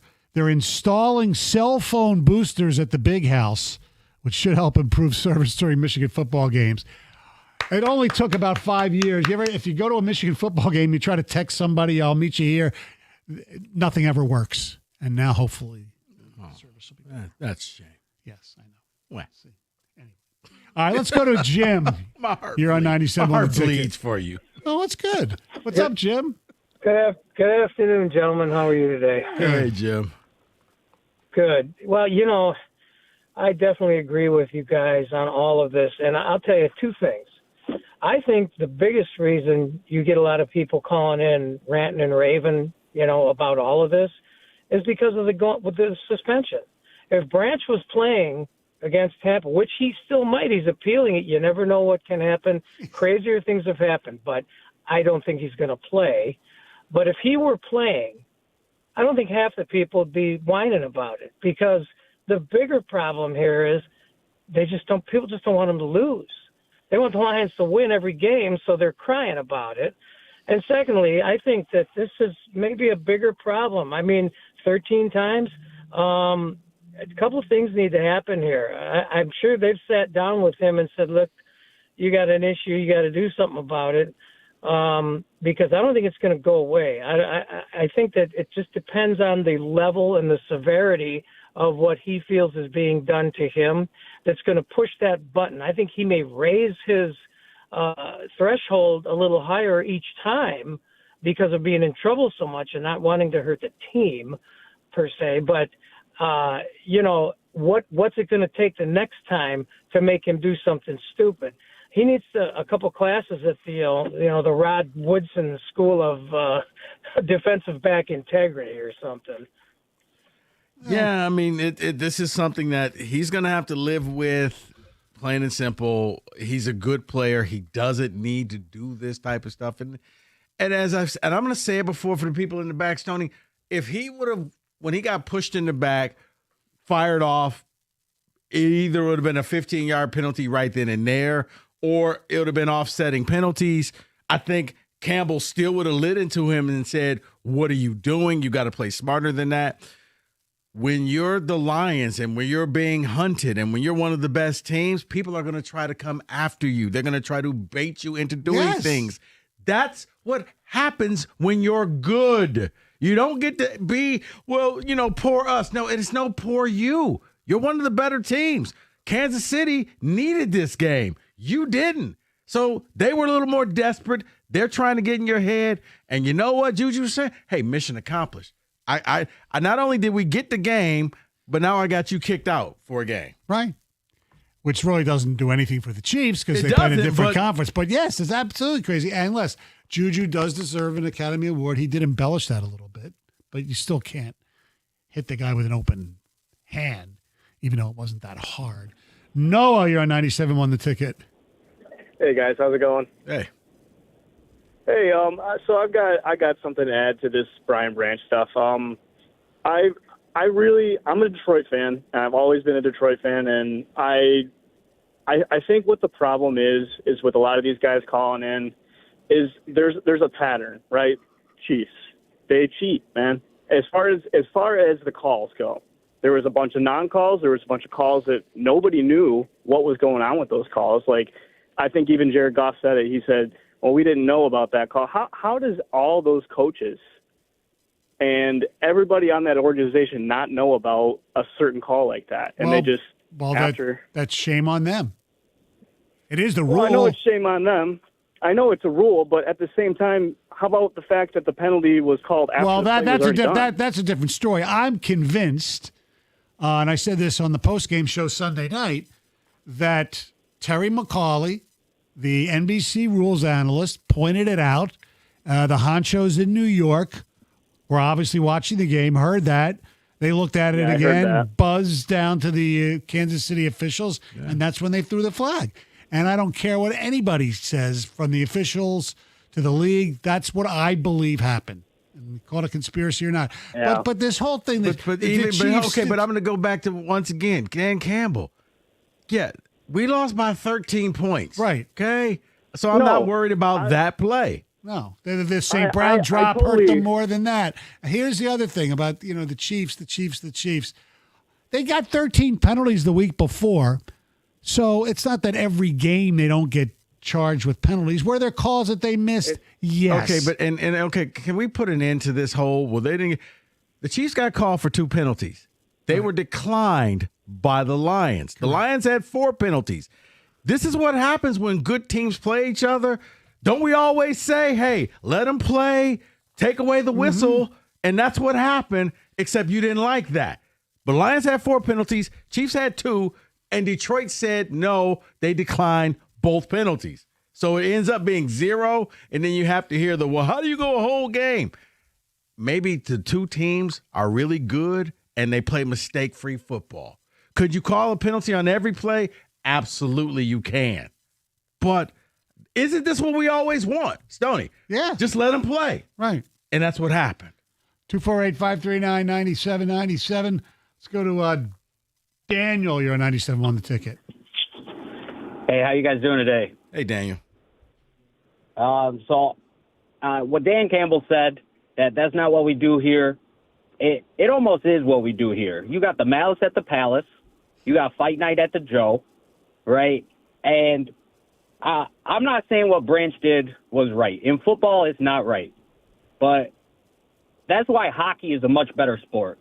I know we don't want to blame the refs, right?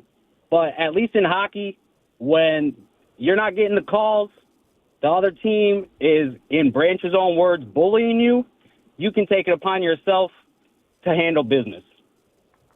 Yeah, okay, but you can not do that in the NFL. You just don't get caught. You just don't do it. You don't do it after the game. In hockey, if they tried to take care of that, they do it. If they did it after the game, some guys would get suspended for the next game as well. That's a fair point. But the league has been making an effort to go after targeting, right? Mm-hmm. You got Patrick Mahomes pointing directly at Branch, dusting himself off, and then flexing on him. How is that not targeting? Or how is that taunting? Taunting. Yeah, you got a point there. Puka Nacua got a taunting penalty against Philadelphia, and he didn't even point at a player. He pointed to a crowd. So Daniel, I wish you would have kept him sorry. on. So when the Lions defense ran the play that was mocking the Chicago Bears and Ben Johnson, was that not the epitome of taunting? Because they ran an entire play. Oh, wait, that was for the Lions, and that's just called, you know what that's called, Tony? Good old-fashioned fun. Well, no, in fairness, that was done in the end zone where you're allowed to do whatever the hell you want. Wait. Ever, though, and they were setting up the next play. Where did Mahomes do his? Flexing. Well, that's why I don't think it was a problem. After he scored. Right, I didn't think it was a problem. So, right, you can't have all this stuff, and then this. Okay, you know what? I got nothing. I got nothing. Save it up because we got another episode of Can We Say That? Professional edition coming up next. 97 on the ticket.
Brought to you by Applied Innovation. Lions coach Dan Campbell said he's feeling pretty good about the likelihood the defensive lineman Ali McNeil plays this week. Safety Kirby Joseph has been questionable heading into the last 3 games and has been lifted several times in the games. How is that looking?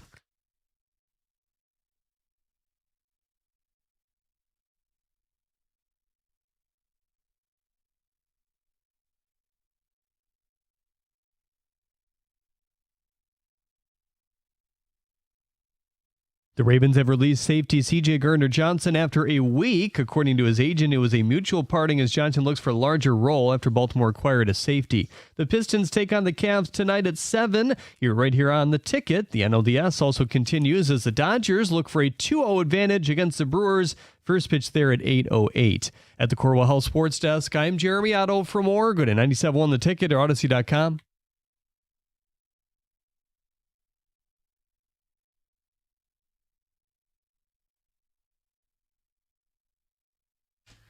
Oh, so Chauncey Gardner-Johnson, no longer with the Ravens, wants to find a team that needs a safety. I can think of a team, at least just for one game. I don't want to bring him back here. I'm just kidding. 248-539-9797. Ski mask. David, it's time once again for Can We Say That?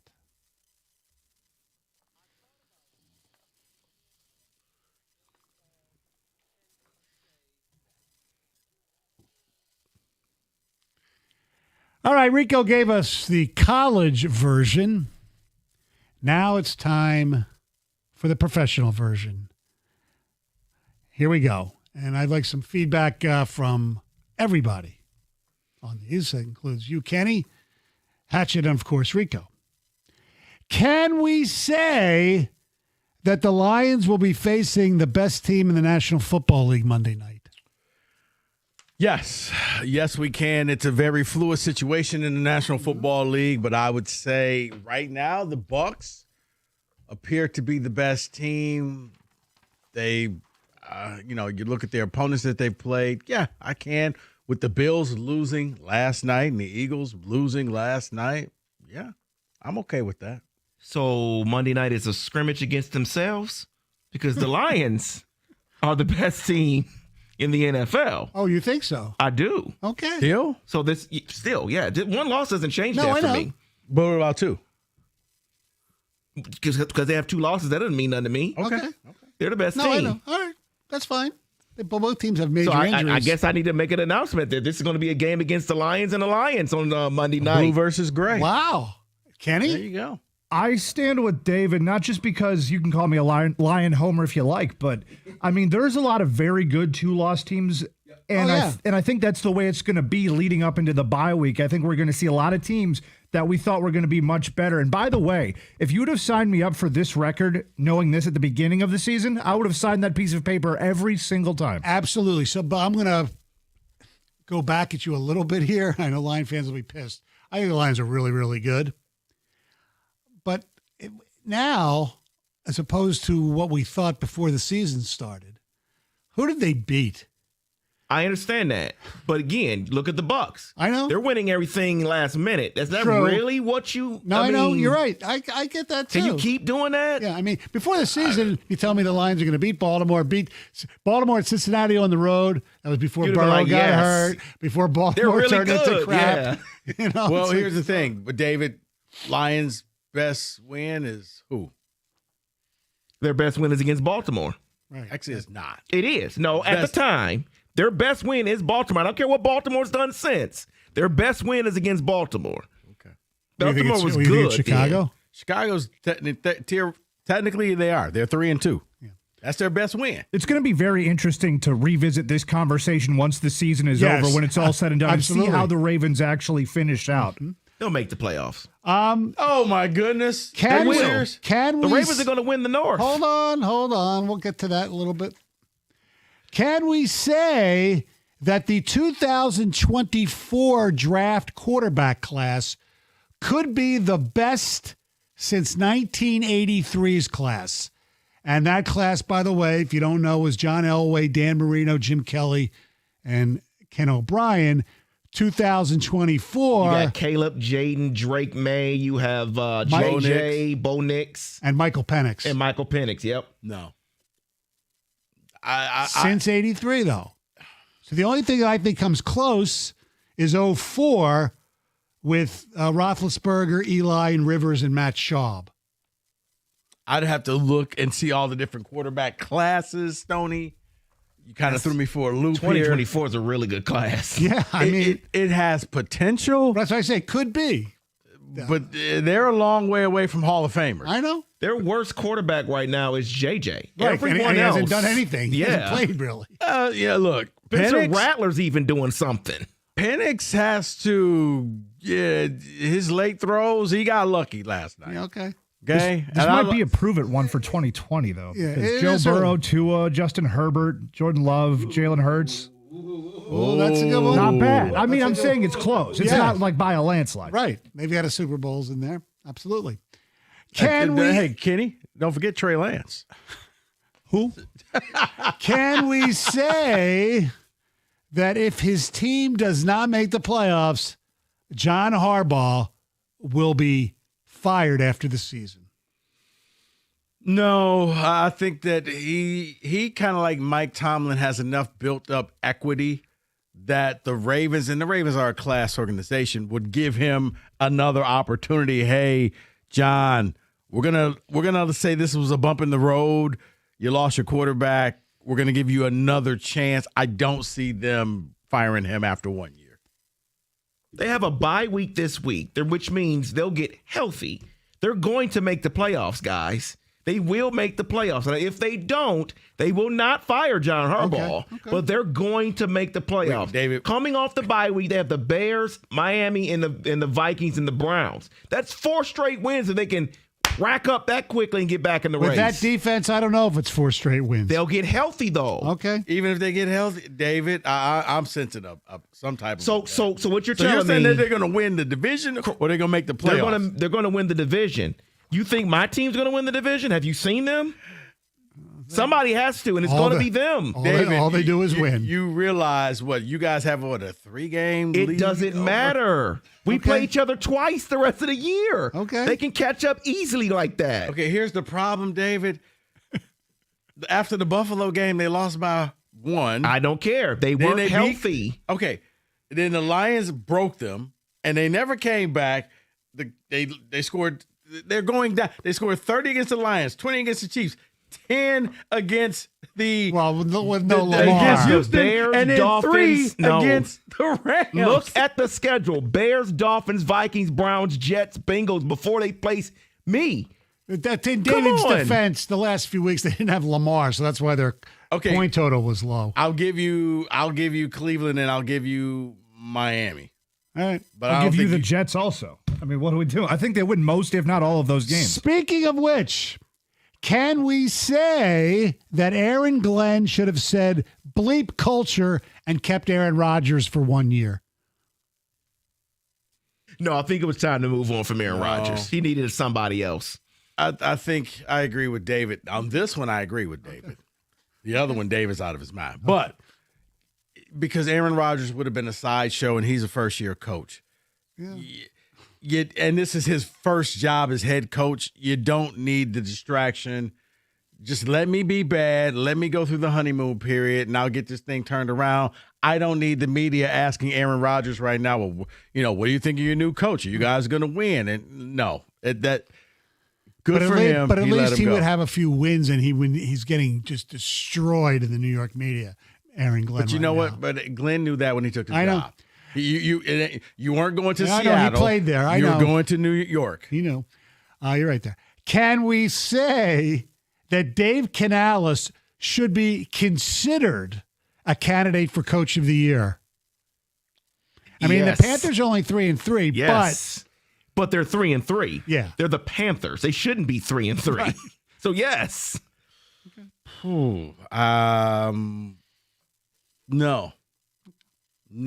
And David, you know what? You know who should be considered for Coach of the Year? Mike Tomlin. No.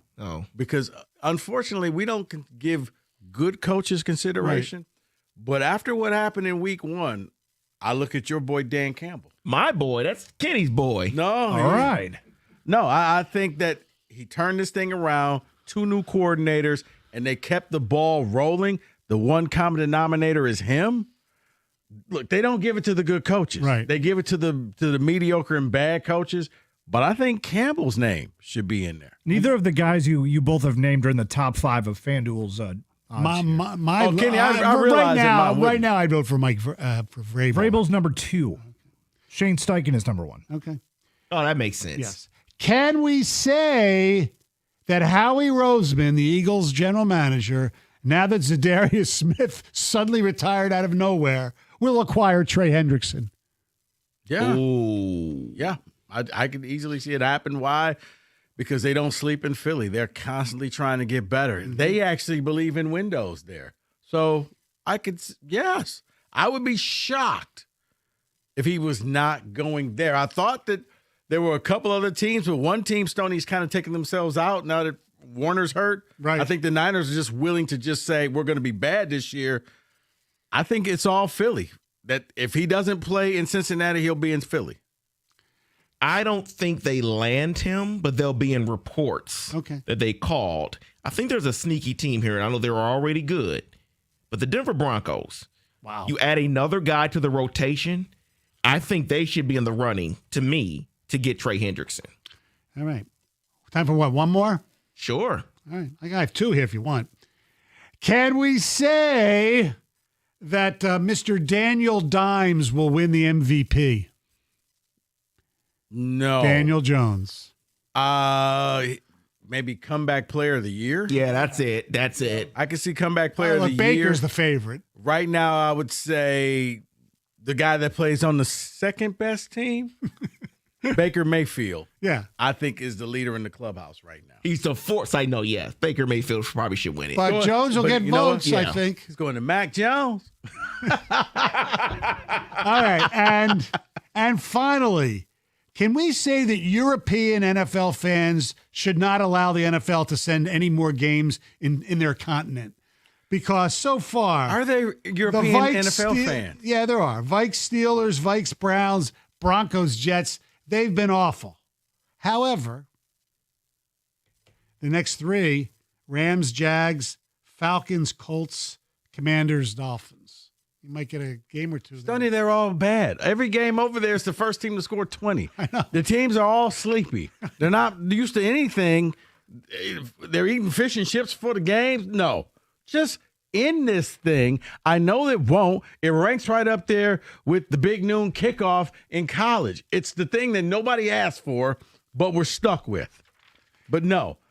Every Sunday you wake up at 9:30, it's like, wait, there's a game being played? I enjoy it. I really do. And you flip over and you're like, I'd rather listen to one of David's sermons. I was on the recumbent bike. Come on through. I was on the recumbent bike Sunday watching that Jets Broncos and just basically falling asleep while I was exercising. That was awful. The Jets was bad. That was bad. awful.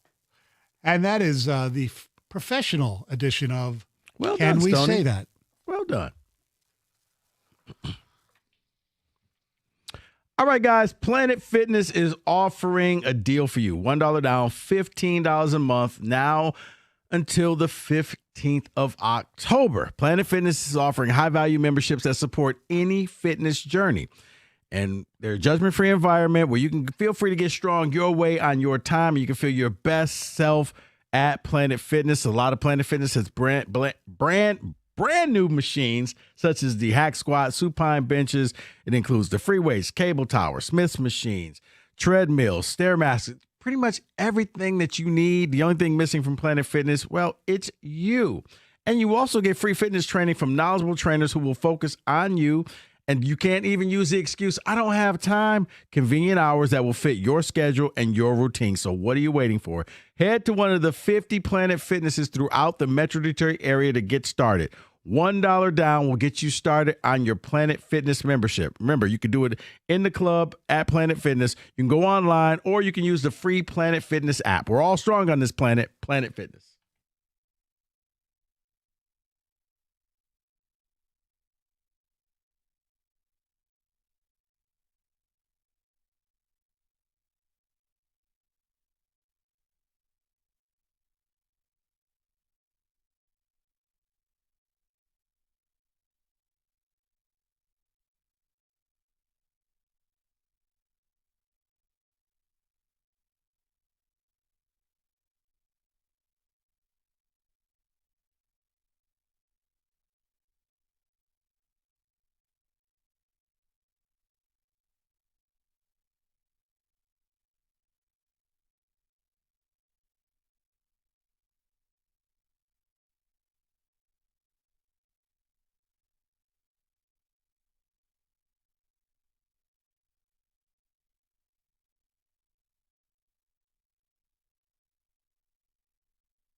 248-539-9797.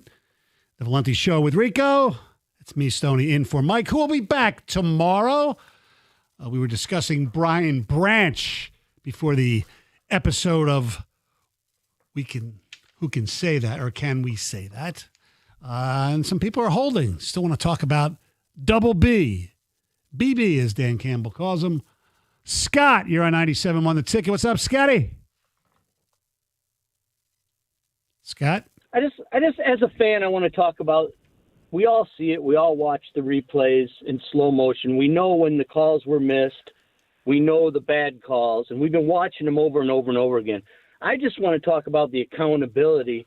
It's almost like the NFL is being run like a dictatorship. They make all the rules. The players have to follow the rules. The coaches can't speak out or they get fined. The players can't speak out. And us as fans, we can be pissed off and whatever, and we want to do what Brian Branch did, but we want to do that to the ref after the game for not making the right calls. And as a fan, all I ask for, and I don't care if it's the Lions or whoever it is, I just want it to be fair. I pay $10,000 a year for 2 tickets to go to the game, season ticket holder, and I want to see a fair game. And it's like it's scripted, and we all feel it. We all watch it, and we all know when the game's going one way. And I'm tired of hearing about every time saying that call, we needed to play better, that call, didn't decide the game. If you got enough of them calls in that game against the Lions in Kansas City, that if all those calls were called that should have been and the bullshit calls were taken away. Okay. All right. Look, he's a little fired up. Here's the thing. I will agree. The Lions got the short end of the whistle or the non-call. I agree with that. But that's not why they lost the freaking football game. See, this right here is where not the Detroit Lions team, the organization, the fans need to elevate their game, okay? This wasn't script. I guess I missed in the script where Amon-Ra agreed to drop a 4th down pass that he's caught many, many times. Mm-hmm. But he dropped that one. Yeah. They could have extended the drive, maybe even scored. I guess I missed the script where Hutch decided I'm going to take 2.5 extra steps and then knock down Mahomes in front of the refs. And, yeah, I get it. Mahomes is being heavily watched. But it was like, dude, what were you thinking? The play was over. That's not scripted. Those 2 types of plays hurt you. Going for it and not getting it. Look, you live by going for it, you die by going for it, okay? When you make it, it's fun. Yeah, look at our coach. But when you miss it, it ain't because the refs don't like you. It's because, well, you don't make all your 4th down plays. So this whole scripted thing, maybe, just maybe, you lost a game, and that's okay because you didn't have a ton of corners out there. You didn't have all your players out there. Or was that scripted as well? Well, I think people, it's not even the scripting. I just think people believe. That's why I wish Mike would have never brought this thing. I know. I already used the term script writers, which is absurd. People take them too literally.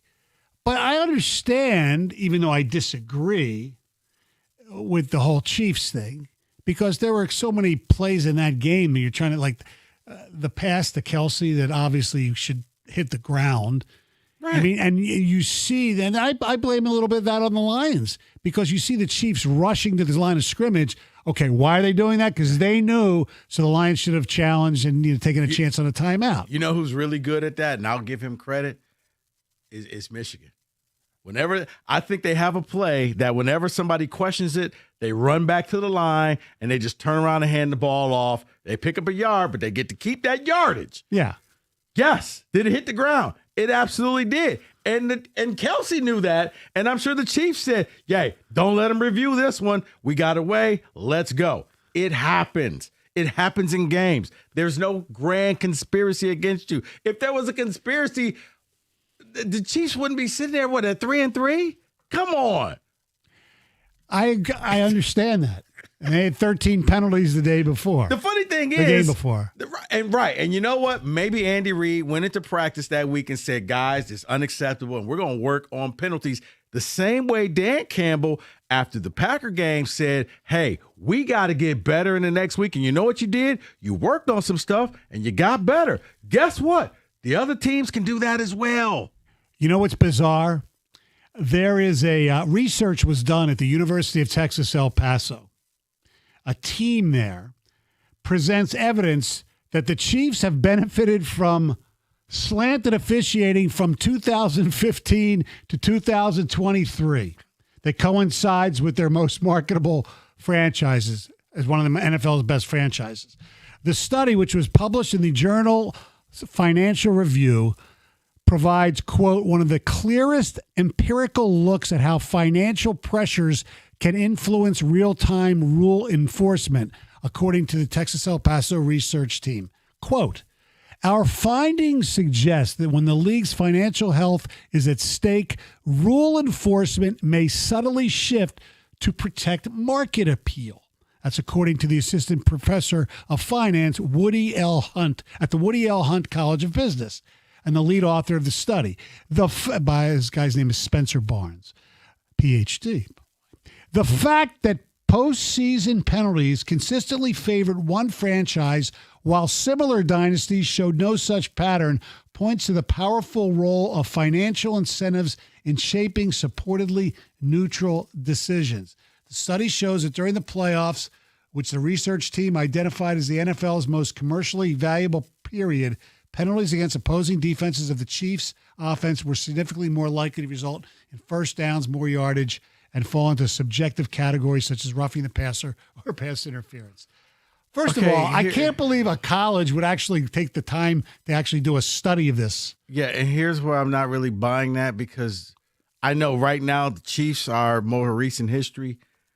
There was another dynasty that took place during that time. I'm glad you brought that up.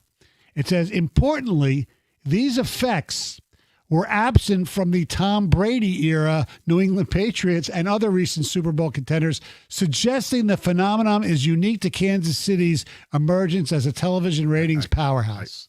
Yes, because you know what?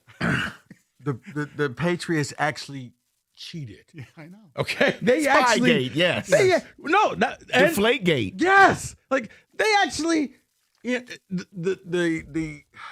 the mental hurdles that people will go to because they hate the Chiefs is just incredible. But why would they hate the Chiefs at the University of Texas? I don't understand. Maybe somebody lost a parlay. I don't know. But during that same time period, like we act like, oh, the Chiefs have been good. No. During that time period that they're talking about, the Patriots went to 4 Super Bowls, won 3 of them. Mm-hmm. They're a Boston market. Let's go to Bernard in Detroit. What's up, Bernard? Hey, guys, what's going on? How are you? Rico, you got the original Stonehead with you, baby. Yeah. I know.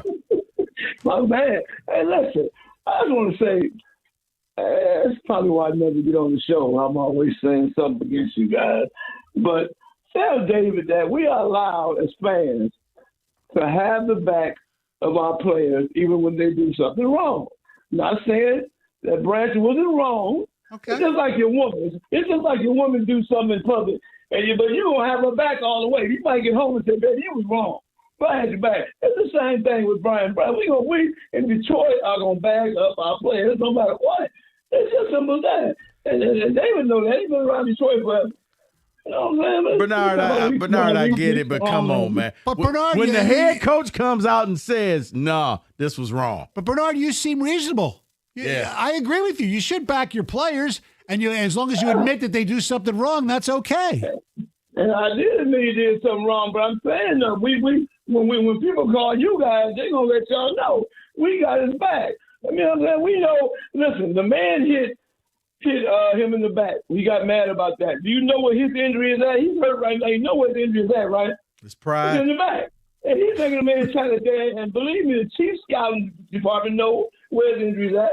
So then I'm walking toward you, and you want to talk to me on the way in and try to shake my hand? You know, come on, man. It's like Mac and Pee-wee. Okay, but You know what I'm saying? but Bernard, it was Mahomes trying to shake his hand. Right, but now my man tried to shake his hand too. Juju did try to shake it Yeah. afterwards. Yeah. No, he was saying no harm, no foul. We just, let's be friends. That's what it's all about, being friends. 97 won the ticket.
Gentlemen.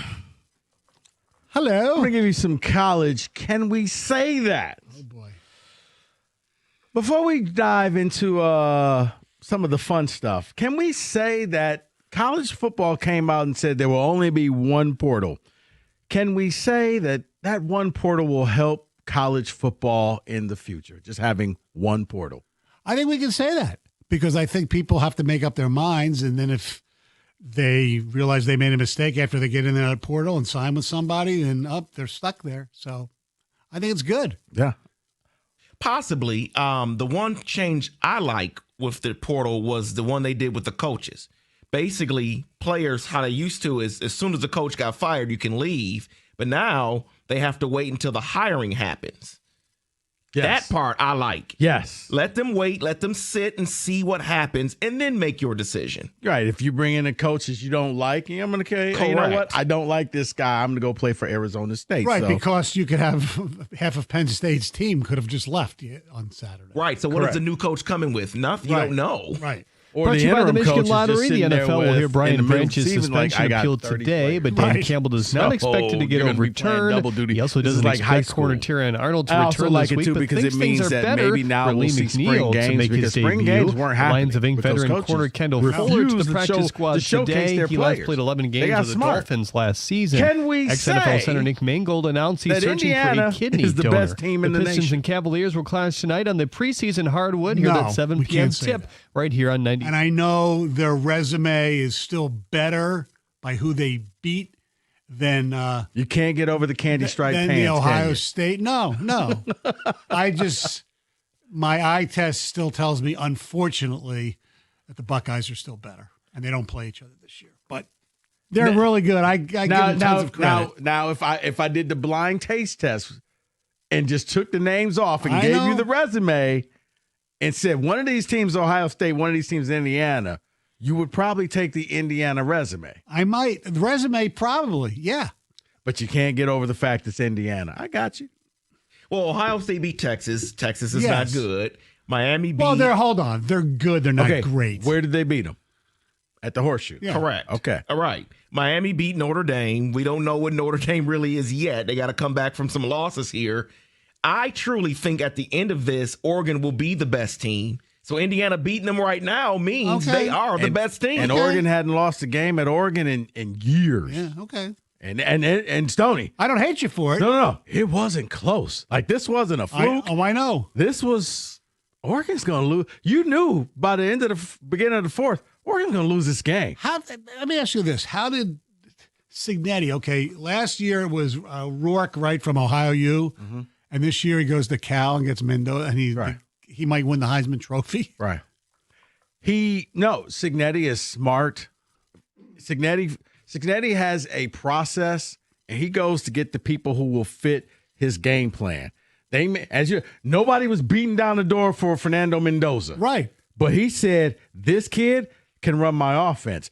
Go get him. He's at Cal. Don't care. Right. Cal's without a conference. I don't care. Well, Bring he him better in. find his next quarterback at Penn State. He's not going to Penn State. Okay, you know what, David? We'll get to that.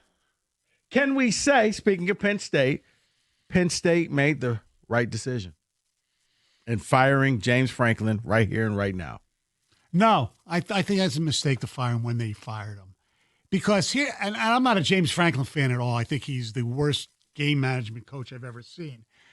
But, 3 weeks ago, they were basically 2 plays from beating Oregon and being like a top 2 team. They didn't make the Final Four last year, if I'm correct. To fire him after, 2 bad losses. I mean, the Oregon loss was hurt, but it wasn't an inexcusable loss. No. I mean, you might say. They were up in overtime. Yeah. Against Oregon. Well, he made a stupid. He should have just run the ball. But if you're the athletic director, whatever, you might think, all right, he ain't coming back at the end of the year. I'm going to work, Behind back the channels scenes, to get some. To do it now, I just think really screws the team up. That way you don't. But that way you don't give him a chance to go Ryan Day and do something to be like, all right, we got to keep him. Yeah, like he actually goes out and wins something, But and this you're was- like, yeah, oh, man, we're if- stuck like with he him beats now. Ohio State? Right. Like if Michigan If that Michigan-Ohio State game happened in the middle of the season last year, I think Ryan Day would have been fired. But I think he got the edict. You win it all or pack your stuff. I think Penn State made the right move. I think after the UCLA game, I think the message was stale. I think the players were quitting. They were done. And his look after that game, after that loss on Saturday, staring into space, I think he knew, yeah, I'm done. Yeah, and especially since his overrated quarterback was out for the year, too. Yeah. That didn't help. You know what? Speaking of blank look and staring in space, can we say Jonathan Smith will be fired within the next 14 days? They play Indiana next, right? You got Indiana. And Michigan. You got Indiana, and then you got Michigan. Indiana's on the road. Signetti is the guy that, like it or not, Jonathan Smith is joined at the hip with. He's going to always be compared to him. It's like having a number 1 and number 2 pick. You're always going to be together. And then you're going to have Michigan at home with Spartan fans who've given up, and they will probably give tickets away to Michigan fans. I think if they are lifeless against Michigan and don't play with it with any, we hate you MFers and things like that, then yes. Or if they just get completely blown out, which I don't think is going to happen because I don't think Michigan's that good to blow them out. Well, hold on. To blow them out? Hold on. Because I was also thinking that, Stoney. But then I thought back. Michigan State's defense, they cannot stop anything. I know. So while I think, yes, Michigan struggles scoring and they don't move the ball the way they should, they can against Michigan State. They should against Michigan. They can put Gus Johnson back in the backfield. He would get 75 yards. Because I think Indiana's going to bring out that belt this weekend. Yes. And then if Michigan also does the same, right, bye-bye. Like I said, if they get blown out, yes. All right, let's stick with the coaches here in the state of Michigan. Mm-hmm. Can we say, after watching Saturday's game, Sharon Moore's never going to win a Big Ten title for Michigan? I didn't say make the playoffs. I said he won't win a Big Ten title for Michigan. That's a tough one. I'm going to agree. David's having fits. I'm going to agree with you. I'm going to agree with you. Unless something drastic happens for next year, I'm going to say you're right. Because they just don't, they're good. I don't think they're great. Stoney and David, before you have a fit, something is missing with that team. I can't put my finger on it, but it's just something's missing. They got pieces, but it's like, I don't know what it is. It could be as simple as you don't have receivers. Yeah, I don't know. They don't have an offensive line that is But when really Justice good. Haynes went out, you had no chance at beating USC. None. Their offensive line is average at best, and their wide receivers are average at best. Although Andrew Marsh, although he's still the second best Marsh in college football in this state, looks like he could be pretty good. Well, at least you throw him the ball. Yeah, I know. The problem that I have with that, Stoney, is you're right. The offensive line is bad, and he's a former offensive lineman. He recruits offensive linemen. I know. So what is the problem? You're right, Rico. I think we can say that he's never going to win a Big Ten title here. The problem with the offensive line might be that the person who should be coaching the offensive line sits in this chair Monday through Friday. John Jansen? No, I'm not saying he will or he would be offered, but I think he actually would be a really good offensive line so do coach. Yes. I, with all due respect to Grant Newsom, and I know the players love him, but I don't know. How's he going to do the morning show? I guess we'll let it play out. Yeah. Can we say USC is a playoff team? Yes, we can say that. We can say that, yes. They have one loss right now? Yeah. They will end Notre Dame's season this week. Yes. The game's in South Bend. Yeah, I think USC plays Notre Dame. They got UCLA and they got Washington. Those are their biggest games for the rest of the year. Yes, they're a playoff team. They have Oregon at the end of they do? Before they have UCLA. Oregon. Before UCLA. Okay. Oregon, okay. All right, so that may give them 2 losses. If they have at Nebraska, or after Notre Dame, at Nebraska, home Northwestern, home Iowa, at Oregon, home UCLA. I'm going to say, well, it depends. If they win this week, yes. If they lose this week, no. When you bring in a walk-on running back who gets 160 yards, I was like, King Miller, Where did he come from? Yeah, 3rd and 26. Let's run the ball and be conservative and get a first down. Way to go, Michigan. All right. Way to play with some intestinal fortitude. Finally, let's end it with this, guys. Can we say, contrary to popular belief, Kenny calls it a pillow fight, but the Big Ten is the best conference? Kenneth, you want to join in? I think I'd like Rico drug tested before every show. I think that needs to be mandatory. Number one team in the country, Kenny. Yeah, that means you're top heavy, not good. Okay. Well, they have what? Yeah, they have 1. 2 of the top 3. They have 8. Yeah. So 3 in the top 10. I think top to bottom, the SEC's bottom is probably a lot better than. Although, how good is Arkansas? Not very good. How good is Mississippi State? Not very good. Yeah, I don't know. They have 4 in the top 10. So yeah, I think I'm going to go SEC. Still say SEC by a whisker. Okay. 2 in the top 3. Yeah. So there you go. That is, can we say that? 97.1.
By the way, the Lions made a roster move. They waived Lauren Strickland, who was an answer to Brian Branch's suspension.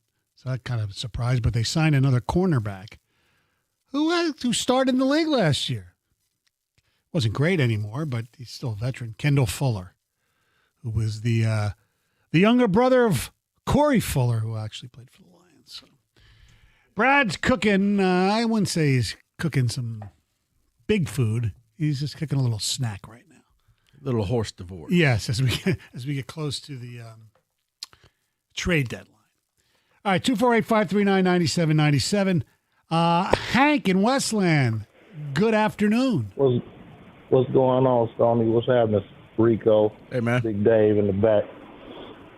We're good. Man, when y'all brought up Hutchinson penalty, it was a result of him getting grabbed in the head, just like Bob Muhammad, just like Tarik, because I watched the game from the inside out, and I see it all.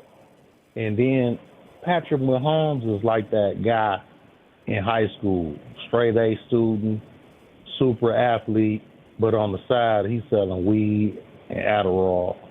And the principal overlooked it because he's the head football coach, which is Gazelle. And that's how it works, bro. Because you bring in the people, you bring in the eyes, and that's how it goes. What is Patrick Mahomes who's doing? Wait, what is Patrick Mahomes doing wrong? He's not doing anything wrong, but he's the cash cow. All the eyes on him. I know. Okay, but then why are they 3-3? Because other things. Because they had a lot of receivers out and all that. But this game was different than the game before. They wasn't on prime time that game, right? Actually, they were. It was a Monday night game against the Jaguars. Was it? Oh, damn! It was. Oh, sorry about that. And that's okay. 13 penalties they had, right? And Trevor Lawrence tripped twice going into the end zone for the game-winning score. And that was crazy. I think Chris Jones has something to prove this next game. But it still it still makes no sense of how they don't get any. I know they had 2 penalties that didn't get charged, but it was still so many plays. If y'all go back and look at it, that our Lions was getting held on and all types of stuff.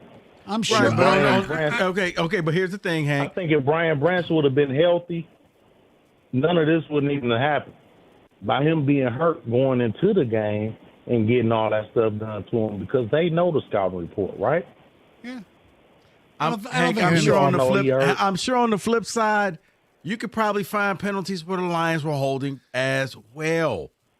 They don't call. This is like the game that everybody wants. The referee stayed out of it. It was 6 total penalties called.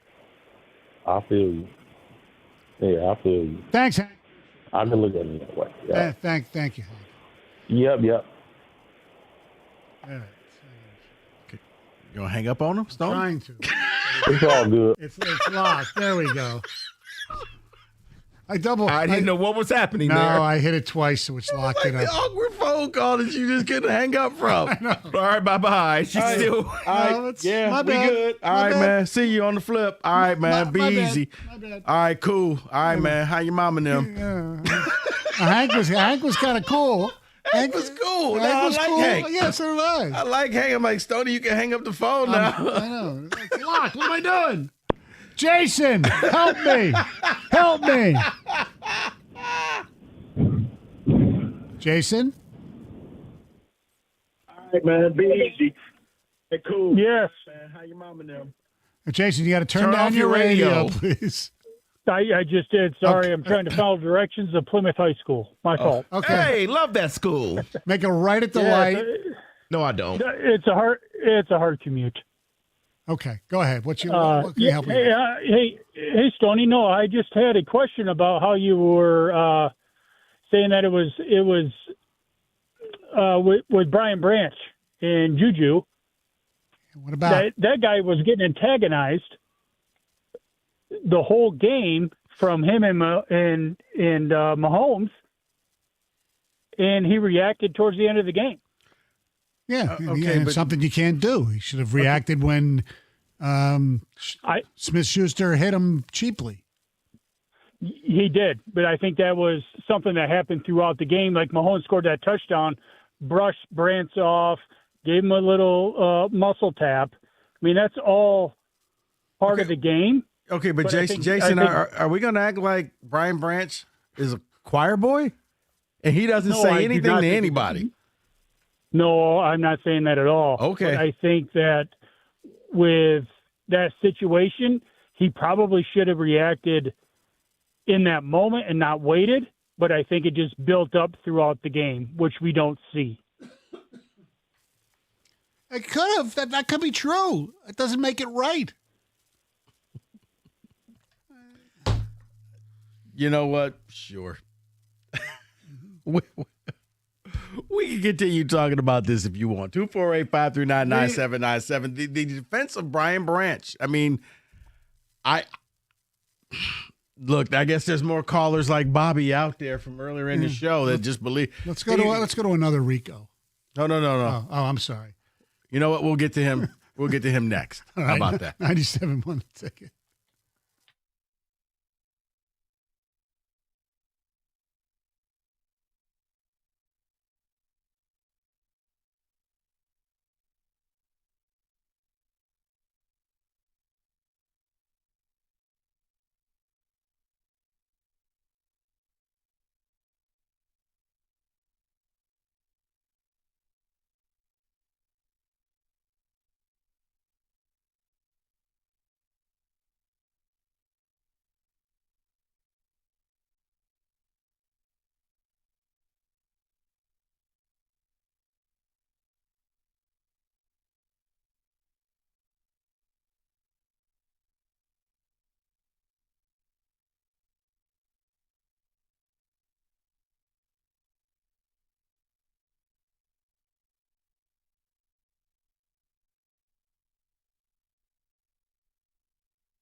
Brought to you by MyMichiganRoof.com. Lions head coach Dan Campbell spoke with the media today that he's starting to feel pretty good about Aleem McNeil's availability this week against the Buccaneers, saying he's physically ready. Tyrion Arnold and Avonte Maddox are not expected to play this week on the other hand. The NFL set to hear Brian Branch's appeal today at some point. Campbell is not holding out hope that it'll get overturned, though.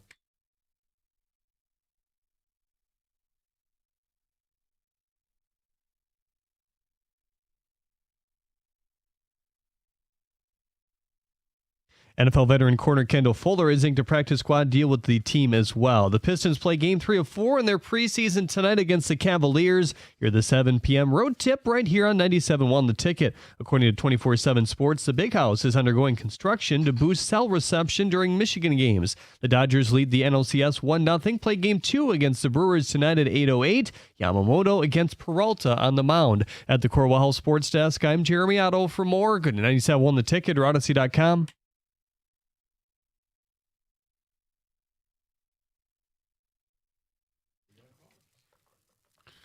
248-539-9797. Ladies and gentlemen, we're still talking about Brian Branch. Okay, I just got what you've been doing all day long, David. Okay. D'Angelo. R.I.P. D'Angelo. Okay. I'm like, okay. Kenny, that's the neo-soul sound. Who is this D'Angelo fellow? Oh, he plays guard for he's D'Angelo Russell. We tried to explain to Kenny who D'Angelo was in pre-show meeting, and the blank stare. When I said neo soul, he's glassed over eye. I at least heard of him. So I wasn't familiar with much of his work, but at least right. So Evan, we're talking about the music video, like because Evan was like, well, I'm not gonna say what Evan said, but Kenny was just like, who? And so I'm explaining. So just when he had enough to say, okay, well, I don't know who he is, but I don't feel like, I'm out of this conversation. Right. David was like, yeah, he's this neo soul. And he's just like, blink, blink, blink. David, you totally just lost Kenny right there. I was close. I was getting there, and then I just took it right too far. over my head. Kenny, I'm sorry. And until you find out what neo soul is, you will not get the 106 in Park reads. That's what I got to do to get the BET reads? Yes. Oh, I know neo soul. It's Detroit News sports columnist John Neo's favorite type of music. Neo soul. No, that's not it. Let's get to the Let's go to the other Rico. Rico and Romulus, what's up? Hey, I'm just asking, and I listen to your sportscast every day because I love all Detroit sports fans, Detroit, whatever. What did Brian now, let me ask you this. I watched that game, and I saw the provocative move that Juju Smith did, and then they turned around and suspended Brian Branch. Well, they suspended. Explain all that to me. They suspended Brian Branch for hitting Juju Smith-Schuster in the head with an open hand, like after the game. After the game. Yeah. No, I didn't see the head it hit, but if he hit him in the head, and then there go the Zebras. Yeah. They're going to call it. No. This was after the game, so this wasn't even the Zebras. This was the league on a Sunday night game. Everybody is watching, and it was just those two all damn near standing at midfield. So it was clear as day what happened, and the second it did, I was just like, he's not playing against Tampa. Yeah, really? He did that? Yeah. Yeah. Now, you talking about Branch did that to Juju. Yeah. He did that, didn't he? Yes. Head to head. Wow. Yeah. Well, okay. I'll hang up, and I ain't gonna hang up, but I'm always listening to you guys. You go ahead and explain the logic of that situation to me. Go ahead. The logic of the suspension? Well, he got suspended. Yeah. The reason he got suspended is because he made a head-to-head butt? No, he's punched. He slapped him, and that it wasn't a punch because I didn't see. Well, you need to watch the video. Okay. Okay. You gotta wake up. Explain that to me. I'm on to shut up, hang up on me, and Explain all of that to me. Go Watch ahead. the video first, And especially why Cliff Branch got suspended. Brian Branch. Cliff Branch played in the 60s. Okay, you know what, Kenny? And the 80s. Next call. That's one. I don't even think that was a real call anymore. No. Well, he brings up Cliff Branch. It was close. Not even close. Not even. Well, at least he played football. Brian Branch could be Cliff Branch's grandson. I know. Okay? Let's just put it real. It probably is, you know. He could have brought up former Maryland basketball star Adrian Branch. All right. That wasn't Let's go to Max. What's up, Max? Hey, how's it going, guys? Good. So I was watching the Lions game, and in my opinion, they just straight up beat us. And we did have injuries on both sides of the ball, but it just seemed like we were out-fought the whole entire game. And the biggest turning point, in my opinion, was when David Montgomery threw a pass to Goff, and it was called for illegal formation. And that just turned the whole game around, because that's another 4 points lost on the scoreboard. And from that point, I felt like we just lost all of our momentum. Well, Max, I was a little curious of why when they won the coin toss, they decided to take the ball down there, because I'm like, okay, I would have rather have it coming out the second half. They didn't. And you're right. When they didn't score, it was like they started to play catch up from that point on.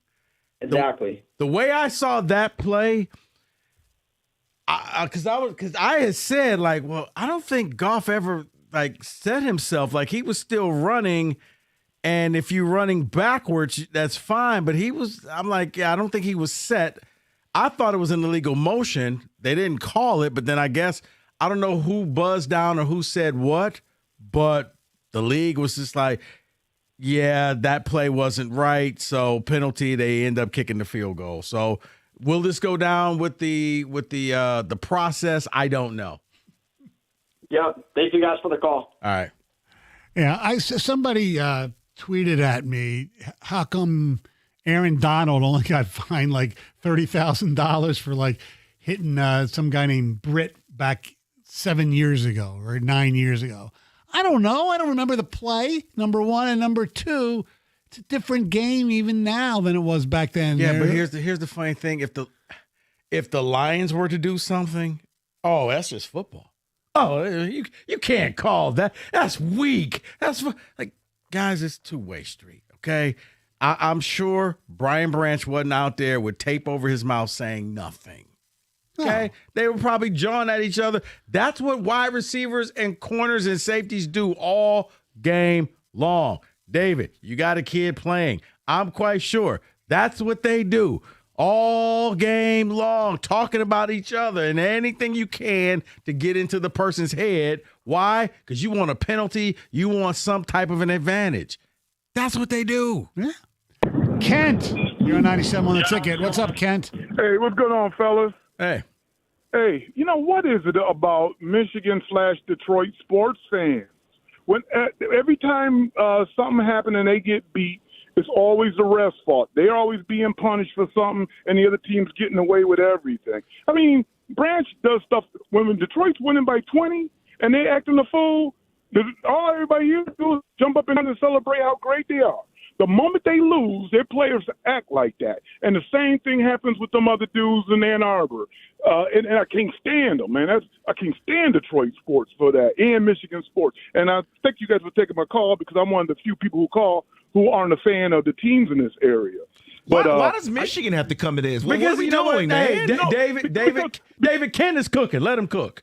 Because they know I'm right. I'm telling you, man, because look at how many incidents happen at the end of Michigan games. And God forbid they would lose a big game and that they think they're going to win. And I ain't talking about USC. Everybody knew they was going to lose that. But I'm talking, man, because all these incidents keep happening. And they happen when, Branch, he was wrong as two left shoes. Absolutely. But let me ask you a question, Ken. I'm just curious. Yeah. Have you lived here your whole life? Yeah. So who are you a fan of? if you're not a fan of Detroit I'm a teams. Cowboy Buckeye, baby. Cowboy Oh my Buckeye. God! You're the Cowboy you're the Buckeye. you know what? You're the worst. Hey, we don't discriminate here. I know he's a good. He might be a good person. Hey, I Okay. agree with I'm a Kent. great person. But you know what I got to say, Kent? There's nothing better in the world the weekend when Ohio State and Dallas both lose in the same weekend. Oh, I'm sure. And to me, there's nothing better than the weekends that we win. Like last weekend was, man, Dallas made me so mad against Carolina. But I made up for it because the Tigers got beat, the Michigan got beat, and Detroit got beat. So you know what? Wait. So I need the psychology here, okay? Mm-hmm. So you don't like the Tigers or the Red Wings or the Pistons either? No, I hate them all. Now, I will say this about the Pistons. I rooted for them lightweight last year because they up and coming and they was playing the Knicks, and I hate the Knicks. So who do you like? Who do you like in the NBA? In the NBA, Lakers. No, I mean I hate the Lakers, man. I always hate the Lakers. Well, who do you like? Actually, man, I've always been a Chicago fan way back in the day. They had Artis Gilmore. My mom was from Chicago. Artis Gilmore. Artis Wow. Gilmore. Okay. Yeah. This is before. Okay, all right. And what about it? Before Jordan. What about in hockey? In hockey, man, you know what? I like the Blackhawks, but I don't really follow hockey. Okay, and baseball. What about baseball? You like Oakland A's? Oakland A's, man. They're horrible. They're horrible, but he's not a bandwagon. No, you're not. He ain't a bandwagon fan. And they have the coolest hats of all time. For anybody who's just out say, Oakland A's. Wow. Yeah. Okay. As long as he liked the Bulls before Jordan, I can respect that. Exactly. Wow, this show is fun today. I mean, I take one no. All right. 97 Stoney out won the here guarding ticket. fans. Okay.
248-539-9797. Taking you to 6 o'clock, Jeff Rieger will take over at that point. No Wojo today, probably? I have no idea. Anyway, let's go to Sean. What's up, Sean? Hey, guys, what up, though? Hey, y'all cooking today. Okay, AKA Stoney, the kosher salt, and Rico black peppercorn. Awesome combo. I love it. All right. The thing is, what people aren't saying is Patrick Mahomes trucked BB earlier in the game and fell for it, and he was giving it to him after that. He was giving it to him heavily. We already know, but I'm not excusing what he did.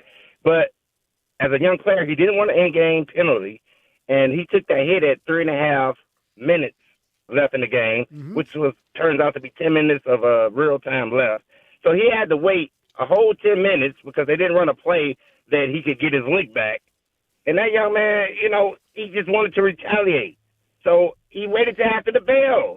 That's all I'm saying. And he wasn't right, but that's all I'm saying. Yeah, you're right. That's exactly what he did. The young man used poor judgment. Yeah, and you play stupid games, you win stupid prizes. That's what he won. Exactly. You get the day off on Monday. It is amazing that people he just wanted to retaliate.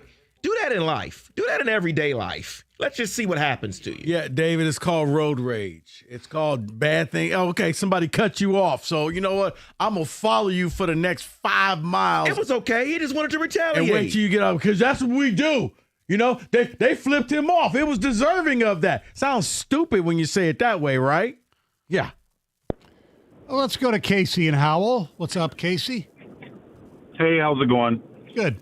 So, 5 phone calls ago, I just want to give shout-outs to the guy that hasn't watched Lions football in 42 years and said, I have no idea what happened in the game, but what did Brian Branch do? I know. But the last guy pretty much. However, the fact is that if you really, like what you were talking about just recently, this was premeditated.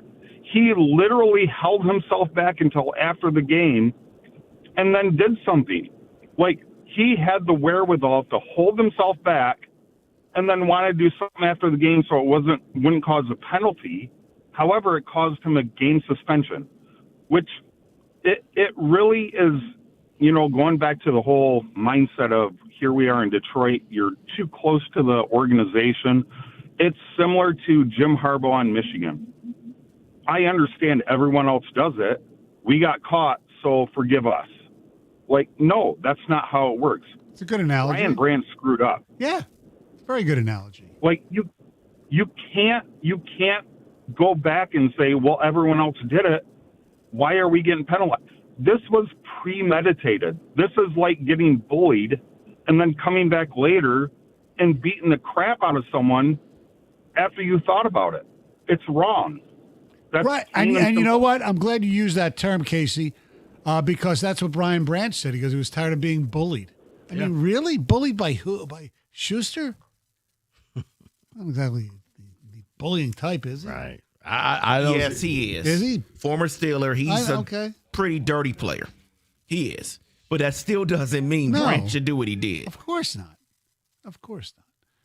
248-539-9797 is the telephone number. Is this Nick ready to go, or what are we doing here? Thank you. Do you have any ticket text, David? Sure, I sure do. Someone says, it's one thing to say why he shouldn't have done it, but why cover Detroit sports if we're not backing our players? I agree it was stupid, but I'm with our players through and through, especially when the league isn't. Well, okay, you can back your players and support them and cheer and hope they win like I do, but when a player does something stupid, you have to call them out on it. Whether it's something like this or it's something like stupid like Rasheed Wallace leaving, Robert Horry open for a game-winning 3-point shot, Game 5 in the 2005 NBA Finals. You have to criticize your players when they make mistakes. No, Mike, it's Detroit versus everybody, and we support our people no matter what. That just blows my mind, the amount of people who defend it. But you know what? Fine. It fits the mentality. He he should have known better. This is what's going to happen. You're a good team now. So teams are going to try to take you off your game. Okay? That's what happens. You can't fall for the okie doke, for the banana in the tailpipe, because now you're sitting out a game, and a game they kind of need you Monday night. Yes. Let's go to Terry in Canton. What's up, Terry? Well, it's Clinton. I'm sorry. What's up, Terry? Terry. Yeah, I'm here. Okay. You're on the air. Speak, please. Yes, I had a quick question. I mean, we're in trouble with our secondary, right? Yeah. I was just wondering why do they not give Shiloh Sanders a call and see what he's got? I mean, he threw a punch too, just like Branch. You know what I'm saying? I mean, okay. Okay. That's okay. That's a good analogy. I see where you're going. But they signed a cornerback I mean, they today. both screwed up. Yeah. But Shiloh Sanders. That's what I'm saying. 25. But Shiloh Sanders couldn't make an NFL team. He couldn't. No. Yeah, I didn't follow him, so I was just thinking that he was still out there. No, he got cut early. He got cut in preseason, right? He's out there because I thought he got not cut on a the team. day he threw that punch. Because he threw a punch during a that was his final game as a preseason Pretty player. much the next day he was done. Yeah. Gone. Exactly. What are we? What? Shiloh Sanders. What is happening? What is happening right now? Next thing we know, the Doughboy's going to call John. 97 won the ticket. Hey, what's going on, guys? How are you? Good. Hey, I wanted to make a comparison. For one thing, I think Detroit is kind of being unfairly treated a little bit with Branch. But anyways, Travis Kelce. Hold on. I have a question for you. How is he being treated unfairly? Well, look. A lot's been said about it, but like it was a frustrating game, man. And I don't care what anyone says. I honestly think the refs in this case were on Casey. Kansas City even if they were, how is he being treated unfairly when he slapped the guy after the game? He slapped his helmet. You know how many times you get slapped in the helmet? But good job, nice touchdown. He didn't get hurt. He wasn't saying good job. Baby ball. He wasn't saying good job. Okay, John. Hold on. Those guys fist fight with the refs circling around for like 5 minutes and broken nose and missing teeth, and they go in the box for 5 minutes. Come on. This ain't hockey, John. Do you think he would have done this had the Lions won? No, because he wouldn't have been frustrated because they wouldn't have stole the game from him, man. They stole the game. They stole the game. How did you steal a game by 13 points? Well, one, you take back a touchdown. That was controversy. Two, you make a pass interference call that puts the first down 30 yards up. You don't miss all kinds of calls on us. They dropped the ball. I mean, the guy, the freaking ground caught the ball for the KC receiver. I forget who it was. That's the only one I really. That's the one I agree with you. It's just Travis Kelce. Hey, you don't know his name though, but but John. No, it wasn't Kelce. It wasn't Kelce. It was Kelce. So John, my bad. I didn't realize. On 3rd and 8, when they were going to have to punt the ball, was it cheating when Hutchinson ran into Mahomes? Look, I understand Hutch shouldn't have did that, but it's not like he slammed him into the ground. But it's a penalty in today's NFL. That is a penalty. He's a good flopper. Mahomes is a good flopper. He can flop on the ground like a fish. Understand, man? He bumped into him. But anyways, guys, what I wanted to ask was, Kelce, like Super Bowl a couple of years ago. Do you remember he raged on his coach and like bumped right into him with his chest, shoulder pad, elderly old coach. Yeah. And then no one fined him. I mean, it's the same team. But I'm hanging up. His coach. That's it. That was his coach. I'm sorry. If the team wanted to fine him, fine. Yeah. Not the NFL. That doesn't happen with the NFL. Oh my. He's trying to compare Brian Branch hand slapping. Look, I said earlier, I thought Juju embellished a little bit, but it's still something you can't do after the game's already over. He's comparing that to Travis Kelce chest bumping Andy Reid. You gotta be. What's the matter with people? Well, It's an elderly coach, and I'm surprised he didn't call him an elderly fat coach. Hutch just barely touched Mahomes. They flopped like a fish. It amazes me that the color lenses that people watch these games in, like this right here, this is the same old logic, same old Lions logic for the fans. Like, guys, everybody's not against you. You're not going to win every game. Sometimes you lose. And I could point to a bunch of things that the Lions did, but oh my God, and he did touch him, but he flopped. Okay, Amon-Ra drops the ball. The 3 plays, the touchdown that they took away, whatever, I believe that it was done by New York. Yes, it was. Whatever, because they saw the play was the call was wrong. Okay. The Kelsey drop, trap, whatever, that was a bad call. And the interference call that he alluded to, it should have been holding. It was questionable. It should have been holding, not pass interference. But big deal. Rock Yassin definitely held him. So all right, 97 won. Okay, you know what? These fans won't be invited to the basement, but I will have people over to the basement soon because it's about done. As a matter of fact, furniture is going in there. I started putting things on the shelf. Why? Because Matrix Basements came in with a great design, and those guys did a fantastic job. They worked tireless hours, and they got this thing done for me in a matter of months, and they can do it for you. Go to matrixbasements.com. You get a ton of great ideas. You'll see before and after photos, including, I think, mine are up there as well. You get a free consultation. You'll come up with a fantastic design that you will absolutely love. And when they're done, it's going to look just like the design. No bait and switch with Matrix Basements. You're going to love everything about Matrix Basements, whether you got an unfinished basement, adding a new room, adding a bar, whatever it is, Matrix Basements will get it done for you. Let Matrix Basements make your basement dreams a reality.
Oh, so Chauncey Gardner-Johnson, no longer with the Ravens, wants to find a team that needs a safety. I can think of a team, at least just for one game. I don't want to bring him back here. I'm just kidding. 248-539-9797. David, it's time once again for Can We Say That?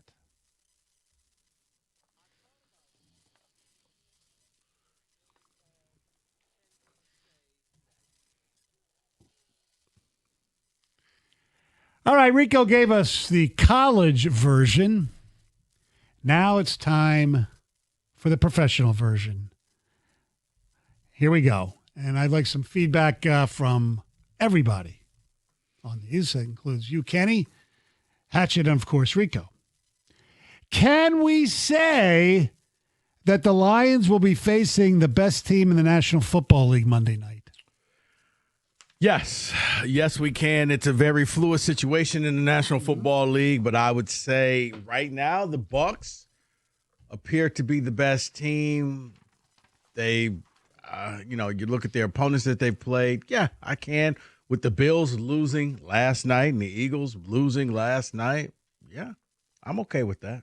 So Monday night is a scrimmage against themselves because the Lions are the best team in the NFL. Oh, you think so? I do. Okay. Still? So yeah. One loss doesn't change No, that I for know. me. But what about two? Because they have 2 losses, that doesn't mean nothing to me. Okay. They're the best No, team. I know. All right. That's fine. Both teams have major So injuries. I guess I need to make an announcement that this is going to be a game against the Lions and the Lions on Monday night. Blue versus gray. Wow. Kenny? There you go. I stand with David, not just because you can call me a lion homer if you like, but I mean, there's a lot of very good 2-loss teams. And I think that's the way it's going to be leading up into the bye week. I think we're going to see a lot of teams that we thought were going to be much better. And by the way, if you would have signed me up for this record, knowing this at the beginning of the season, I would have signed that piece of paper every single time. Absolutely. So I'm going to... Brought to you by Founders Brewing, Go all day back at you a IPA. little The bit here. NFL will The hear Lions Brian fans will Branch's be suspension pissed. I think the Lions appealed are really, today. really Dan good. Campbell doesn't expect it to get overturned. He also does not expect Now, corner Tyrion. as opposed to what we thought before the season started, who did they beat? I understand that. But again, look at the Bucs. I know. They're winning everything last minute. That's not True. really what you... No, I know. You're right. I get that, too. Can you keep doing that? Yeah, I mean, before the season, you tell me the Lions are going to beat Baltimore at Cincinnati on the road. That was before You'd have Burrow been like, got yes. hurt, before Baltimore really turned into good, crap. You know, Well, it's like- here's the thing. But David, Lions' best win is who?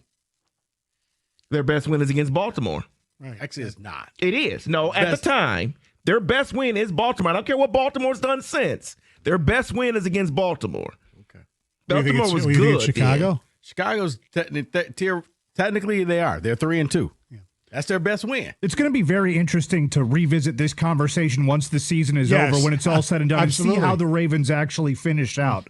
They'll make the playoffs. Oh my goodness. Can we? will. Can The we? Ravens are going to win the North. Hold on. We'll get to that in a little bit. Can we say that the 2024 draft quarterback class could be the best since 1983's class? And that class, by the way, if you don't know, was John Elway, Dan Marino, Jim Kelly, and Ken O'Brien. 2024. You got Caleb, Jaden, Drake May. You have JJ, Bo Nix. And Michael Penix. And Michael Penix, yep. No. Since 83, though. So the only thing that I think comes close is 04 with Roethlisberger, Eli, and Rivers, and Matt Schaub. I'd have to look and see all the different quarterback classes, Stoney. You kind of threw me for a loop 2024 is a really good class. Yeah, I mean, it has potential. That's what I say, could be.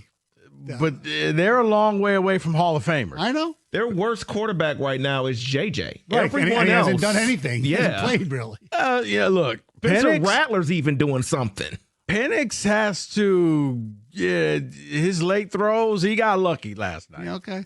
Okay? This might be a prove-it one for 2020, though. Yeah, Because it Joe is Burrow, Tua, Justin Herbert, Jordan Love, Jalen Hurts. Oh, that's a good one. Not bad. I mean, That's a I'm good saying one. it's close. It's Yeah. not like by a landslide. Right. Maybe had a Super Bowls in there. Absolutely. Can we? Hey, Kenny, don't forget Trey Lance. Who? Can we say that if his team does not make the playoffs, John Harbaugh will be fired after the season? No, I think that he kind of like Mike Tomlin has enough built up equity that the Ravens, and the Ravens are a class organization, would give him another opportunity. Hey, John, we're gonna say this was a bump in the road. You lost your quarterback. We're gonna give you another chance. I don't see them firing him after 1 year. They have a bye week this week, which means they'll get healthy. They're going to make the playoffs, guys. They will make the playoffs. And if they don't, they will not fire John Harbaugh, but they're going to make the playoffs. Wait, David. Coming off the bye week, they have the Bears, Miami, and the Vikings and the Browns. That's 4 straight wins, and they can rack up that quickly and get back in the race. With that defense, I don't know if it's 4 straight wins. They'll get healthy, though. Okay. Even if they get healthy, David, I'm sensing some type of. So what you're So telling you're saying me? that they're going to win the division, or they're going to make the playoffs? They're going to win the division. You think my team's going to win the division? Have you seen them? Somebody has to, and it's going to be them. All they do is win. You realize what you guys have? What, a 3-game lead? It doesn't matter. We play each other twice the rest of the year. Okay. They can catch up easily like that. Okay, here's the problem, David. After the Buffalo game, they lost by 1. I don't care. They weren't healthy. Okay. Then the Lions broke them, and they never came back. They scored. They're going down. They scored 30 against the Lions, 20 against the Chiefs, 10 against the with no Lamar. against Houston, Bears, and then Dolphins, 3 against the Rams. Look at the schedule: Bears, Dolphins, Vikings, Browns, Jets, Bengals. Before they place me. That in David's defense, the last few weeks they didn't have Lamar, so that's why their point total was low. I'll give you Cleveland, and I'll give you Miami. All right, but I'll give you the Jets also. I mean, what do we do? I think they win most, if not all, of those games. Speaking of which, can we say that Aaron Glenn should have said bleep culture and kept Aaron Rodgers for 1 year? No, I think it was time to move on from Aaron Rodgers. He needed somebody else. I think I agree with David. On this one, I agree with David. The other one, David's out of his mind. But because Aaron Rodgers would have been a sideshow, and he's a first-year coach. And this is his first job as head coach. You don't need the distraction. Just let me be bad. Let me go through the honeymoon period, and I'll get this thing turned around. I don't need the media asking Aaron Rodgers right now, well, what do you think of your new coach? Are you guys going to win? And no, good for him. But at least he would have a few wins, and he's getting just destroyed in the New York media. Aaron Glenn. But you know what? But Glenn knew that when he took the job. Know. You weren't going to Seattle. I know. He played there. I know. You were going to New York. You're right there. Can we say that Dave Canales should be considered a candidate for Coach of the Year? I mean, the Panthers are only 3-3, but they're 3-3. Yeah, they're the Panthers. They shouldn't be 3-3. Right. So yes. Okay. No. And David, you know what? You know who should be considered for Coach of the Year? Mike Tomlin. No. Because unfortunately, we don't give good coaches consideration. Right. But after what happened in week 1, I look at your boy Dan Campbell. My boy, that's Kenny's boy. No. All right. No, I think that he turned this thing around, 2 new coordinators, and they kept the ball rolling. The one common denominator is him. Look, they don't give it to the good coaches. Right. They give it to the mediocre and bad coaches. But I think Campbell's name should be in there. Neither of the guys you both have named are in the top 5 of FanDuel's odds. Kenny, I realize right now I'd vote for Mike for Vrabel. Vrabel's number 2. Shane Steichen is number 1. Okay. Oh, that makes sense. Yes. Can we say that Howie Roseman, the Eagles general manager, now that Zadarius Smith suddenly retired out of nowhere, will acquire Trey Hendrickson? Yeah. Ooh. Yeah. I could easily see it happen. Why? Because they don't sleep in Philly. They're constantly trying to get better. They actually believe in windows there. So I would be shocked if he was not going there. I thought that there were a couple other teams, but one team, Stoney's kind of taking themselves out now that Warner's hurt. Right. I think the Niners are just willing to just say, we're going to be bad this year. I think it's all Philly. That if he doesn't play in Cincinnati, he'll be in Philly. I don't think they land him, but they'll be in reports that they called. I think there's a sneaky team here, and I know they're already good. But the Denver Broncos, wow. You add another guy to the rotation, I think they should be in the running, to me, to get Trey Hendrickson. All right. Time for what, one more? Sure. All right. I have 2 here if you want. Can we say that Mr. Daniel Dimes will win the MVP? No. Daniel Jones. maybe comeback player of the year. Yeah, that's it. That's it. I can see comeback player of the year. Baker's the favorite. Right now, I would say the guy that plays on the second best team, Baker Mayfield. Yeah. I think is the leader in the clubhouse right now. He's the fourth. I know, yes. Baker Mayfield probably should win it. But Jones will get votes, I think. He's going to Mac Jones. All right. And finally, can we say that European NFL fans should not allow the NFL to send any more games in their continent? Because so far... Are there European NFL fans? Yeah, there are. Vikes, Steelers, Vikes, Browns, Broncos, Jets, they've been awful. However, the next three, Rams, Jags, Falcons, Colts, Commanders, Dolphins. You might get a game or two. Stoney, they're all bad. Every game over there is the first team to score 20. I know. The teams are all sleepy. They're not used to anything. They're eating fish and chips for the games. No. Just in this thing. I know it won't. It ranks right up there with the big noon kickoff in college. It's the thing that nobody asked for, but we're stuck with. But no. Every Sunday you wake up at 9:30, it's like, wait, there's a game being played? I enjoy it. I really do. And you flip over and you're like, I'd rather listen to one of David's sermons. I was on the recumbent bike. Come on through. I was on the recumbent bike Sunday watching that Jets Broncos and just basically falling asleep while I was exercising. That was awful. The Jets was bad. That was bad. awful. And that is the professional edition of Well Can done, We Stoney. Say That? Well done.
So you know what?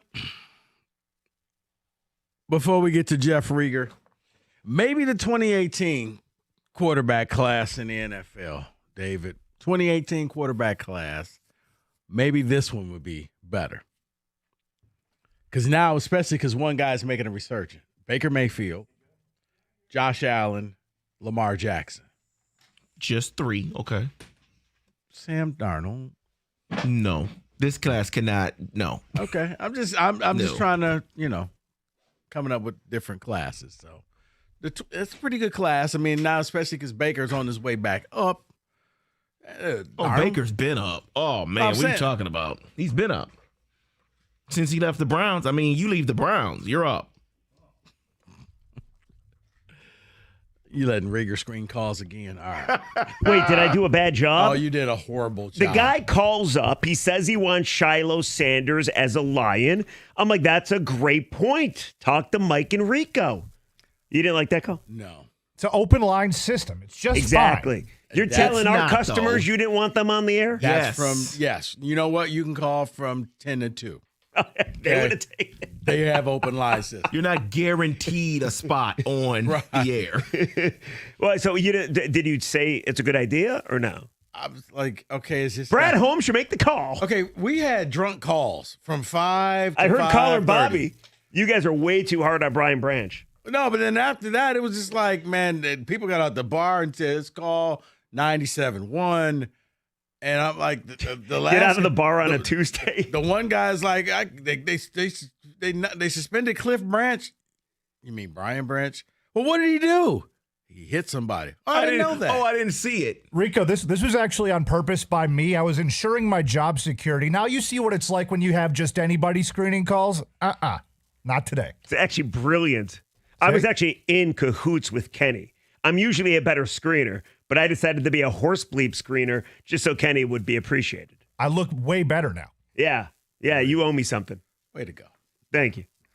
So again, bad idea, Shiloh Sanders, or good idea? Okay. Can we say? You're an idiot. Can we? Yes. Yes, we can. Can we say you're a schmuck? Anyway, Rico. What you got cooking? So I was listening to the morning show I'm going to today. get you back. I just For what? No. For what? For that Shiloh. Shiloh Sanders. You know what? Why don't you go get him? He's available. That was day, the caller's point. I just want you to know. Anyway, so I was driving around this morning. I was going to play golf. And there's a shocker. No, I got invited to a country club. It was really nice. I don't think I deserved to be there, to tell you the truth. I probably unclassed the place a little bit. But I'm driving around listening to the morning show, and they had call after call after call about Tarik Skubal. Mm-hmm. And I could not believe how many people called up and said, trade him.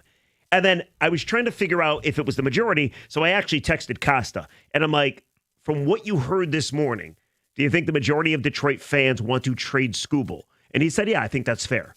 I can't believe it. No, I'm not saying it's a bad idea to trade him, but I need to get to the bottom of this. I need to ask the question. We're only on the Pistons basketball. I think I know why people want to trade him. Because of Friday? No, it's not because of Friday. It's because you're about to have a back-to-back Cy Young winner, and what do you have to show for it? I agree. So, however, you still got one more year with him at your services. And what makes you think that they're going to do anything different from the last 2 years? I agree. So if that's the case. But you still were one out away, per se, one inning at least, away from going to the ALCS. Right. Rieger. And I'm saying is, if the ceiling is that, making it to Game 5 in the divisional series, just go ahead and trade him. Because he's not going to be here for another year. So you think even though Skubal would help you in 2026, you think fans would rather get whatever you could for him, and hopefully you got a good team after 2026? Yes, because your team's going to be worse without him. Right, but if this is all you're going, it's not like you're losing in the World Series. It's like, okay, apparently there's a cap, so you love young players, trade him and go hoard all the young players that you can. I gotcha.